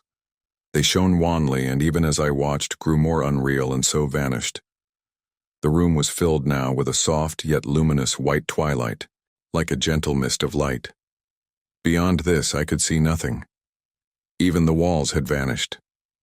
Presently I became conscious that a faint, continuous sound pulsed through the silence that wrapped me. I listened intently. It grew more distinct until it appeared to me that I harked to the breathings of some great sea. I cannot tell how long a space passed thus, but after a while, it seemed that I could see through the mistiness, and slowly I became aware that I was standing upon the shore of an immense and silent sea. This shore was smooth and long, vanishing to right and left of me in extreme distances. In front swam a still immensity of sleeping ocean. At times it seemed to me that I caught a faint glimmer of light under its surface, but of this I could not be sure. Behind me rose up, to an extraordinary height, gaunt black cliffs. Overhead, the sky was of a uniform cold gray color, the whole place being lit by a stupendous globe of pale fire that swam a little above the far horizon and shed a foam-like light above the quiet waters. Beyond the gentle murmur of the sea, an intense stillness prevailed. For a long while I stayed there, looking out across its strangeness. Then, as I stared, it seemed that a bubble of white foam floated up out of the depths, and then even now I know not how it was, I was looking upon, nay, looking into the face of her, into her face, into her soul, and she looked back at me with such a commingling of joy and sadness that I ran toward her blindly, crying strangely to her, in a very agony of remembrance, of terror, and of hope to come to me. Yet, spite of my crying, she stayed out there upon the sea, and only shook her head sorrowfully. But in her eyes was the old earth light of tenderness that I had come to know, before all things, ere we were parted. At her perverseness I grew desperate and essayed to wade out to her, yet though I would, I could not. Some invisible barrier held me back, and I was fain to stay where I was and cry out to her in the fullness of my soul, "Oh, my darling, but could say no more for very intensity. And at that she came over swiftly and touched me, and it was as though heaven had opened. Yet when I reached out my hands to her, she put me from her with tenderly stern hands, and I was abashed. The fragments, the legible portions of the mutilated leaves, through tears, noise of eternity in my ears, we parted, she whom I love. Oh my God! I was a great time dazed, and then I was alone in the blackness of the night. I knew that I journeyed back once more to the known universe. Presently, I emerged from that enormous darkness. I had come among the stars, vast time, the sun far and remote. I entered into the gulf that separates our system from the outer suns. As I sped across the dividing dark, I watched steadily the ever-growing brightness and size of our sun. Once I glanced back to the stars and saw them shift, as it were, in my wake. Against the mighty background of night, so vast was the speed of my passing spirit. I drew nigher to our system, and now I could see the shine of Jupiter. Later, I distinguished the cold blue gleam of the earthlight. I had a moment of bewilderment. All about the sun there seemed to be bright objects moving in rapid orbits. Inward, nigh to the savage glory of the sun, there circled two darting points of light, and further off there flew a blue shining speck that I knew to be the earth. It circled the sun in a space that seemed to be no more than an earth minute. Nearer, with great speed, I saw the radiances of Jupiter and Saturn spinning with incredible swiftness in huge orbits, and ever I drew more nigh, and looked out upon this strange sight, the visible circling of the planets about the mother sun. It was as though time had been annihilated for me, so that a year was no more to my unfleshed spirit than is a moment to an earthbound soul. The speed of the planets appeared to increase, and presently I was watching the sun, all ringed about with hair-like circles of different-colored fire, the paths of the planets hurtling at mighty speed about the central flame. The sun grew vast, as though it leapt to meet me, and now I was within the circling of the outer planets and flitting swiftly toward the place where the earth, glimmering through the blue splendor of its orbit, as though a fiery mist, circled the sun at a monstrous speed. Chapter 15. The Noise in the Night. And now, I come to the strangest of all the strange happenings that have befallen me in this house of mysteries. It occurred quite lately, within the month, and I have little doubt but that what I saw was in reality the end of all things. However, to my story, I do not know how it is. But, up to the present, I have never been able to write these things down. Directly they happened. It is as though I have to wait a time, recovering my just balance and digesting, as it were, the things I have heard or seen. No doubt this is as it should be, for by waiting I see the incidents more truly and write of them in a calmer and more judicial frame of mind. This, by the way, it is now the end of November. My story relates to what happened in the first week of the month. It was night, about 11 o'clock. Pepper and I kept one another company in the study, that great, old room of mine where I read and work. I was reading, curiously enough, the Bible. I have begun in these later days to take a growing interest in that great and ancient book. Suddenly, a distinct tremor shook the house, and there came a faint and distant, whirring buzz that grew rapidly into a far, muffled screaming. It reminded me in a queer, gigantic way of the noise that a clock makes when the catch is released and it is allowed to run down. The sound appeared to come from some remote height, somewhere up in the night. There was no repetition of the shock. I looked across at Pepper. He was sleeping peacefully. Gradually, the whirring noise decreased, and there came a long silence. All at once, a glow lit up the end window, which protrudes far out from the side of the house, so that from it, one may look both east and west. I felt puzzled and, after a moment's hesitation, walked across the room and pulled aside the blind. As I did so, I saw the sun rise from behind the horizon. It rose with a steady, perceptible movement. I could see it travel upward. In a minute, it seemed, it had reached the tops of the trees through which I had watched it. Up, up. It was broad daylight now. Behind me, I was conscious of a sharp, mosquito-like buzzing. I glanced round and knew that it came from the clock. Even as I looked, it marked off an hour. The minute hand was moving round the dial, faster than an ordinary second hand. The hour hand moved quickly from space to space. I had a numb sense of astonishment. A moment later, so it seemed, the two candles went out, almost together. I turned swiftly back to the window, for I had seen the shadow of the window frames, traveling along the floor toward me, as though a great lamp had been carried up past the window. I saw now that the sun had risen high into the heavens and was still visibly moving. It passed above the house, with an extraordinary sailing kind of motion. As the window came into shadow, I saw another extraordinary thing. The fine weather clouds were not passing easily across the sky. They were scampering, as though 100-mile-an-hour wind blew. As they passed, they changed their shapes 1,000 times a minute, as though writhing with a strange life, and so were gone.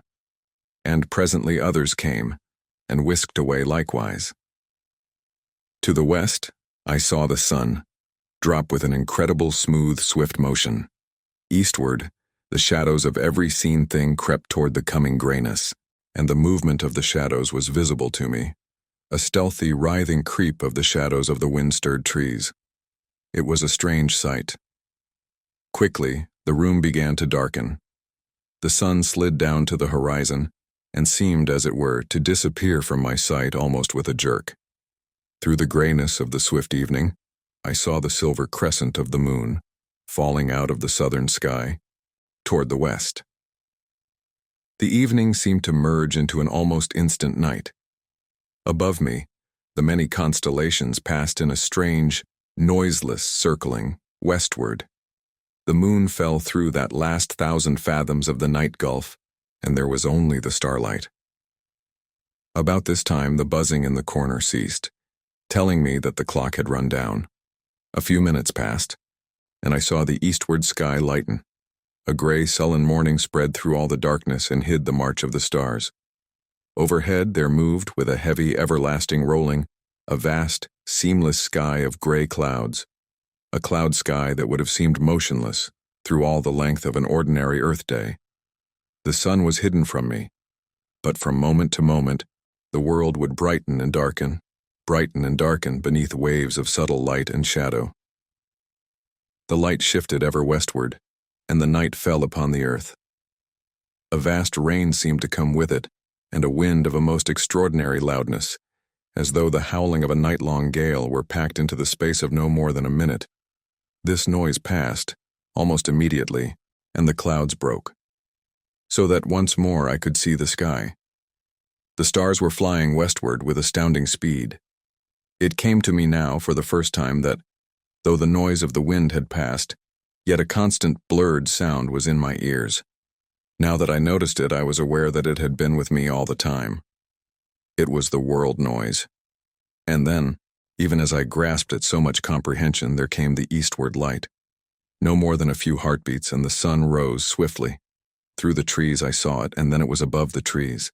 Up, up, it soared, and all the world was light. It passed with a swift, steady swing to its highest altitude and fell thence westward. I saw the day roll visibly over my head. A few light clouds flittered northward and vanished. The sun went down with one swift, clear plunge, and there was about me, for a few seconds, the darker growing gray of the gloaming. Southward and westward, the moon was sinking rapidly. The night had come already. A minute, it seemed, and the moon fell those remaining fathoms of dark sky. Another minute or so, and the eastward sky glowed with the coming dawn. The sun leapt upon me with a frightening abruptness and soared ever more swiftly toward the zenith. Then suddenly, a fresh thing came to my sight. A black thundercloud rushed up out of the south and seemed to leap all the arc of the sky in a single instant. As it came, I saw that its advancing edge flapped, like a monstrous black cloth in the heaven, twirling and undulating rapidly with a horrid suggestiveness. In an instant, all the air was full of rain, and 100 lightning flashes seemed to flood downward, as it were in one great shower. In the same second of time, the world noise was drowned in the roar of the wind, and then my ears ached under the stunning impact of the thunder.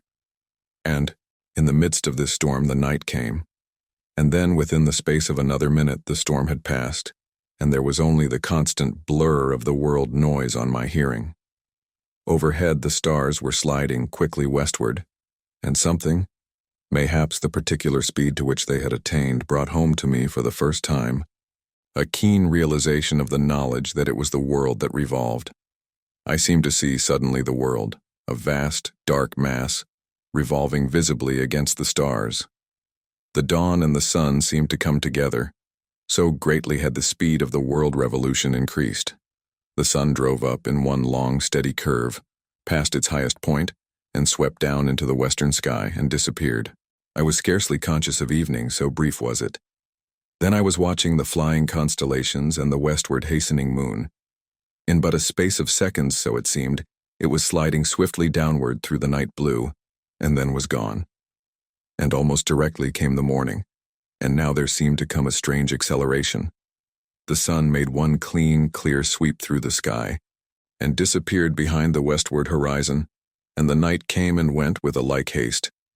As the succeeding day opened and closed upon the world, I was aware of a sweat of snow suddenly upon the earth. The night came, and almost immediately, the day.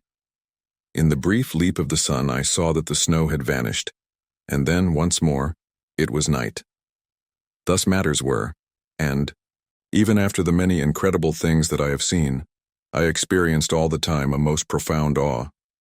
To see the sun rise and set within a space of time to be measured by seconds, to watch, after a little, the moon leap, a pale and ever-growing orb, up into the night sky and glide with a strange swiftness through the vast arc of blue, and presently to see the sun follow, springing out of the eastern sky as though in chase, and then again the night, with the swift and ghostly passing of starry constellations, was all too much to view believingly.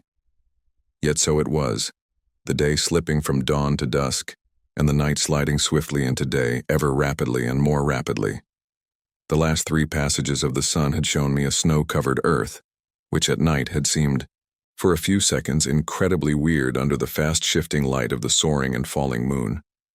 Now, however, for a little space, the sky was hidden by a sea of swaying, leaden white clouds, which lightened and blackened alternately with the passage of day and night.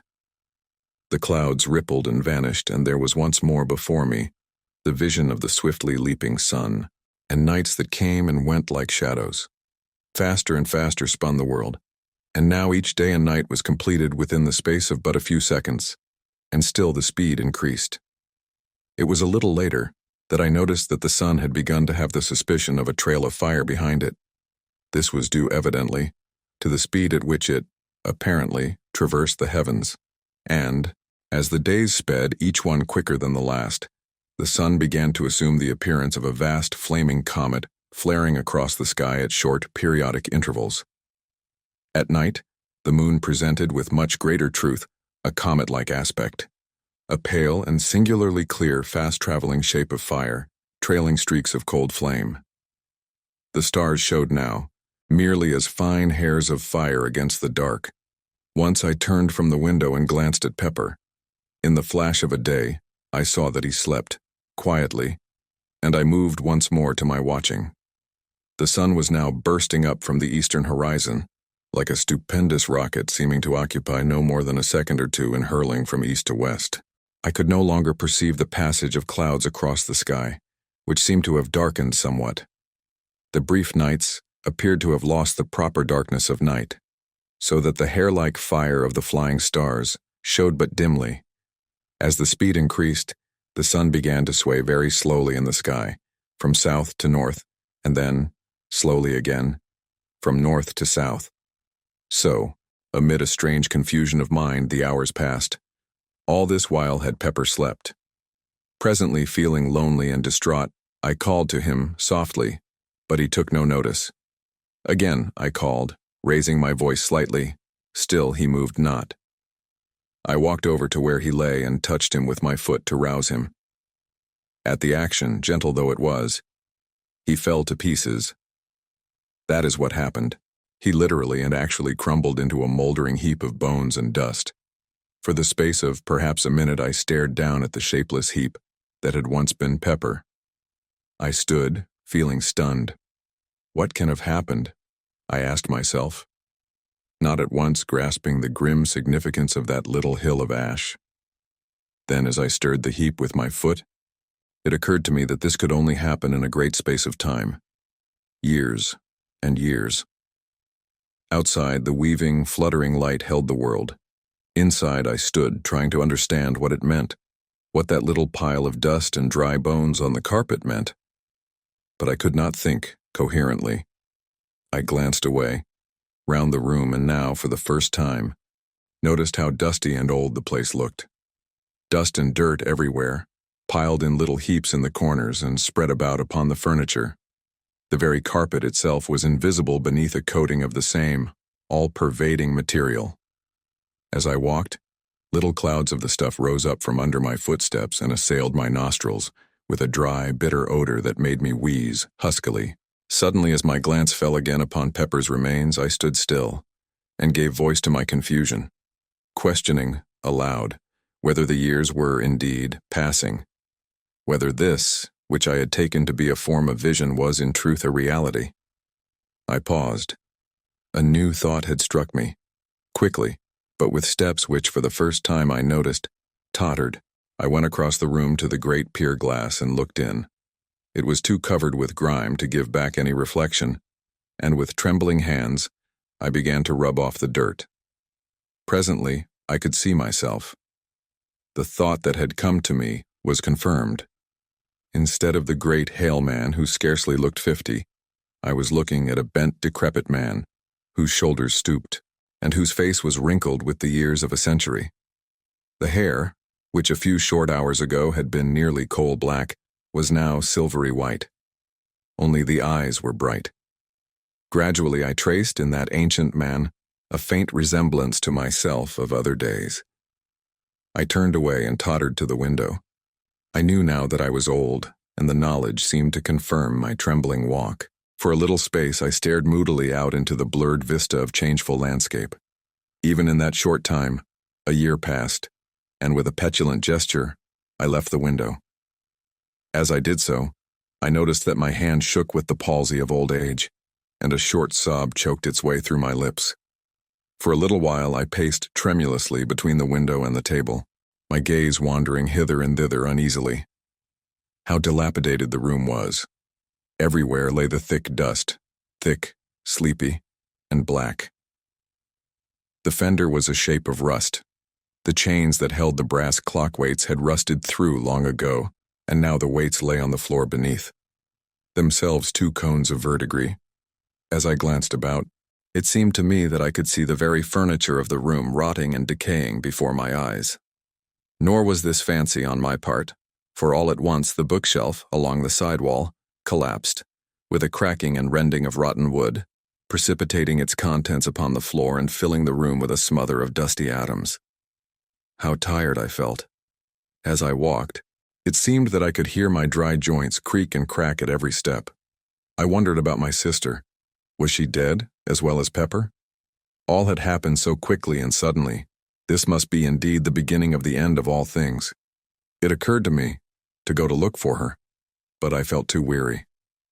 And then she had been so queer about these happenings of late. Of late. I repeated the words, and laughed feebly, mirthlessly, as the realization was borne in upon me that I spoke of a time, half a century gone. Half a century. It might have been twice as long. I moved slowly to the window and looked out once more across the world. I can best describe the passage of day and night at this period as a sort of gigantic, ponderous flicker. Moment by moment, the acceleration of time continued, so that at nights now, I saw the moon only as a swaying trail of palish fire that varied from a mere line of light to a nebulous path, and then dwindled again, disappearing periodically. The flicker of the days and nights quickened. The days had grown perceptibly darker, and a queer quality of dusk lay, as it were, in the atmosphere. The nights were so much lighter that the stars were scarcely to be seen, saving here and there an occasional hair-like line of fire that seemed to sway a little with the moon. Quicker, and ever quicker, ran the flicker of day and night. And suddenly it seemed, I was aware that the flicker had died out, and instead, there reigned a comparatively steady light, which was shed upon all the world, from an eternal river of flame that swung up and down, north and south, in stupendous, mighty swings. The sky was now grown very much darker, and there was in the blue of it a heavy gloom, as though a vast blackness peered through it upon the earth. Yet there was in it also a strange and awful clearness and emptiness. Periodically, I had glimpses of a ghostly track of fire that swayed thin and darkly toward the sunstream, vanished and reappeared. It was the scarcely visible moonstream. Looking out at the landscape, I was conscious again of a blurring sort of flitter that came either from the light of the ponderous swinging sunstream, or was the result of the incredibly rapid changes of the earth's surface. And every few moments, so it seemed, the snow would lie suddenly upon the world and vanish as abruptly, as though an invisible giant flitted a white sheet off and on the earth. Time fled, and the weariness that was mine grew insupportable. I turned from the window and walked once across the room, the heavy dust deadening the sound of my footsteps. Each step that I took seemed a greater effort than the one before. An intolerable ache knew me in every joint and limb as I trod my way, with a weary uncertainty. By the opposite wall, I came to a weak pause, and wondered, dimly, what was my intent. I looked to my left, and saw my old chair. The thought of sitting in it brought a faint sense of comfort to my bewildered wretchedness. Yet, because I was so weary and old and tired, I would scarcely brace my mind to do anything but stand and wish myself past those few yards. I rocked as I stood. The floor, even, seemed a place for rest, but the dust lay so thick and sleepy and black. I turned with a great effort of will and made toward my chair. I reached it with a groan of thankfulness. I sat down. Everything about me appeared to be growing dim. It was all so strange and unthought of. Last night I was a comparatively strong, though elderly man, and now, only a few hours later, I looked at the little dust heap that had once been Pepper. Hours, and I laughed, a feeble, bitter laugh, a shrill, cackling laugh that shocked my dimming senses. For a while I must have dozed. Then I opened my eyes with a start. Somewhere across the room there had been a muffled noise of something falling. I looked and saw vaguely a cloud of dust hovering above a pile of debris. Nearer the door, something else tumbled with a crash. It was one of the cupboards, but I was tired and took little notice. I closed my eyes and sat there in a state of drowsy, semi-unconsciousness. Once or twice, as though coming through thick mists, I heard noises faintly. Then I must have slept. Chapter 16. The awakening. I awoke, with a start. For a moment I wondered where I was. Then memory came to me. The room was still lit with that strange light. Half sun, half moon, light. I felt refreshed. and the tired, weary ache had left me. I went slowly across to the window and looked out. Overhead, the river of flame drove up and down, north and south, in a dancing semicircle of fire. As a mighty sleigh in the loom of time, it seemed, in a sudden fancy of mine, to be beating home the picks of the years. For so vastly had the passage of time been accelerated that there was no longer any sense of the sun passing from east to west. The only apparent movement was the north and south beat of the sun stream, that had become so swift now as to be better described as a quiver. As I peered out, there came to me a sudden, inconsequent memory of that last journey among the outer worlds.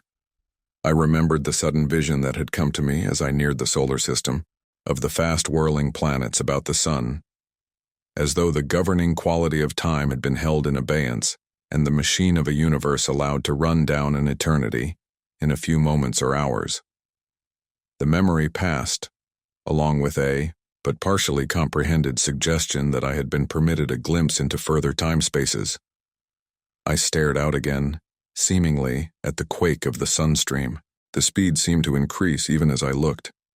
Several lifetimes came and went as I watched. Suddenly it struck me, with a sort of grotesque seriousness, that I was still alive. I thought of Pepper, and wondered how it was that I had not followed his fate. He had reached the time of his dying and had passed probably through sheer length of years. And here was I, alive, hundreds of thousands of centuries after my rightful period of years. For a time, I mused absently. Yesterday, I stopped suddenly. Yesterday.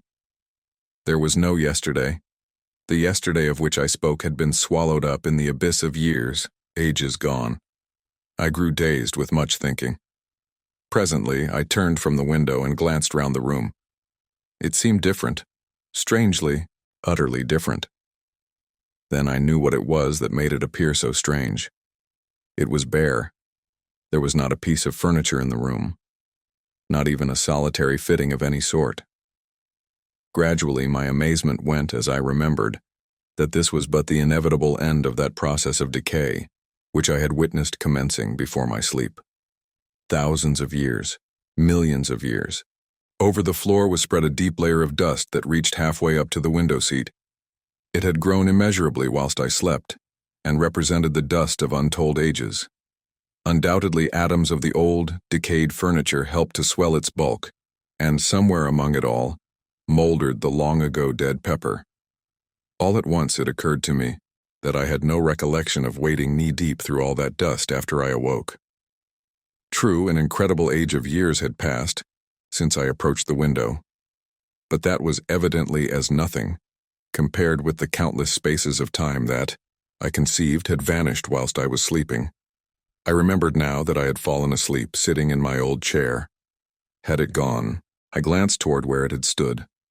Of course, there was no chair to be seen. I could not satisfy myself whether it had disappeared after my waking or before. If it had mouldered under me, surely I should have been waked by the collapse. Then I remembered that the thick dust which covered the floor would have been sufficient to soften my fall, so that it was quite possible I had slept upon the dust for 1,000,000 years or more. As these thoughts wandered through my brain, I glanced again, casually, to where the chair had stood. Then, for the first time, I noticed that there were no marks, in the dust, of my footprints, between it and the window. But then, ages of years had passed since I had awaked, tens of thousands of years.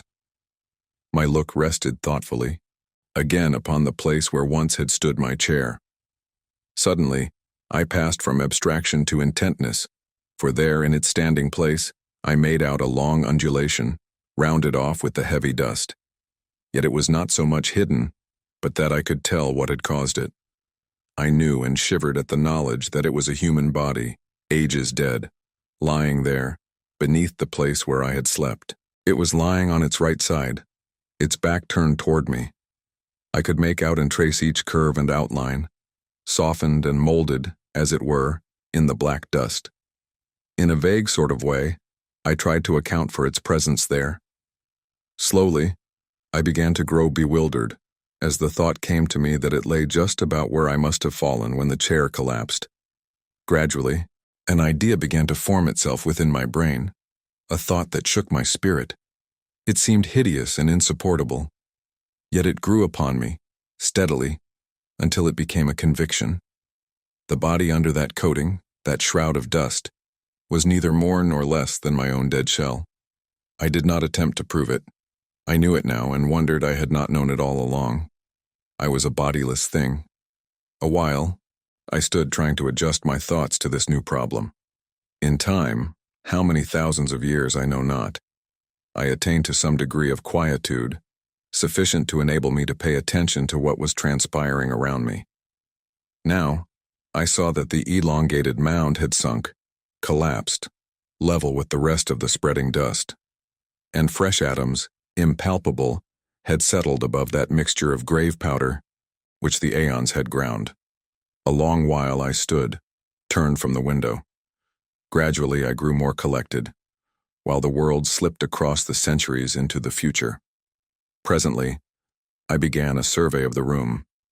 Now I saw that time was beginning its destructive work, even on this strange old building. That it had stood through all the years was, it seemed to me, proof that it was something different from any other house. I do not think, somehow, that I had thought of its decaying. Though why, I could not have said. It was not until I had meditated upon the matter for some considerable time that I fully realized that the extraordinary space of time through which it had stood was sufficient to have utterly pulverized the very stones of which it was built, had they been taken from any earthly quarry. Yes, it was undoubtedly moldering now. All the plaster had gone from the walls, even as the woodwork of the room had gone, many ages before. While I stood in contemplation, a piece of glass from one of the small diamond-shaped panes dropped with a dull tap amid the dust upon the sill behind me and crumbled into a little heap of powder. As I turned from contemplating it, I saw light between a couple of the stones that formed the outer wall. Evidently, the mortar was falling away. After a while, I turned once more to the window and peered out. I discovered now that the speed of time had become enormous. The lateral quiver of the sun stream had grown so swift as to cause the dancing semicircle of flame to merge into, and disappear in, a sheet of fire that covered half the southern sky from east to west. From the sky I glanced down to the gardens. They were just a blur of a palish, dirty green. I had a feeling that they stood higher than in the old days, a feeling that they were nearer my window, as though they had risen, bodily. Yet they were still a long way below me, for the rock over the mouth of the pit on which this house stands arches up to a great height. It was later that I noticed a change in the constant color of the gardens. The pale, dirty green was growing ever paler and paler toward white. At last, after a great space, they became grayish-white, and stayed thus for a very long time. Finally, however, the grayness began to fade, even as had the green, into a dead white. And this remained, constant and unchanged.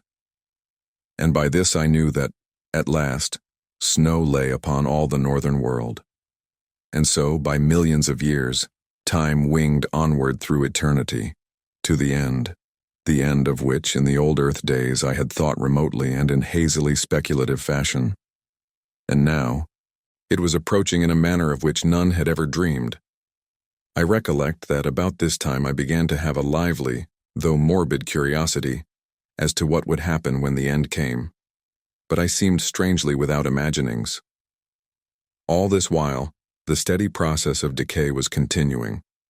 The few remaining pieces of glass had long ago vanished, and every now and then, a soft thud and a little cloud of rising dust would tell of some fragment of fallen mortar or stone. I looked up again, to the fiery sheet that quaked in the heavens above me and far down into the southern sky.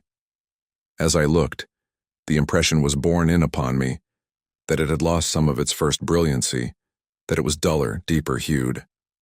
I glanced down once more to the blurred white of the worldscape. Sometimes my look returned to the burning sheet of dulling flame that was and yet hid the sun.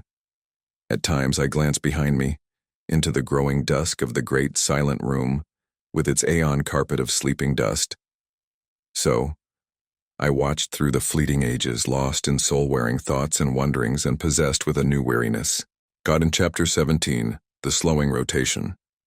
It might have been a million years later that I perceived, beyond possibility of doubt, that the fiery sheet that lit the world was indeed darkening.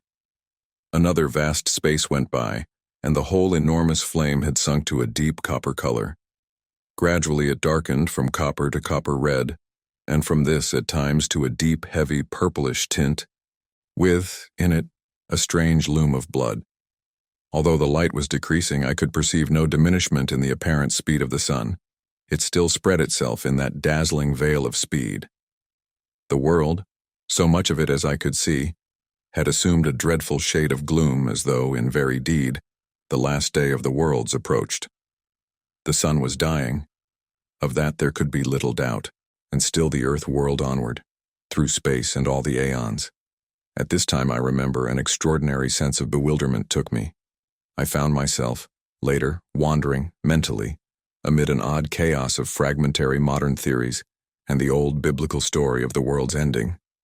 Then, for the first time, there flashed across me the memory that the sun, with its system of planets, was, and had been, traveling through space at an incredible speed. Abruptly, the question rose, where? For a very great time I pondered this matter, but finally, with a certain sense of the futility of my puzzlings, I let my thoughts wander to other things. I grew to wondering how much longer the house would stand. Also, I queried to myself whether I should be doomed to stay, bodiless, upon the earth, through the dark time that I knew was coming. From these thoughts I fell again to speculations upon the possible direction of the sun's journey through space, and so another great while passed. Gradually, as time fled, I began to feel the chill of a great winter. Then I remembered that, with the sun dying, the cold must be necessarily, extraordinarily intense. Slowly, as the aeons slipped into eternity, the earth sank into a heavier and redder gloom. The dull flame in the firmament took on a deeper tint, very somber and turbid. Then, at last, it was borne upon me that there was a change. The fiery, gloomy curtain of flame that hung quaking overhead and down away into the southern sky began to thin and contract, and in it, as one sees the fast vibrations of a jarred harp string, I saw once more the sunstream quivering giddily, north and south. Slowly, the likeness to a sheet of fire disappeared, and I saw, plainly, the slowing beat of the sunstream. Yet even then, the speed of its swing was inconceivably swift, and all the time, the brightness of the fiery arc grew ever duller. Underneath, the world loomed dimly, an indistinct, ghostly region. Overhead, the river of flame swayed slower, and even slower, until, at last, it swung to the north and south in great ponderous beats that lasted through seconds. A long space went by, and now each sway of the great belt lasted nigh a minute, so that after a great while I ceased to distinguish it as a visible movement, and the streaming fire ran in a steady river of dull flame across the deadly-looking sky. An indefinite period passed, and it seemed that the arc of fire became less sharply defined. It appeared to me to grow more attenuated, and I thought blackish streaks showed occasionally. Presently, as I watched, the smooth onward flow ceased, and I was able to perceive that there came a momentary, but regular, darkening of the world. This grew until once more night descended, in short but periodic intervals upon the wearying earth. Longer and longer became the nights, and the days equaled them, so that at last the day and the night grew to the duration of seconds in length, and the sun showed once more like an almost invisible, coppery red-colored ball within the glowing mistiness of its flight. Corresponding to the dark lines showing at times in its trail, there were now distinctly to be seen on the half-visible sun itself great, dark belts. Year after year flashed into the past, and the days and nights spread into minutes. The sun had ceased to have the appearance of a tail, and now rose and set, a tremendous globe of a glowing copper-bronze hue, in parts ringed with blood-red bands, in others with the dusky ones that I have already mentioned. These circles, both red and black, were of varying thicknesses, For a time, I was at a loss to account for their presence.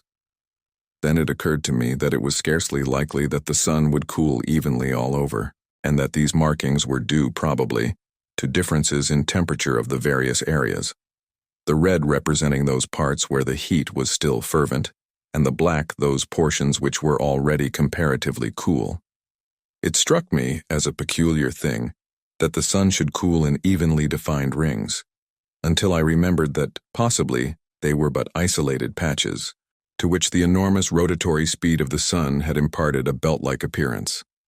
The sun itself was very much greater than the sun I had known in the old world days, and from this, I argued that it was considerably nearer. At nights, the moon still showed, but small and remote, and the light she reflected was so dull and weak that she seemed little more than the small, dim ghost of the olden moon that I had known.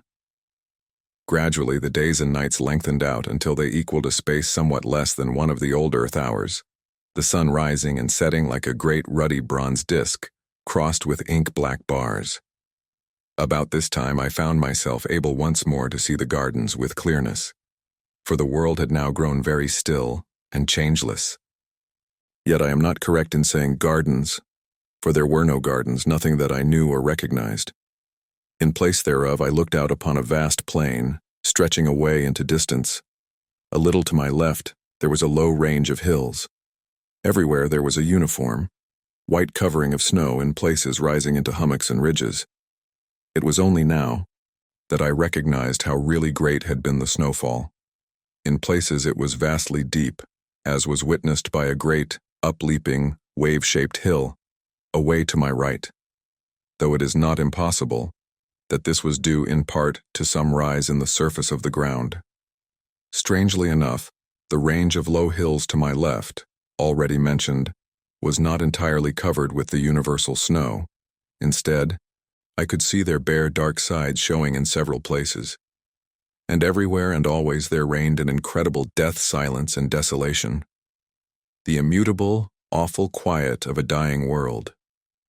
All this time, the days and nights were lengthening, perceptibly. Already each day occupied, maybe, some 2 hours from dawn to dusk. At night, I had been surprised to find that there were very few stars overhead, and these small, though of an extraordinary brightness, which I attributed to the peculiar but clear blackness of the nighttime. Away to the north, I could discern a nebulous sort of mistiness, not unlike in appearance a small portion of the Milky Way.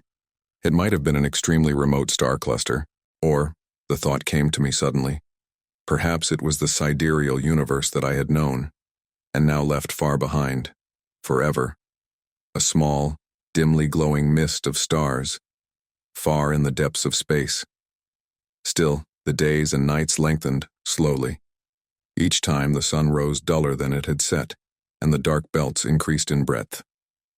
About this time there happened a fresh thing. The sun, earth, and sky were suddenly darkened and apparently blotted out for a brief space. I had a certain awareness, I could learn little by sight, that the earth was enduring a very great fall of snow.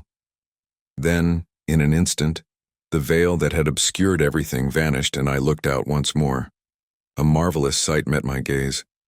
The hollow in which this house with its gardens stands was brimmed with snow. It lipped over the sill of my window. Everywhere it lay, a great level stretch of white, which caught and reflected gloomily the somber coppery glows of the dying sun. The world had become a shadowless plain from horizon to horizon. I glanced up at the sun. It shone with an extraordinary dull clearness. I saw it now as one who until then had seen it only through a partially obscuring medium. All about it the sky had become black with a clear, deep blackness, frightful in its nearness, and its unmeasured deep, and its utter unfriendliness. For a great time I looked into it, newly, and shaken and fearful. It was so near. Had I been a child, I might have expressed some of my sensation and distress by saying that the sky had lost its roof. Later I turned and peered about me into the room. Everywhere it was covered with a thin shroud of the all-pervading white. I could see it but dimly, by reason of the somber light that now lit the world. It appeared to cling to the ruined walls, and the thick, soft dust of the years that covered the floor knee-deep was nowhere visible. The snow must have blown in through the open framework of the windows, yet in no place had it drifted, but lay everywhere about the great, old room, smooth and level. Moreover, there had been no wind these many thousand years. But there was the snow, as I have told, and all the earth was silent, and there was a cold, such as no living man can ever have known. The earth was now illuminated, by day, with a most doleful light, beyond my power to describe. It seemed as though I looked at the great plain, through the medium of a bronze-tinted sea. It was evident that the earth's rotatory movement was departing, steadily. The end came, all at once. The night had been the longest yet, and when the dying sun showed at last above the world's edge, I had grown so wearied of the dark that I greeted it as a friend. It rose steadily until about 20 degrees above the horizon. Then it stopped suddenly, and after a strange retrograde movement, hung motionless, a great shield in the sky. Only the circular rim of the sun showed bright, only this, and one thin streak of light near the equator. Gradually, even this thread of light died out. And now, all that was left of our great and glorious sun was a vast dead disk, rimmed with a thin circle of bronze-red light. Chapter 18. The Green Star. The world was held in a savage gloom, cold and intolerable. Outside, all was quiet, quiet. From the dark room behind me came the occasional soft thud-sow of falling matter, fragments of rotting stone. So time passed, and night grasped the world, wrapping it in wrappings of impenetrable blackness. There was no night sky as we know it. Even the few straggling stars had vanished conclusively. I might have been in a shuttered room without a light, for all that I could see. Only, in the impalpableness of gloom, opposite, burnt that vast encircling hair of dull fire. Beyond this, there was no ray in all the vastitude of night that surrounded me, save that, far in the north, that soft, mist-like glow still shone. Silently, years moved on. What period of time passed I shall never know. It seemed to me, waiting there, that eternities came and went, stealthily, and still I watched. I could see only the glow of the sun's edge, at times, for now it had commenced to come and go, lighting up a while and again becoming extinguished. All at once, during one of these periods of life, a sudden flame cut across the night, a quick glare that lit up the dead earth shortly, giving me a glimpse of its flat lonesomeness. The light appeared to come from the sun, shooting out from somewhere near its center, diagonally. A moment, I gazed, startled. Then the leaping flame sank, and the gloom fell again. But now it was not so dark, and the sun was belted by a thin line of vivid, white light. I stared intently. Had a volcano broken out on the sun? Yet I negatived the thought, as soon as formed. I felt that the light had been far too intensely white and large for such a cause. Another idea there was that suggested itself to me. It was that one of the inner planets had fallen into the sun, becoming incandescent under that impact. This theory appealed to me, as being more plausible and accounting more satisfactorily for the extraordinary size and brilliance of the blaze that had lit up the dead world so unexpectedly. Full of interest and emotion, I stared, across the darkness, at that line of white fire, cutting the night.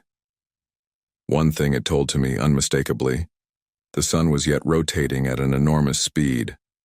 Thus, I knew that the years were still fleeting at an incalculable rate, though so far as the earth was concerned, life and light and time were things belonging to a period lost in the long-gone ages.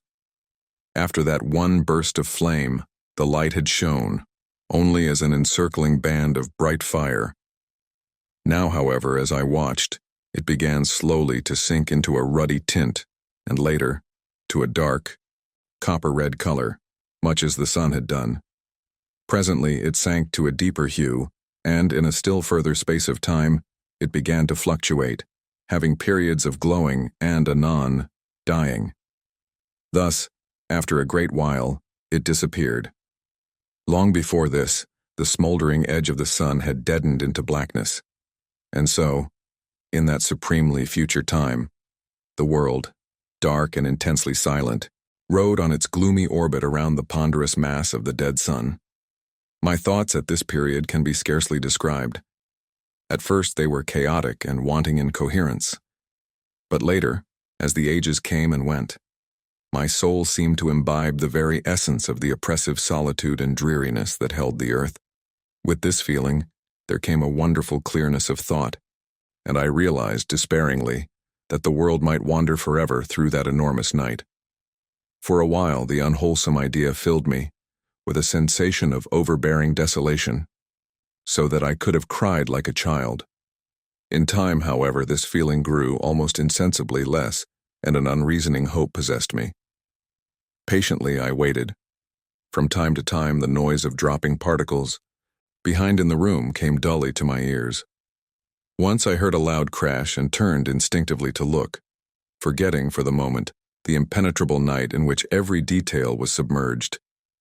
In a while, my gaze sought the heavens, turning unconsciously toward the north. Yes, the nebulous glow still showed. Indeed, I could have almost imagined that it looked somewhat plainer. For a long time, I kept my gaze fixed upon it, feeling in my lonely soul that its soft haze was in some way a tie with the past. Strange the trifles from which one can suck comfort. And yet, had I but known, but I shall come to that in its proper time. For a very long space I watched without experiencing any of the desire for sleep that would so soon have visited me in the old earth days. How I should have welcomed it, if only to have passed the time away from my perplexities and thoughts. Several times, the comfortless sound of some great piece of masonry falling disturbed my meditations, and once it seemed I could hear whispering in the room behind me. Yet it was utterly useless to try to see anything. Such blackness as existed scarcely can be conceived. It was palpable and hideously brutal to the sense, as though something dead pressed up against me, something soft and icily cold.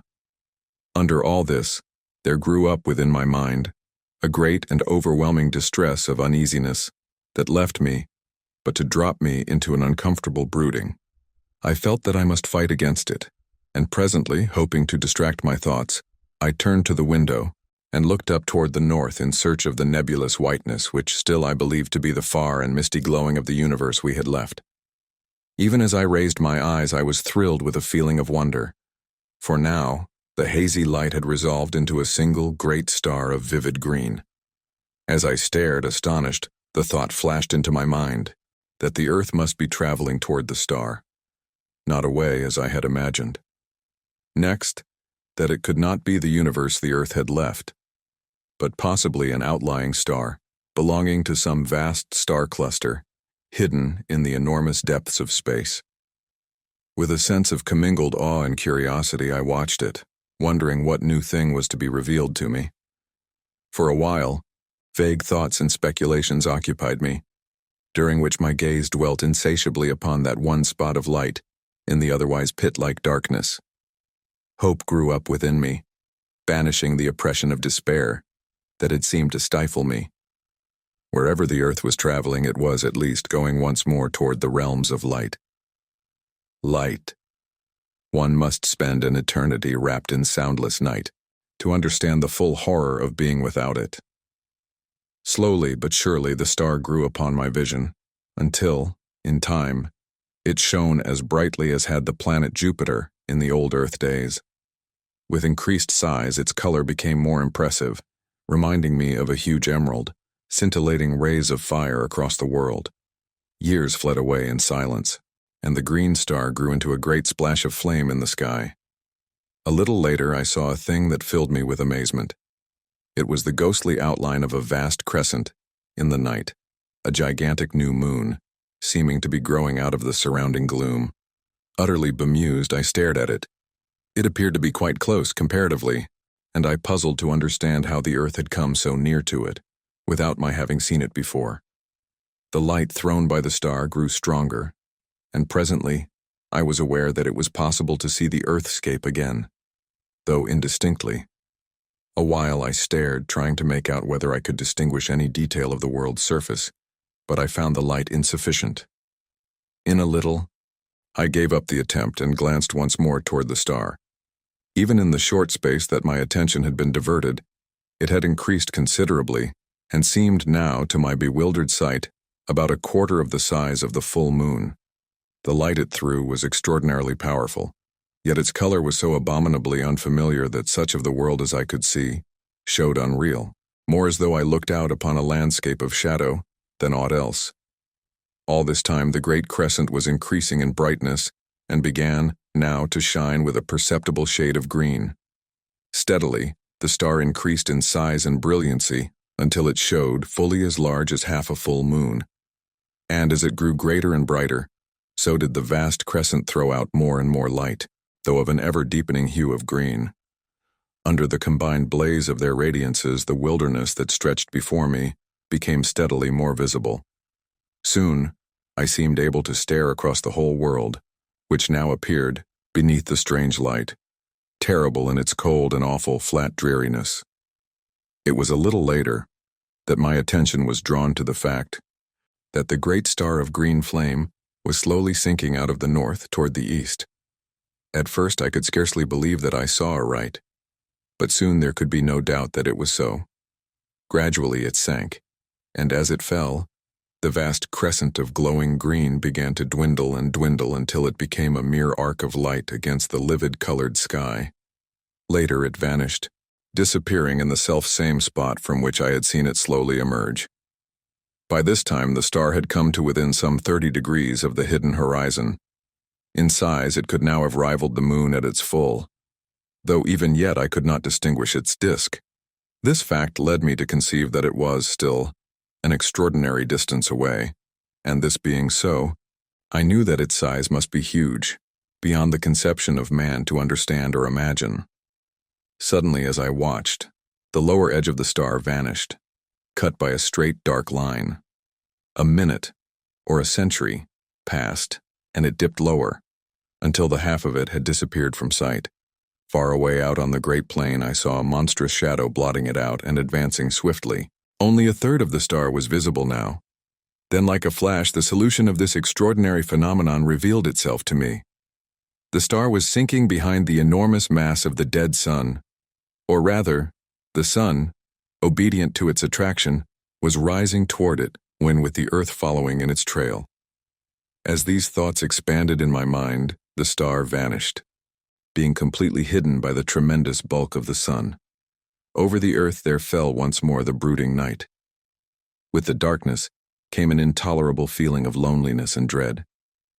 For the first time I thought of the pit and its inmates. After that, there rose in my memory the still more terrible thing that had haunted the shores of the Sea of Sleep and lurked in the shadows of this old building. Where were they, I wondered, and shivered with miserable thoughts. For a time fear held me, and I prayed wildly and incoherently for some ray of light with which to dispel the cold blackness that enveloped the world. How long I waited it is impossible to say, certainly for a very great period.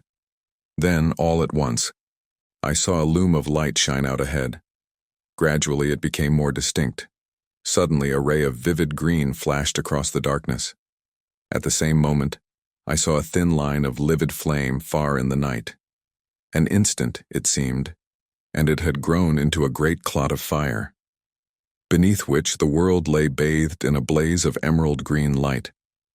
Steadily it grew, until, presently, the whole of the green star had come into sight again, but now it could be scarcely called a star, for it had increased to vast proportions, being incomparably greater than the sun had been in the olden time. Then, as I stared, I became aware that I could see the edge of the lifeless sun, glowing like a great crescent moon. Slowly, its lighted surface broadened out to me until half of its diameter was visible, and the star began to drop away on my right. Time passed and the earth moved on, slowly traversing the tremendous face of the dead sun. 13. Gradually, As the Earth traveled forward, the star fell still more to the right, until at last it shone on the back of the house, sending a flood of broken rays in through the skeleton-like walls. Glancing upward, I saw that much of the ceiling had vanished, enabling me to see that the upper stories were even more decayed. The roof had evidently gone entirely, and I could see the green effulgence of the starlight shining in, slantingly. Chapter 19. The End of the Solar System. From the abutment, where once had been the windows, through which I had watched that first, fatal dawn, I could see that the sun was hugely greater than it had been, when first the star lit the world. So great was it that its lower edge seemed almost to touch the far horizon. Even as I watched, I imagined that it drew closer. The radiance of green that lit the frozen earth grew steadily brighter. Thus for a long space things were. Then, on a sudden, I saw that the sun was changing shape and growing smaller, just as the moon would have done in past time. In a while, only a third of the illuminated part was turned toward the earth. The star bore away on the left. Gradually, as the world moved on, the star shone upon the front of the house once more, while the sun showed only as a great bow of green fire. An instant, it seemed, and the sun had vanished. The star was still fully visible. Then the earth moved into the black shadow of the sun, and all was night. Night, black, starless, and intolerable. Filled with tumultuous thoughts, I watched across the night, waiting. Years, it may have been, and then, in the dark house behind me, the clotted stillness of the world was broken. I seemed to hear a soft padding of many feet, and a faint, inarticulate whisper of sound grew on my sense. I looked round into the blackness and saw a multitude of eyes. As I stared, they increased and appeared to come toward me. For an instant I stood, unable to move. Then, a hideous swine noise rose up into the night, and at that I leapt from the window out onto the frozen world. I have a confused notion of having run a while, and after that I just waited. Several times I heard shrieks, but always as though from a distance. Except for these sounds, I had no idea of the whereabouts of the house. Time moved onward. I was conscious of little, save a sensation of cold and hopelessness and fear. An age, it seemed, and there came a glow that told of the coming light. It grew, tardily. Then, with a loom of unearthly glory, the first ray from the green star struck over the edge of the dark sun and lit the world. It fell upon a great ruined structure some 200 yards away. It was the house. Staring, I saw a fearsome sight. Over its walls crawled a legion of unholy things almost covering the old building, from tottering towers to base. I could see them, plainly. They were the swine creatures. The world moved out into the light of the star, and I saw that now it seemed to stretch across a quarter of the heavens. The glory of its livid light was so tremendous that it appeared to fill the sky with quivering flames. Then I saw the sun. It was so close that half of its diameter lay below the horizon, and as the world circled across its face, it seemed to tower right up into the sky, a stupendous dome of emerald-colored fire. From time to time I glanced toward the house, but the swine things seemed unaware of my proximity. Years appeared to pass, slowly.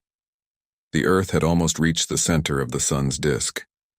The light from the green sun, as now it must be called, shone through the interstices that gapped the molded walls of the old house, giving them the appearance of being wrapped in green flames.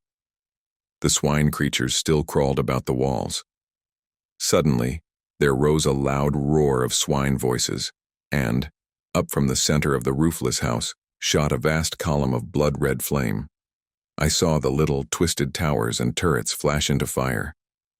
Yet still preserving their twisted crookedness, the beams of the green sun beat upon the house and intermingled with its lurid glows, so that it appeared a blazing furnace of red and green fire. Fascinated, I watched, until an overwhelming sense of coming danger drew my attention. I glanced up, and at once it was borne upon me that the sun was closer, so close, in fact, that it seemed to overhang the world. Then, I know not how, I was caught up into strange heights, floating like a bubble in the awful effulgence. Far below me I saw the earth with the burning house leaping into an ever-growing mountain of flame. Round about it the ground appeared to be glowing, and in places heavy wreaths of yellow smoke ascended from the earth. It seemed as though the world were becoming ignited from that one plague spot of fire. Faintly I could see the swine things. They appeared quite unharmed. Then the ground seemed to cave in suddenly, and the house, with its load of foul creatures, disappeared into the depths of the earth, sending a strange blood-colored cloud into the heights. I remembered the hell pit under the house. In a while I looked round. The huge bulk of the sun rose high above me. The distance between it and the earth grew rapidly less. Suddenly the earth appeared to shoot forward. In a moment, it had traversed the space between it and the sun. I heard no sound, but out from the sun's face gushed an ever-growing tongue of dazzling flame. It seemed to leap, almost to the distant green sun, shearing through the emerald light a very cataract of blinding fire. It reached its limit and sank, and on the sun glowed a vast splash of burning white, the grave of the earth. The sun was very close to me now. Presently I found that I was rising higher, until at last I rode above it in the emptiness. The green sun was now so huge that its breadth seemed to fill up all the sky ahead. I looked down and noted that the sun was passing directly beneath me.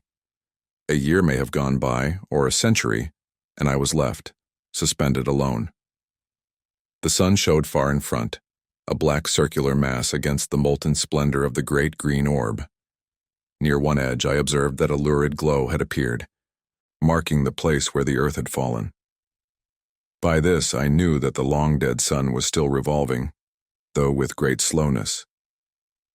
Afar to my right, I seemed to catch at times a faint glow of whitish light.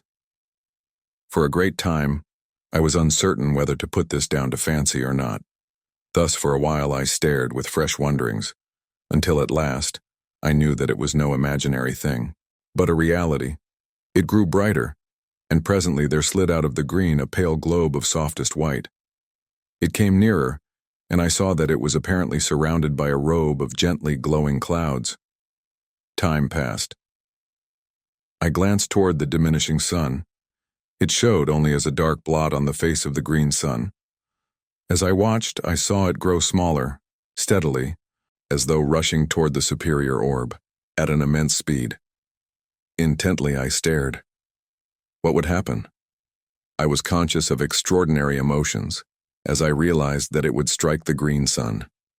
It grew no bigger than a pea, and I looked with my whole soul to witness the final end of our system, that system which had borne the world through so many aeons, with its multitudinous sorrows and joys. And now, suddenly something crossed my vision, cutting from sight all vestige of the spectacle I watched with such sole interest. What happened to the dead sun I did not see, but I have no reason, in the light of that which I saw afterward, to disbelieve that it fell into the strange fire of the green sun and so perished.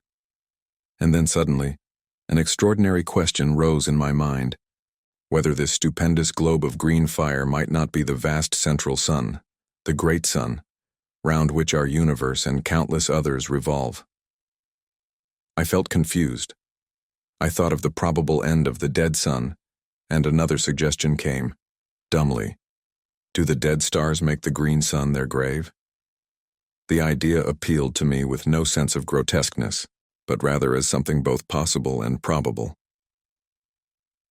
Chapter 20. The Celestial Globes. For a while, many thoughts crowded my mind, so that I was unable to do aught save stare, blindly, before me. I seemed whelmed in a sea of doubt and wonder and sorrowful remembrance. It was later that I came out of my bewilderment. I looked about, dazedly. Thus, I saw so extraordinary a sight that for a while, I could scarcely believe I was not still wrapped in the visionary tumult of my own thoughts. Out of the reigning green had grown a boundless river of softly shimmering globes, each one enfolded in a wondrous fleece of pure cloud. They reached both above and below me to an unknown distance, and not only hid the shining of the green sun, but supplied in place thereof a tender glow of light that suffused itself around me, like unto nothing I have ever seen, before or since. In a little, I noticed that there was about these spheres a sort of transparency, almost as though they were formed of clouded crystal, within which burned a radiance, gentle and subdued. They moved on, past me continually, floating onward at no great speed, but rather as though they had eternity before them. A great while I watched and could perceive no end to them. At times I seemed to distinguish faces amid the cloudiness, but strangely indistinct, as though partly real and partly formed of the mistiness through which they showed. For a long time I waited, passively, with a sense of growing content. I had no longer that feeling of unutterable loneliness, but felt rather that I was less alone than I had been for countless of years. This feeling of contentment increased, so that I would have been satisfied to float in company with those celestial globules forever. Ages slipped by, and I saw the shadowy faces with increased frequency, also with greater plainness. Whether this was due to my soul having become more attuned to its surroundings, I cannot tell. Probably it was so. But however this may be, I am assured now only of the fact that I became steadily more conscious of a new mystery about me, telling me that I had indeed penetrated within the borderland of some unthought-of region, some subtle, intangible place or form of existence. The enormous stream of luminous spheres continued to pass me, at an unvarying rate, countless millions. And still they came, showing no signs of ending, nor even diminishing. Then, as I was borne, silently, upon the unbuoying ether, I felt a sudden, irresistible forward movement toward one of the passing globes. An instant, and I was beside it. Then, I slid through, into the interior, without experiencing the least resistance of any description. For a short while I could see nothing, and waited, curiously. All at once I became aware that a sound broke the inconceivable stillness. It was like the murmur of a great sea at calm, a sea breathing in its sleep. Gradually, the mist that obscured my sight began to thin away, and so, in time, my vision dwelt once again upon the silent surface of the sea of sleep. For a little I gazed and could scarcely believe I saw aright. I glanced round. There was the great globe of pale fire, swimming, as I had seen it before, a short distance above the dim horizon. To my left, far across the sea, I discovered presently a faint line as of thin haze which I guessed to be the shore, where my love and I had met during those wonderful periods of soul-wandering that had been granted to me in the old earth days. Another, a troubled memory came to me, of the formless thing that had haunted the shores of the sea of sleep, the guardian of that silent, echoless place. These and other details I remembered and knew without doubt that I was looking out upon that same sea. With the assurance I was filled with an overwhelming feeling of surprise and joy and shaken expectancy, conceiving it possible that I was about to see my love again. Intently, I gazed around, but could catch no sight of her. At that, for a little, I felt hopeless. Fervently I prayed and ever peered anxiously. How still was the sea! Down, far beneath me, I could see the many trails of changeful fire that had drawn my attention formerly. Vaguely I wondered what caused them. Also, I remembered that I had intended to ask my dear one about them, as well as many other matters, and I had been forced to leave her before the half that I had wished to say was said. My thoughts came back with a leap. I was conscious that something had touched me. I turned quickly. God, thou wert indeed gracious, it was she. She looked up into my eyes with an eager longing, and I looked down to her with all my soul. I should like to have held her, but the glorious purity of her face kept me afar. Then, out of the winding mist, she put her dear arms. Her whisper came to me soft as the rustle of a passing cloud. "Dearest," she said. That was all. But I had heard, and in a moment I held her to me as I prayed forever. In a little she spoke of many things, and I listened. Willingly would I have done so through all the ages that are to come. At times, I whispered back, and my whispers brought to her spirit face once more an indescribably delicate tint, the bloom of love. Later I spoke more freely, and to each word she listened, and made answer delightfully, so that already I was in paradise. She and I, and nothing save the silent, spacious void to see us, and only the quiet waters of the sea of sleep to hear us. Long before, the floating multitude of cloud-enfolded spheres had vanished into nothingness. Thus we looked upon the face of the slumberous deeps and were alone. Alone, God. I would be thus alone in the hereafter and yet be never lonely. I had her, and greater than this she had me. I, aeon-aged me, and on this thought and some others, I hope to exist through the few remaining years that may yet lie between us. Chapter 21. The Dark Sun. How long our souls lay in the arms of joy, I cannot say, but all at once, I was waked from my happiness by a diminution of the pale and gentle light that lit the sea of sleep. I turned toward the huge white orb, with a premonition of coming trouble. One side of it was curving inward, as though a convex black shadow were sweeping across it. My memory went back. It was thus that the darkness had come before our last parting. I turned toward my love inquiringly. With a sudden knowledge of woe, I noticed how wan and unreal she had grown, even in that brief space. Her voice seemed to come to me from a distance. The touch of her hands was no more than the gentle pressure of a summer wind, and grew less perceptible. Already, quite half of the immense globe was shrouded. A feeling of desperation seized me. Was she about to leave me? Would she have to go, as she had gone before? I questioned her anxiously, frightenedly, and she, nestling closer, explained in that strange, faraway voice that it was imperative she should leave me before the sun of darkness, as she termed it, blotted out the light. At this confirmation of my fears, I was overcome with despair, and could only look voicelessly across the quiet plains of the silent sea. How swiftly the darkness spread across the face of the white orb. Yet, in reality, the time must have been long, beyond human comprehension. At last, only a crescent of pale fire lit the, now dim, sea of sleep. All this while, she had held me, but with so soft a caress that I had been scarcely conscious of it. We waited there together, she and I, speechless, for very sorrow. In the dimming light, her face showed shadowy, blending into the dusky mistiness that encircled us. Then, when a thin, curved line of soft light was all that lit the sea, she released me, pushing me from her, tenderly. Her voice sounded in my ears, "I may not stay longer, dear one." It ended in a sob. She seemed to float away from me and became invisible. Her voice came to me, out of the shadows, faintly, apparently from a great distance. A little while. It died away remotely. In a breath, the sea of sleep darkened into night.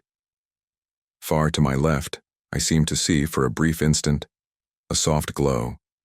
It vanished, and in the same moment, I became aware that I was no longer above the still sea, but once more suspended in infinite space with the green sun, now eclipsed by a vast, dark sphere, before me. Utterly bewildered, I stared almost unseeingly at the ring of green flames, leaping above the dark edge. Even in the chaos of my thoughts, I wondered, dully, at their extraordinary shapes. A multitude of questions assailed me. I thought more of her I had so lately seen than of the sight before me. My grief and thoughts of the future filled me. Was I doomed to be separated from her always? Even in the old earth days she had been mine only for a little while. Then she had left me, as I thought, forever. Since then I had seen her but these times, upon the sea of sleep. A feeling of fierce resentment filled me in miserable questionings. Why could I not have gone with my love? What reason to keep us apart? Why had I to wait alone, while she slumbered through the years, on the still bosom of the sea of sleep? The sea of sleep. My thoughts turned, inconsequently, out of their channel of bitterness, to fresh, desperate questionings. Where was it? Where was it? I seemed to have but just parted from my love upon its quiet surface, and it had gone utterly. It could not be far away. and the white orb which I had seen hidden in the shadow of the sun of darkness. My sight dwelt upon the green sun, eclipsed. What had eclipsed it? Was there a vast, dead star circling it? Was the central sun, as I had come to regard it, a double star? The thought had come almost unbidden, yet why should it not be so? My thoughts went back to the white orb. Strange that it should have been. I stopped. An idea had come suddenly. The white orb and the green sun, were they one and the same? My imagination wandered backward, and I remembered the luminous globe to which I had been so unaccountably attracted. It was curious that I should have forgotten it even momentarily. Where were the others? I reverted again to the globe I had entered. I thought for a time, and matters became clearer.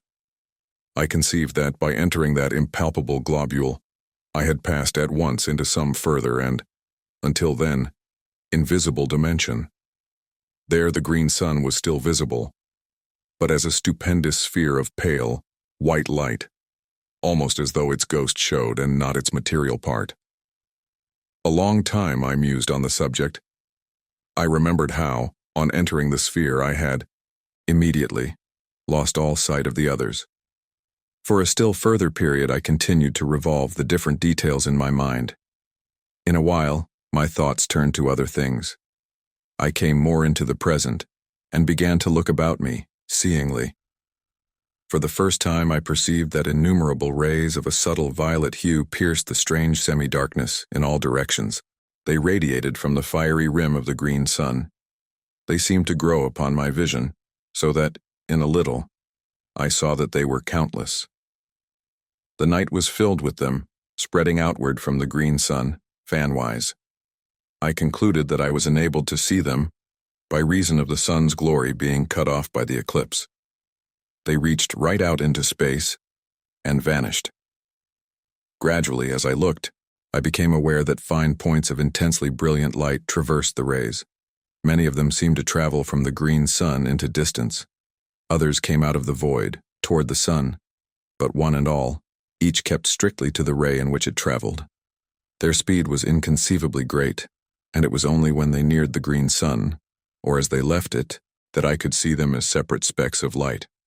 Further from the sun, they became thin lines of vivid fire within the violet. The discovery of these rays, and the moving sparks, interested me extraordinarily. To where did they lead, in such countless profusion? I thought of the worlds in space, and those sparks, messengers. Possibly the idea was fantastic, but I was not conscious of its being so. Messengers, messengers from the central sun. An idea evolved itself slowly. Was the green sun the abode of some vast intelligence? The thought was bewildering. Visions of the unnameable rose, vaguely. Had I indeed come upon the dwelling place of the eternal? For a time I repelled the thought dumbly. It was too stupendous. Yet, huge. Vague thoughts had birth within me. I felt suddenly terribly naked, and an awful nearness shook me. And heaven. Was that an illusion? My thoughts came and went, erratically. The sea of sleep, and she. Heaven. I came back, with a bound, to the present. Somewhere out of the void behind me there rushed an immense dark body, huge and silent. It was a dead star, hurling onward to the burying place of the stars. It drove between me and the central suns, blotting them out from my vision, and plunging me into an impenetrable night. An age, and I saw again the violet rays. A great while later, aeons it must have been, a circular glow grew in the sky, ahead, and I saw the edge of the receding star, show darkly against it. Thus, I knew that it was nearing the central suns. Presently I saw the bright ring of the green sun show plainly against the night. The star had passed into the shadow of the dead sun. After that, I just waited. The strange years went slowly, and ever, I watched, intently. The thing I had expected came at last, suddenly, awfully. A vast flare of dazzling light, a streaming burst of white flame across the dark void. For an indefinite while it soared outward, a gigantic mushroom of fire. It ceased to grow. Then, as time went by, it began to sink backward, slowly. I saw now that it came from a huge, glowing spot near the center of the dark sun. Mighty flames still soared outward from this. Yet, spite of its size, the grave of the star was no more than the shining of Jupiter upon the face of an ocean, when compared with the inconceivable mass of the dead sun. I may remark here, once more, that no words will ever convey to the imagination the enormous bulk of the two central suns. Chapter 22. The dark nebula years melted into the past, centuries, aeons. The light of the incandescent star sank to a furious red. It was later that I saw the dark nebula, at first an impalpable cloud away to my right. It grew steadily to a clot of blackness in the night. How long I watched, it is impossible to say, for time, as we count it, was a thing of the past. It came closer, a shapeless monstrosity of darkness, tremendous. It seemed to slip across the night, sleepily, a very hell fog. Slowly, it slid nearer and passed into the void between me and the central suns. It was as though a curtain had been drawn before my vision. A strange tremor of fear took me, and a fresh sense of wonder. The green twilight that had reigned for so many millions of years had now given place to impenetrable gloom. Motionless, I peered about me. A century fled, and it seemed to me that I detected occasional dull glows of red, passing me at intervals. Earnestly I gazed, and presently seemed to see circular masses that showed muddily red within the clouded blackness. They appeared to be growing out of the nebulous murk. A while, and they became plainer to my accustomed vision. I could see them now, with a fair amount of distinctness, ruddy-tinged spheres, similar in size to the luminous globes that I had seen so long previously. They floated past me continually. Gradually, a peculiar uneasiness seized me. I became aware of a growing feeling of repugnance and dread. It was directed against those passing orbs and seemed born of intuitive knowledge, rather than of any real cause or reason. Some of the passing globes were brighter than others, and it was from one of these that a face looked suddenly. A face, human in its outline, but so tortured with woe that I stared, aghast. I had not thought there was such sorrow as I saw there. I was conscious of an added sense of pain on perceiving that the eyes which glared so wildly were sightless. A while longer I saw it. Then it had passed on into the surrounding gloom. After this I saw others, all wearing that look of hopeless sorrow, and blind. A long time went by, and I became aware that I was nearer to the orbs than I had been. At this, I grew uneasy, though I was less in fear of those strange globules than I had been before seeing their sorrowful inhabitants, for sympathy had tempered my fear. Later, there was no doubt but that I was being carried closer to the red spheres, and presently, I floated among them. In a while I perceived one bearing down upon me. I was helpless to move from its path. In a minute, it seemed, it was upon me, and I was submerged in a deep red mist. This cleared, and I stared confusedly across the immense breadth of the plain of silence.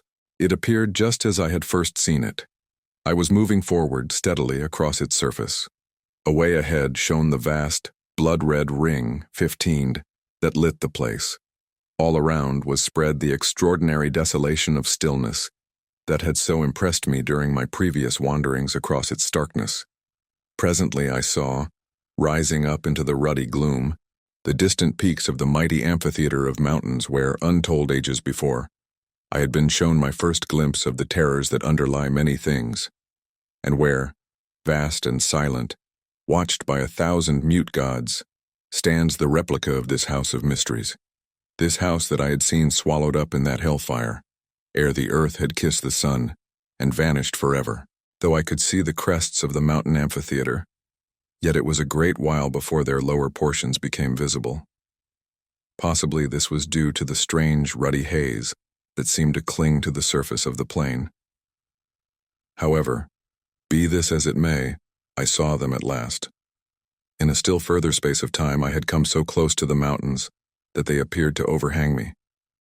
Presently, I saw the great rift open before me, and I drifted into it without volition on my part. Later, I came out upon the breadth of the enormous arena. There, at an apparent distance of some 5 miles, stood the house, huge, monstrous, and silent, lying in the very center of that stupendous amphitheater. So far as I could see, it had not altered in any way, but looked as though it were only yesterday that I had seen it. Around, the grim, dark mountains frowned down upon me from their lofty silences. Far to my right, away up among inaccessible peaks, loomed the enormous bulk of the great beast god. Higher, I saw the hideous form of the dread goddess rising up through the red gloom thousands of fathoms above me. To the left, I made out the monstrous eyeless thing, gray and inscrutable. Further off, reclining on its lofty ledge, the livid ghoul shape showed, a splash of sinister color, among the dark mountains. Slowly I moved out across the great arena, floating. As I went, I made out the dim forms of many of the other lurking horrors that peopled those supreme heights. Gradually, I neared the house, and my thoughts flashed back across the abyss of years. I remembered the dread specter of the place. A short while passed, and I saw that I was being wafted directly toward the enormous mass of that silent building. About this time, I became aware, in an indifferent sort of way, of a growing sense of numbness that robbed me of the fear, which I should otherwise have felt, on approaching that awesome pile. As it was, I viewed it calmly, much as a man views calamity through the haze of his tobacco smoke. In a little while, I had come so close to the house as to be able to distinguish many of the details about it. The longer I looked, the more was I confirmed in my long-ago impressions of its entire similitude to this strange house. Save in its enormous size, I could find nothing unlike. Suddenly, as I stared, a great feeling of amazement filled me. I had come opposite to that part, where the outer door, leading into the study, is situated. There, lying right across the threshold, lay a great length of coping stone identical, save in size and color, with the piece I had dislodged in my fight with the pit creatures. I floated nearer, and my astonishment increased, as I noted that the door was broken partly from its hinges, precisely in the manner that my study door had been forced inward, by the assaults of the swine things. The sight started a train of thoughts, and I began to trace, dimly, that the attack on this house might have a far deeper significance than I had hitherto imagined. I remembered how, long ago, in the old Earth days, I had half suspected that in some unexplainable manner, this house in which I live was en rapport, to use a recognized term, with that other tremendous structure, away in the midst of that incomparable plain. Now, however, it began to be borne upon me that I had but vaguely conceived what the realization of my suspicion meant. I began to understand, with a more than human clearness, that the attack I had repelled was, in some extraordinary manner, connected with an attack upon that strange edifice. With a curious inconsequence, my thoughts abruptly left the matter, to dwell, wonderingly, upon the peculiar material out of which the house was constructed. It was, as I have mentioned earlier, of a deep green color. Yet, now that I had come so close to it, I perceived that it fluctuated at times, though slightly, glowing and fading, much as do the fumes of phosphorus when rubbed upon the hand in the dark. Presently my attention was distracted from this by coming to the great entrance. Here for the first time I was afraid, for all in a moment the huge doors swung back, and I drifted in between them, helplessly. Inside, all was blackness, impalpable. In an instant I had crossed the threshold and the great doors closed silently, shutting me in that lightless place. For a while I seemed to hang, motionless, suspended amid the darkness. Then I became conscious that I was moving again. Where, I could not tell. Suddenly, far down beneath me, I seemed to hear a murmurous noise of swine laughter. It sank away, and the succeeding silence appeared clogged with horror. Then a door opened somewhere ahead. A white haze of light filtered through, and I floated slowly into a room that seemed strangely familiar. All at once there came a bewildering screaming noise that deafened me. I saw a blurred vista of visions flaming before my sight. My senses were dazed through the space of an eternal moment. Then my power of seeing came back to me. The dizzy, hazy feeling passed, and I saw clearly. Chapter 23. Pepper. I was seated in my chair, back again in this old study. My glance wandered round the room. For a minute it had a strange quivery appearance, unreal and unsubstantial. This disappeared, and I saw that nothing was altered in any way. I looked toward the end window. The blind was up. I rose to my feet shakily. As I did so, a slight noise, in the direction of the door, attracted my attention. I glanced toward it. For a short instant, it appeared to me that it was being closed gently. I stared and saw that I must have been mistaken. It seemed closely shut. With a succession of efforts, I trod my way to the window and looked out. The sun was just rising, lighting up the tangled wilderness of gardens. For perhaps a minute I stood and stared. I passed my hand confusedly across my forehead. Presently, amid the chaos of my senses, a sudden thought came to me. I turned, quickly, and called to Pepper. There was no answer, and I stumbled across the room in a quick access of fear. As I went, I tried to frame his name, but my lips were numb. I reached the table and stooped down to him, with a catching at my heart. He was lying in the shadow of the table, and I had not been able to see him distinctly from the window. Now, as I stooped, I took my breath shortly. There was no Pepper. Instead, I was reaching toward an elongated little heap of gray ash-like dust. I must have remained in that half-stooped position for some minutes. I was dazed, stunned. Pepper had really passed into the land of shadows. Chapter 24. The footsteps in the garden. Pepper is dead. Even now, at times, I seem scarcely able to realize that this is so. It is many weeks since I came back from that strange and terrible journey through space and time. Sometimes in my sleep I dream about it, and go through, in imagination, the whole of that fearsome happening. When I wake, my thoughts dwell upon it. That sun, those suns, were they indeed the great central suns, round which the whole universe of the unknown heavens revolves? Who shall say? And the bright globules floating forever in the light of the green sun, and the sea of sleep on which they float. How unbelievable it all is. If it were not for Pepper, I should, even after the many extraordinary things that I have witnessed, be inclined to imagine that it was but a gigantic dream. Then, there is that dreadful, dark nebula, with its multitudes of red spheres, moving always within the shadow of the dark sun, sweeping along on its stupendous orbit, wrapped eternally in gloom. And the faces that peered out at me. God, do they, and does such a thing really exist? There is still that little heap of gray ash on my study floor. I will not have it touched. At times, when I am calmer, I have wondered what became of the outer planets of the solar system. It has occurred to me that they may have broken loose from the sun's attraction and whirled away into space. This is, of course, only a surmise. There are so many things about which I wonder. Now that I am writing, let me record that I am certain there is something horrible about to happen. Last night, a thing occurred, which has filled me with an even greater terror than did the pit fear. I will write it down now, and if anything more happens, endeavor to make a note of it, at once. I have a feeling that there is more in this last affair than in all those others.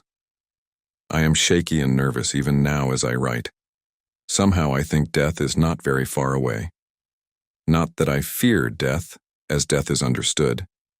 Yet, there is that in the air which bids me fear, an intangible, cold horror. I felt it last night. It was thus. Last night, I was sitting here in my study writing. The door, leading into the garden, was half open. At times, the metallic rattle of a dog's chain sounded faintly. It belongs to the dog I have bought since Pepper's death. I will not have him in the house, not after Pepper. Still, I have felt it better to have a dog about the place. They are wonderful creatures. I was much engrossed in my work, and the time passed quickly. Suddenly I heard a soft noise on the path, outside in the garden. Pad, pad, pad it went, with a stealthy, curious sound. I sat upright with a quick movement and looked out through the opened door. Again the noise came. Pad, pad, pad. It appeared to be approaching. With a slight feeling of nervousness, I stared into the gardens, but the night hid everything. Then the dog gave a long howl, and I started. For a minute, perhaps, I peered intently, but could hear nothing.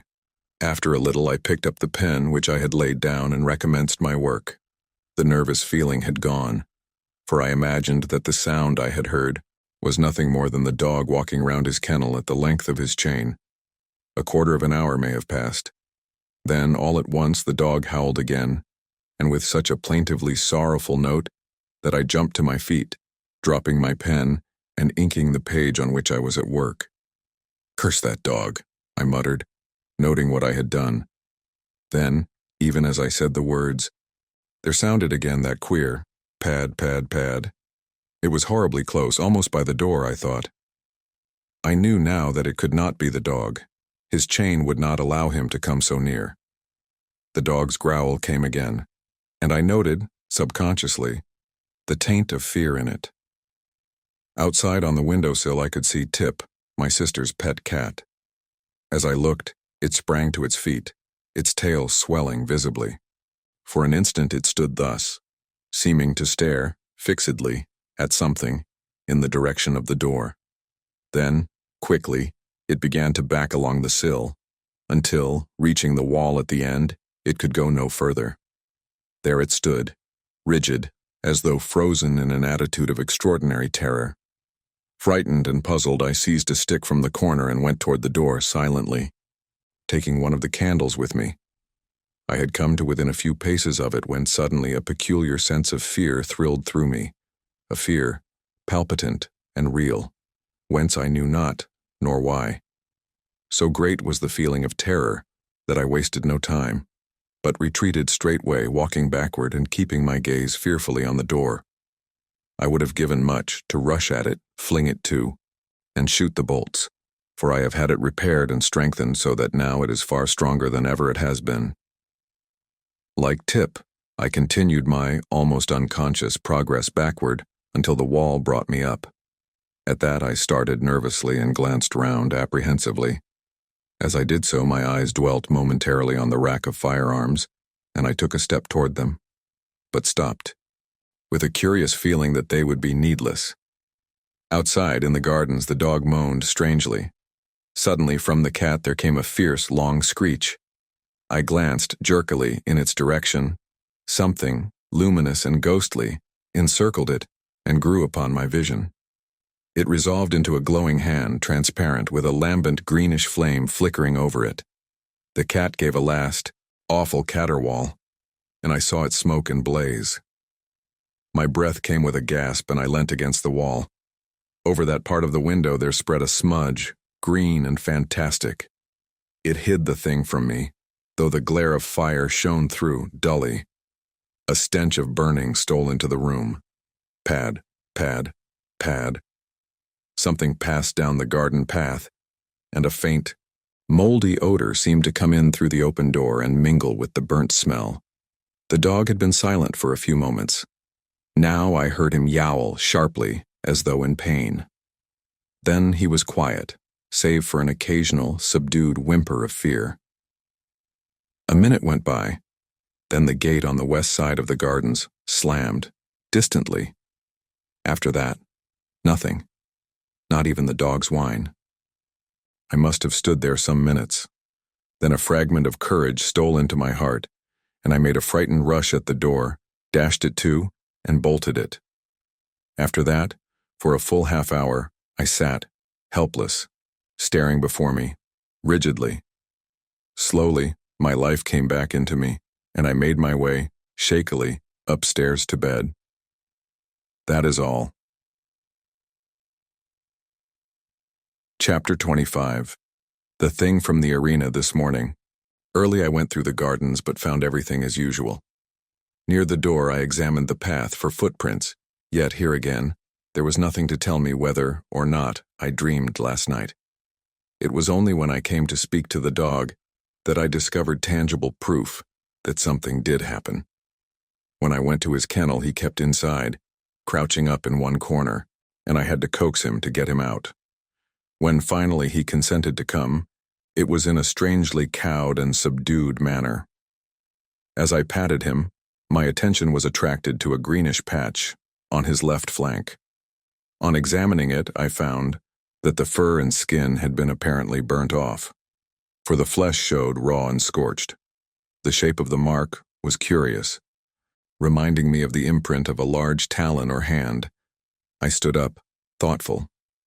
My gaze wandered toward the study window. The rays of the rising sun shimmered on the smoky patch in the lower corner, causing it to fluctuate from green to red, oddly. Ah, that was undoubtedly another proof, and suddenly the horrible thing I saw last night rose in my mind. I looked at the dog again. I knew the cause now of that hateful-looking wound on his side. I knew also that what I had seen last night had been a real happening, and a great discomfort filled me. Pepper, Tip, and now this poor animal. I glanced at the dog again and noticed that he was licking at his wound. Poor brute, I muttered and bent to pat his head. At that, he got upon his feet, nosing and licking my hand wistfully. Presently I left him, having other matters to which to attend. After dinner I went to see him again. He seemed quiet and disinclined to leave his kennel. From my sister, I have learnt that he has refused all food today. She appeared a little puzzled when she told me, though quite unsuspicious of anything of which to be afraid. The day has passed, uneventfully enough. After tea I went again to have a look at the dog. He seemed moody and somewhat restless, yet persisted in remaining in his kennel. Before locking up for the night, I moved his kennel out, away from the wall, so that I shall be able to watch it from the small window tonight. The thought came to me to bring him into the house for the night, but consideration has decided me to let him remain out. I cannot say that the house is, in any degree, less to be feared than the gardens. Pepper was in the house, and yet. It is now 2 o'clock. Since 8, I have watched the kennel, from the small side window in my study. Yet nothing has occurred, and I am too tired to watch longer. I will go to bed. During the night, I was restless. This is unusual for me, but toward morning I obtained a few hours' sleep. I rose early and, after breakfast, visited the dog. He was quiet, but morose, and refused to leave his kennel. I wish there was some horse doctor near here. I would have the poor brute looked to. All day he has taken no food, but has shown an evident desire for water, lapping it up greedily. I was relieved to observe this. The evening has come and I am in my study. I intend to follow my plan of last night and watch the kennel. The door, leading into the garden, is bolted securely. I am consciously glad there are bars to the windows. Night. Midnight has gone. The dog has been silent up to the present. Through the side window on my left, I can make out, dimly, the outlines of the kennel. For the first time, the dog moves and I hear the rattle of his chain. I look out quickly. As I stare, the dog moves again, restlessly, and I see a small patch of luminous light shine from the interior of the kennel. It vanishes. Then the dog stirs again, and once more the gleam comes.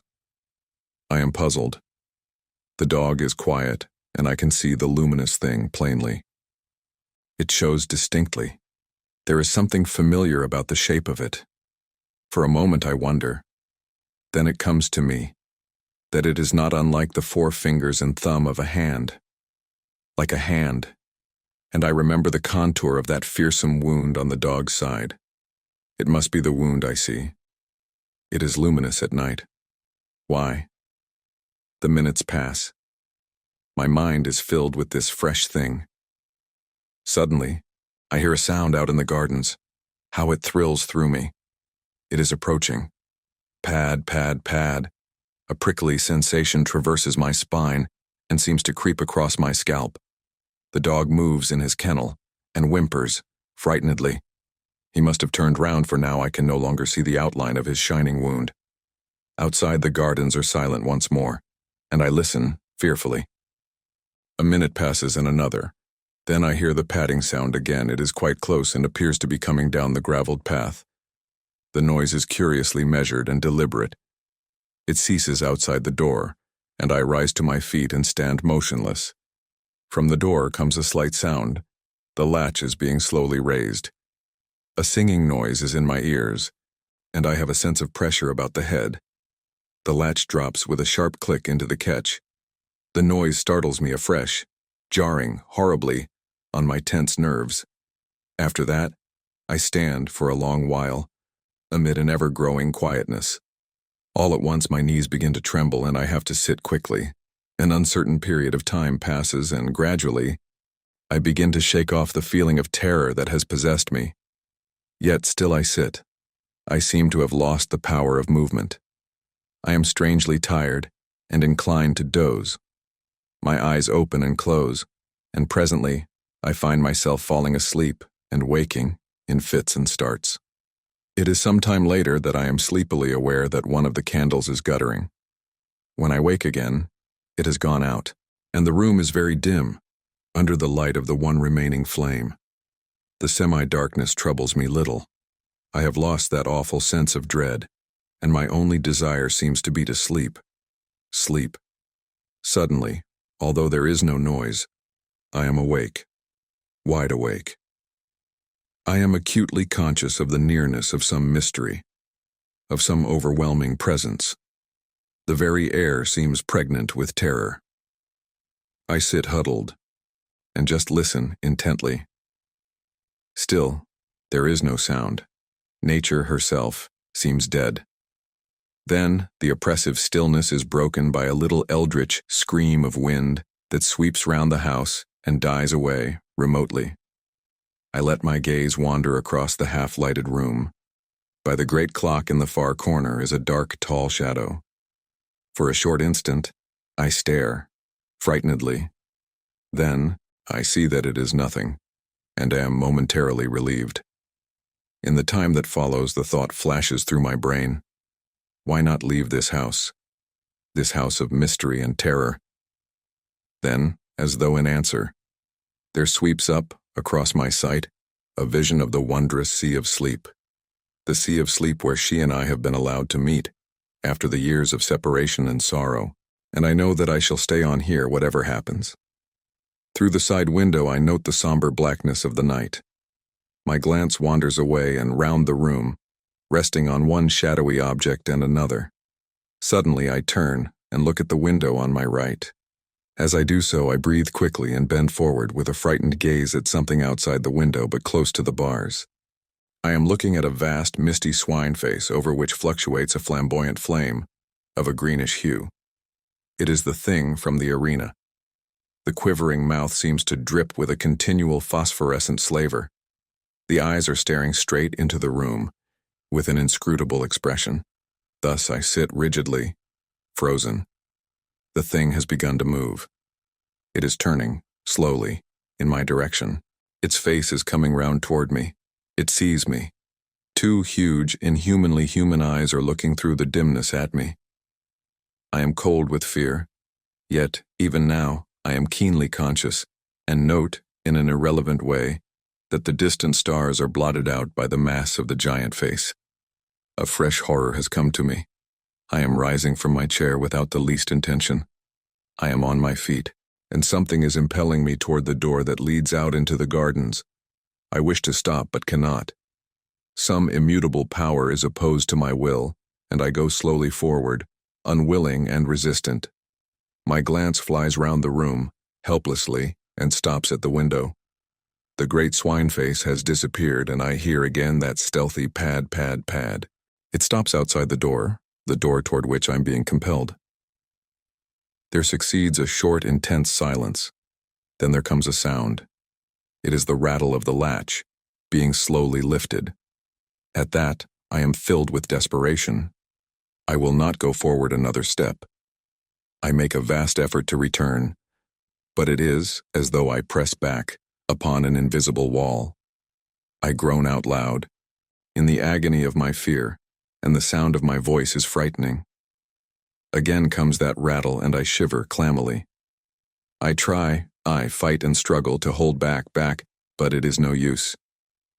I am at the door, and in a mechanical way I watch my hand go forward to undo the topmost bolt. It does so entirely without my volition. Even as I reach up toward the bolt, the door is violently shaken, and I get a sickly whiff of moldy air, which seems to drive in through the interstices of the doorway. I draw the bolt back, slowly, fighting dumbly the while. It comes out of its socket, with a click, and I begin to shake, aguishly. There are two more, one at the bottom of the door. The other, a massive affair, is placed about the middle.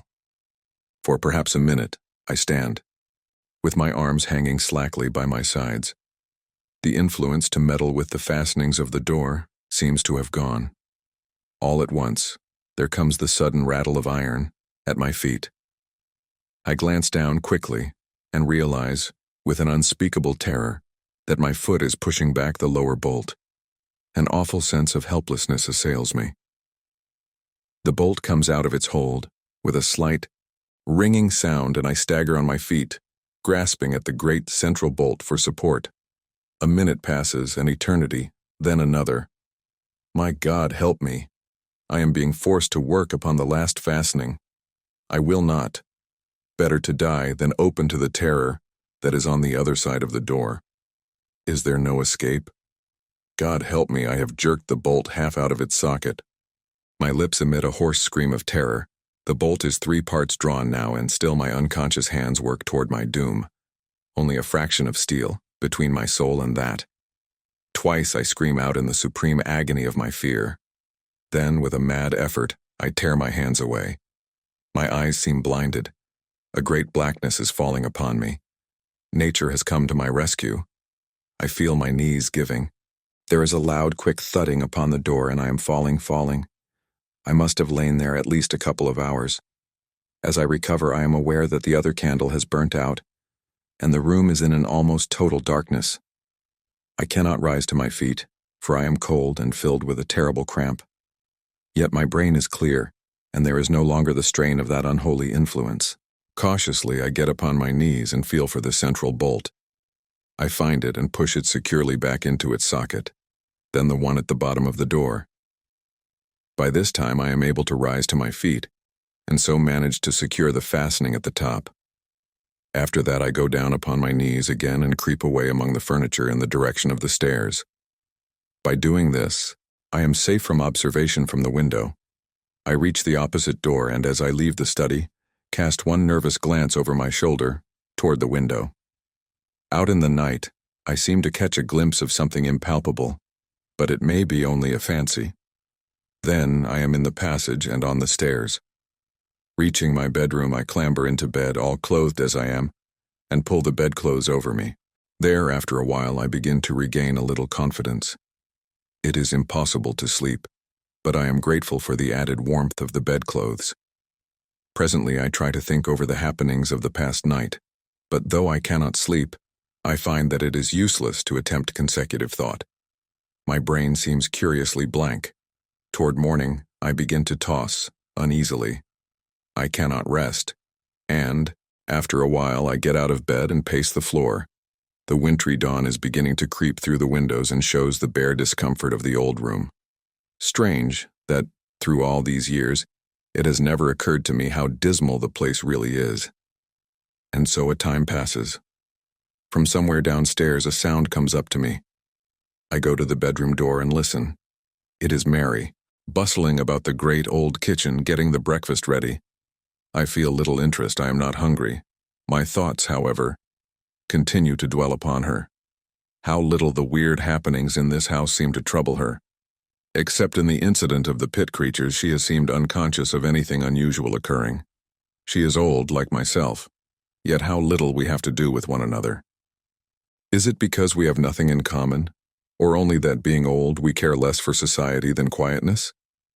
These and other matters pass through my mind as I meditate, and help to distract my attention for a while from the oppressive thoughts of the night. After a time, I go to the window and, opening it, look out. The sun is now above the horizon, and the air, though cold, is sweet and crisp. Gradually my brain clears and a sense of security for the time being comes to me. Somewhat happier, I go downstairs and out into the garden to have a look at the dog. As I approach the kennel, I am greeted by the same moldy stench that assailed me at the door last night. Shaking off a momentary sense of fear, I call to the dog, but he takes no heed, and, after calling once more, I throw a small stone into the kennel. At this he moves uneasily, and I shout his name again, but do not go closer. Presently my sister comes out and joins me in trying to coax him from the kennel. In a little, the poor beast rises and shambles out, lurching queerly. In the daylight, he stands swaying from side to side and blinking stupidly. I look and note that the horrid wound is larger, much larger, and seems to have a whitish, fungoid appearance.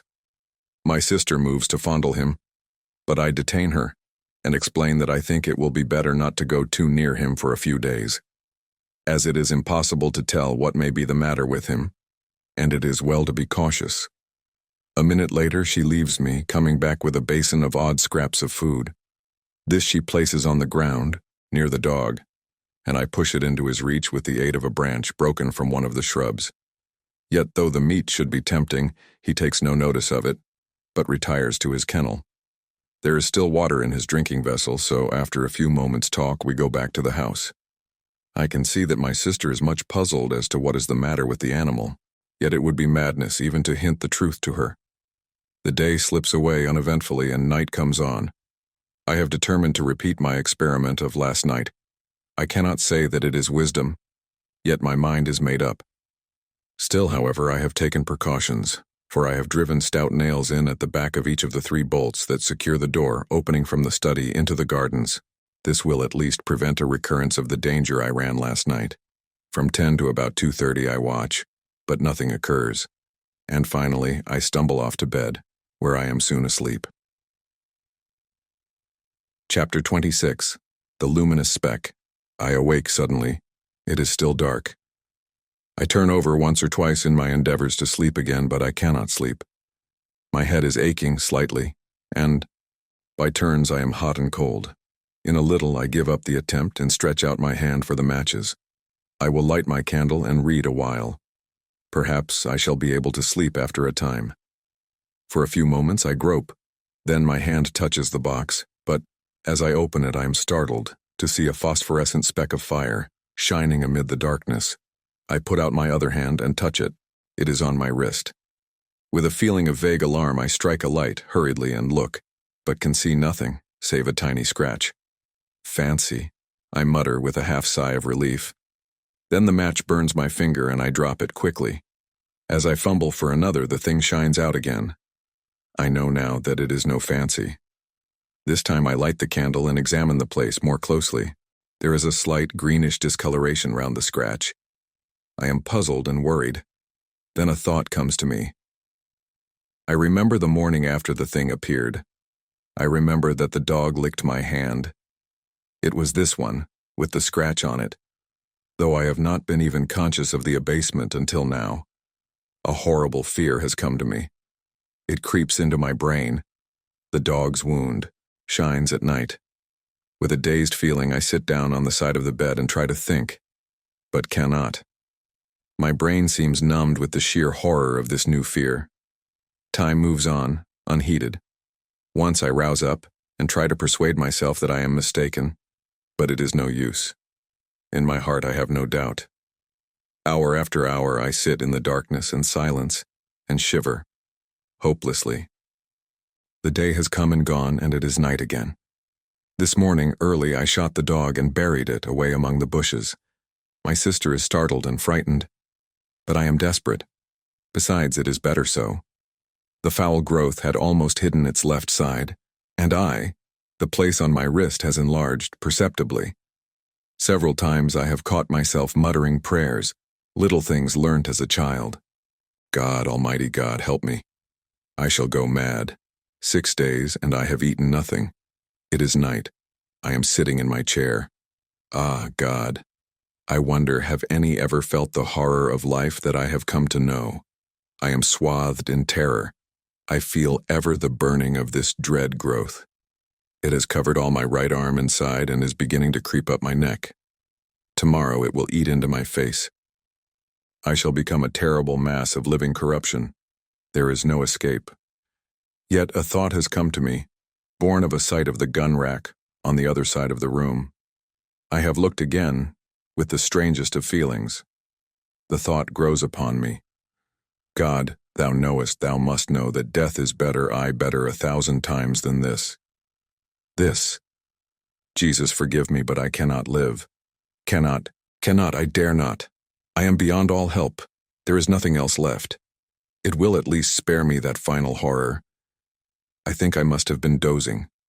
I am very weak, and oh, so miserable and tired. Tired. The rustle of the paper tries my brain.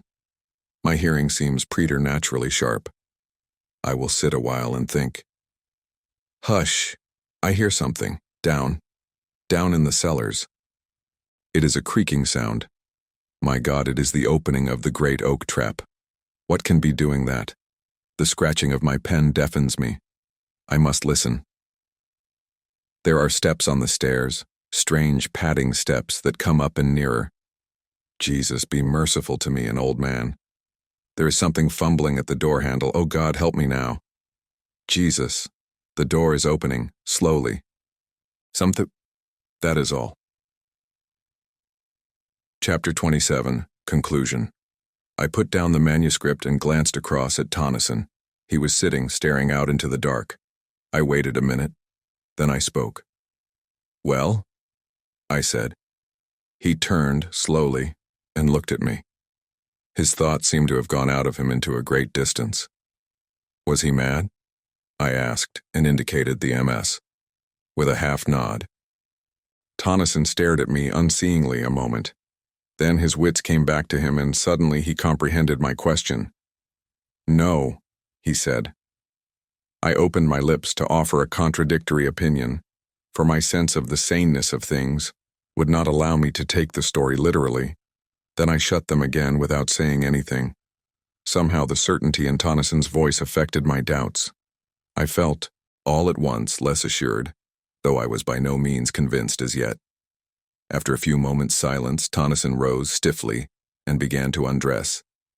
He seemed disinclined to talk, so I said nothing, but followed his example. I was weary, though still full of the story I had just read. Somehow, as I rolled into my blankets, there crept into my mind a memory of the old gardens, as we had seen them. I remembered the odd fear that the place had conjured up in our hearts, and it grew upon me with conviction that Tennyson was right. It was very late when we rose, nearly midday, for the greater part of the night had been spent in reading the MS. Tennyson was grumpy, and I felt out of sorts. It was a somewhat dismal day, and there was a touch of chilliness in the air. There was no mention of going out fishing on either of our parts. We got dinner, and after that just sat and smoked in silence. Presently Tennyson asked for the manuscript. I handed it to him, and he spent most of the afternoon in reading it through by himself. It was while he was thus employed that a thought came to me. What do you say to having another look at? I nodded my head downstream. Tennyson looked up. Nothing, he said abruptly, and somehow I was less annoyed than relieved at his answer. After that, I left him alone. A little before tea time, he looked up at me, curiously. Sorry, old chap, if I was a bit short with you just now. Just now indeed. He had not spoken for the last 3 hours, but I would not go there again. And he indicated with his head, for anything that you could offer me. Ugh. And he put down that history of a man's terror and hope and despair. The next morning we rose early and went for our accustomed swim. We had partly shaken off the depression of the previous day, and so took our rods when we had finished breakfast and spent the day at our favorite sport. After that day, we enjoyed our holiday to the utmost, though both of us looked forward to the time when our driver should come, for we were tremendously anxious to inquire of him and through him among the people of the tiny hamlet, whether any of them could give us information about that strange garden, lying away by itself in the heart of an almost unknown tract of country. At last, the day came, on which we expected the driver to come across for us. He arrived early, while we were still abed, and the first thing we knew, he was at the opening of the tent, inquiring whether we had had good sport.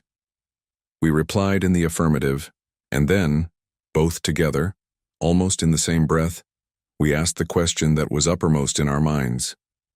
Did he know anything about an old garden, and a great pit, and a lake situated some miles away down the river? Also, had he ever heard of a great house thereabouts?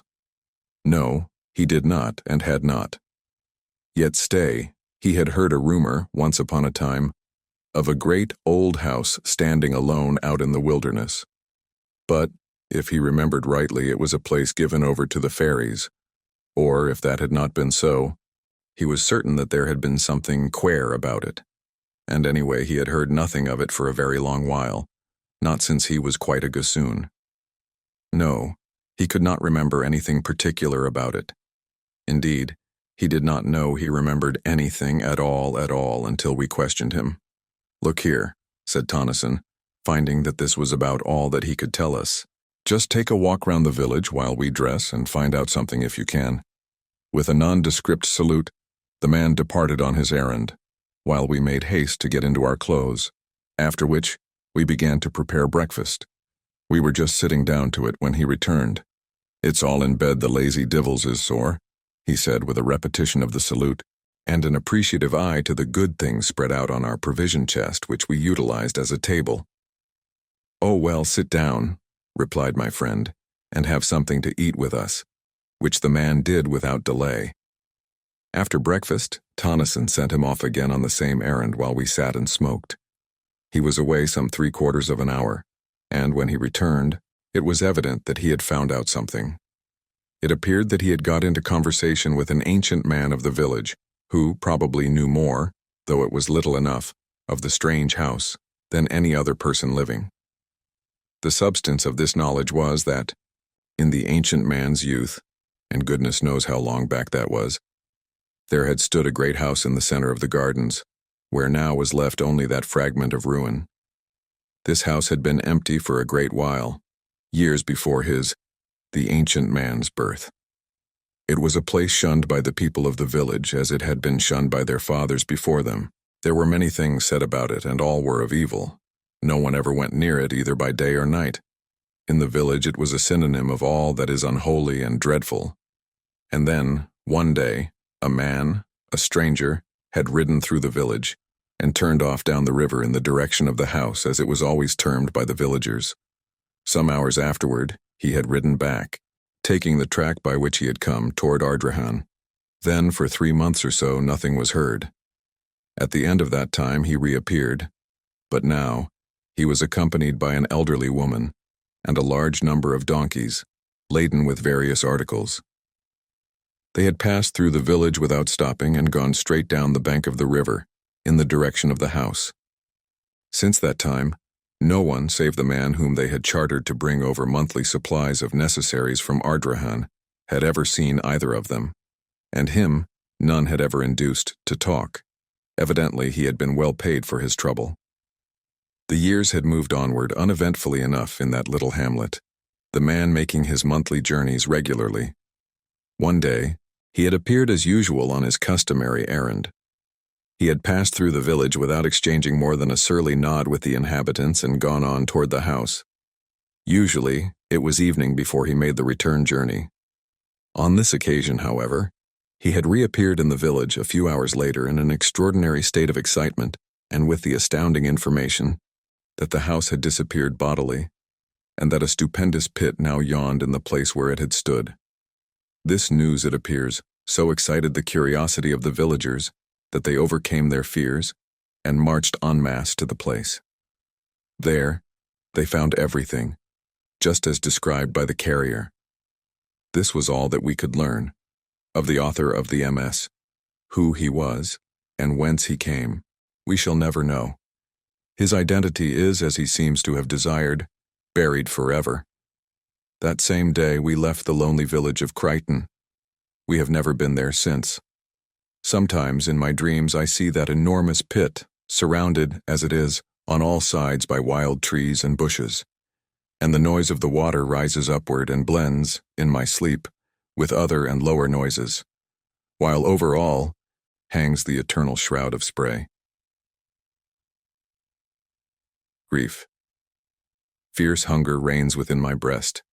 I had not dreamt that this whole world, crushed in the hand of God, could yield such bitter essence of unrest, such pain as sorrow now hath hurled out of its dreadful heart unsealed. Each sobbing breath is but a cry, my heart strokes knells of agony, and my whole brain has but one thought, that never more through life shall I, save in the ache of memory, touch hands with thee, who now art not. Through the whole void of night I search, so dumbly crying out to thee, but thou art not, and night's vast throne becomes an all-stupendous church with star bells knelling unto me who in all space am most alone. And hungered, to the shore I creep. Perchance some comfort waits on me from the old sea's eternal heart, but lo, from all the solemn deep, far voices out of mystery seem questioning why we are apart. Where'er I go I am alone who once, through thee, had all the world. My breast is one whole raging pain for that which was and now is flown into the blank where life is her.